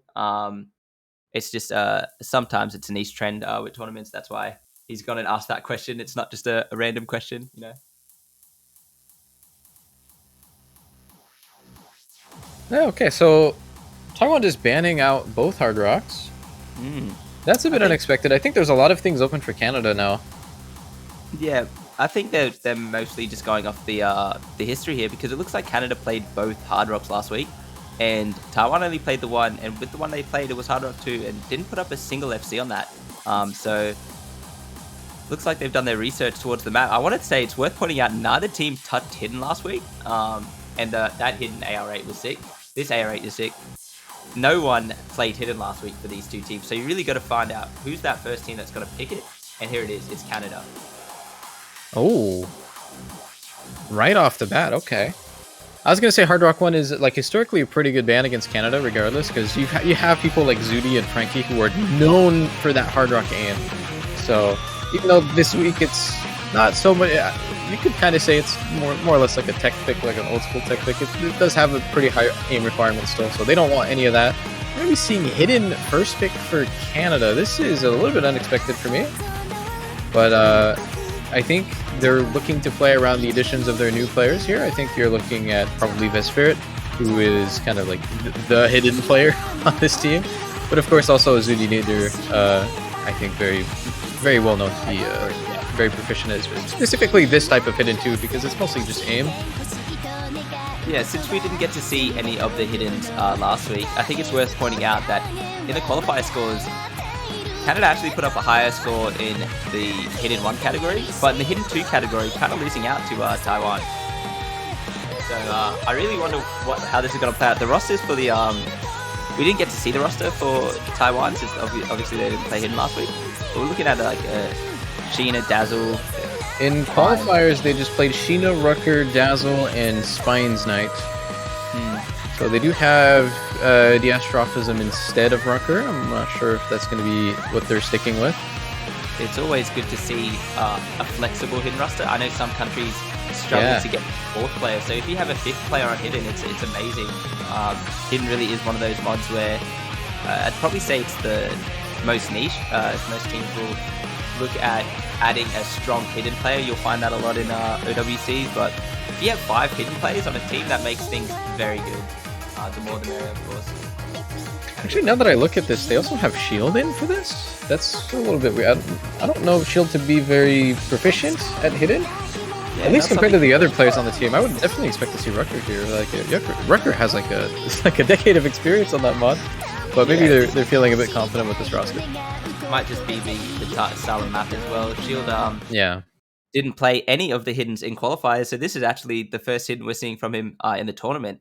So we'll have to see how it is. It's so scary because hidden's definitely one of those mods you can just put on, and then all of a sudden, as soon as the map starts, you've just forgotten how to play. So hopefully we're all good here as we get started in this match. Canada's first pick.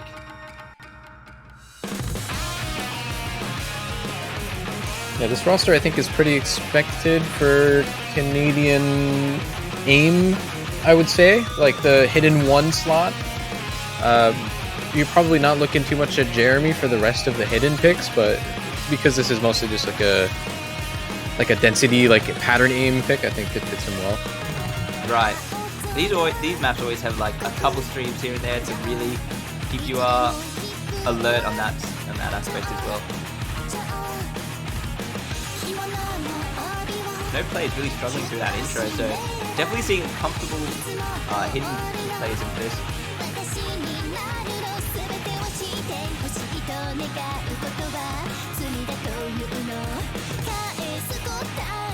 Still just no breaks early on here, but we haven't really gone to any of the single hard parts yet. And again, I think the level of play in both of these teams, I think, is expected to be so high that we might not be seeing many breaks throughout the whole match, I would say. Yeah, no plays at all missing yet. This is incredible as far as the first map goes. Usually you have like one nerve miss here and there, and now we're going to start to see some of these players shake, I reckon, as we are approaching kind of high combos here. Yeah, as we all know, as soon as we get like to the middle part, the longer this goes on, like the more impactful any of the breaks are, right? So, but Canada does get away with a little bit of an accuracy lead early on here. I think with 200s and 300s. Oh, Jeremy does find the first miss here, though. Oh, Diastrophism's got to match it, though. But yeah, definitely team accuracy advantage on the side of Canada right now. Sporting 299.7s, pretty much 3. Everyone on a high 99. So with those 2 breaks, I think we're still Canada advantage here. Shield actually broke. I didn't catch that shield break at all, but with shield breaking, that's going to make it a 3-2 favor of Canada. And they do get a little bit of a comfortable cushion here. But again, this map is fairly lengthy. It's 4 minutes. Oh, and Sheena missing as well is disaster for Taiwan, as it's only Spines Knight holding combo through half the map, with 3 players on the side of Canada looking as solid as possible. 99.8 all across the board. And this is pretty much what you would expect from these 3 Canadian players here, Nick, Frankie, and Zudinator. Frankie does unfortunately miss, but I think at this point it's probably not too impactful. But these 3 essentially just are the only 3 players this year on Canada to have any experience. They were all 3 of them the highlights last year, I would say. And especially in this match, in this matchup last year when they played in round of 16. So it's good to see them do pretty well on their first pick here. The accuracy on Nick and Zudinator is honestly pretty insane. Yeah, we're going to have to see a break from Nick and Zudi at this point for Taiwan to really clutch this one up. Spines Knight is still holding on to that 99 FC. Shield really holding on with accuracy as well, but just the combo isn't there. Oh, that jump is spaced. Everyone managed to hit that. Another miss from Diastrophism, and with Spines Knight missing, that is certainly going to be the first map towards Canada. A solid first pick. Nick missing there at the end, and Zudi just holding on. Really looking at Zudi to perform for Canada this OWC. Certainly got the shoes to fill with a lot of their huge players stepping out this year. And Jeremy as well recovered really well from that one early miss, right? Look at his accuracy as well, still rocking the 99.6. Like, pretty solid performance here, kind of as expected as this is Canada's first pick. So coming out very, very strong, actually. Pretty sizable score difference, even though it was close for a while, but too many breaks on the side of Taiwan, and it's already like 600k difference now. An amazing performance from the side of Canada. Zudi, as cool as ever, is going to come with the only FC on that one. And Canada is going to take their first map. Yeah, this is definitely what you want to see from Zudi as well, right? You would always think of her when you think of Canadian hidden players nowadays, and she's there to show off why. It looks like that torch has been passed, Aza. And if you actually look at Canada, 18 100s on the side of all of them added up is absurd on a map like that, especially the hidden slot. looking like a bit of a struggle from some of the players on Taiwan there. Not really able to sport such a high score, but we'll see what they go. They did have a better score than Canada on that AR8 hidden in qualifiers, so I really do wonder if they're going to shy away from it just because of how they've been blasted on this first hidden pick, but we'll see how it goes. Yeah, I think Taiwan has a lot of options here.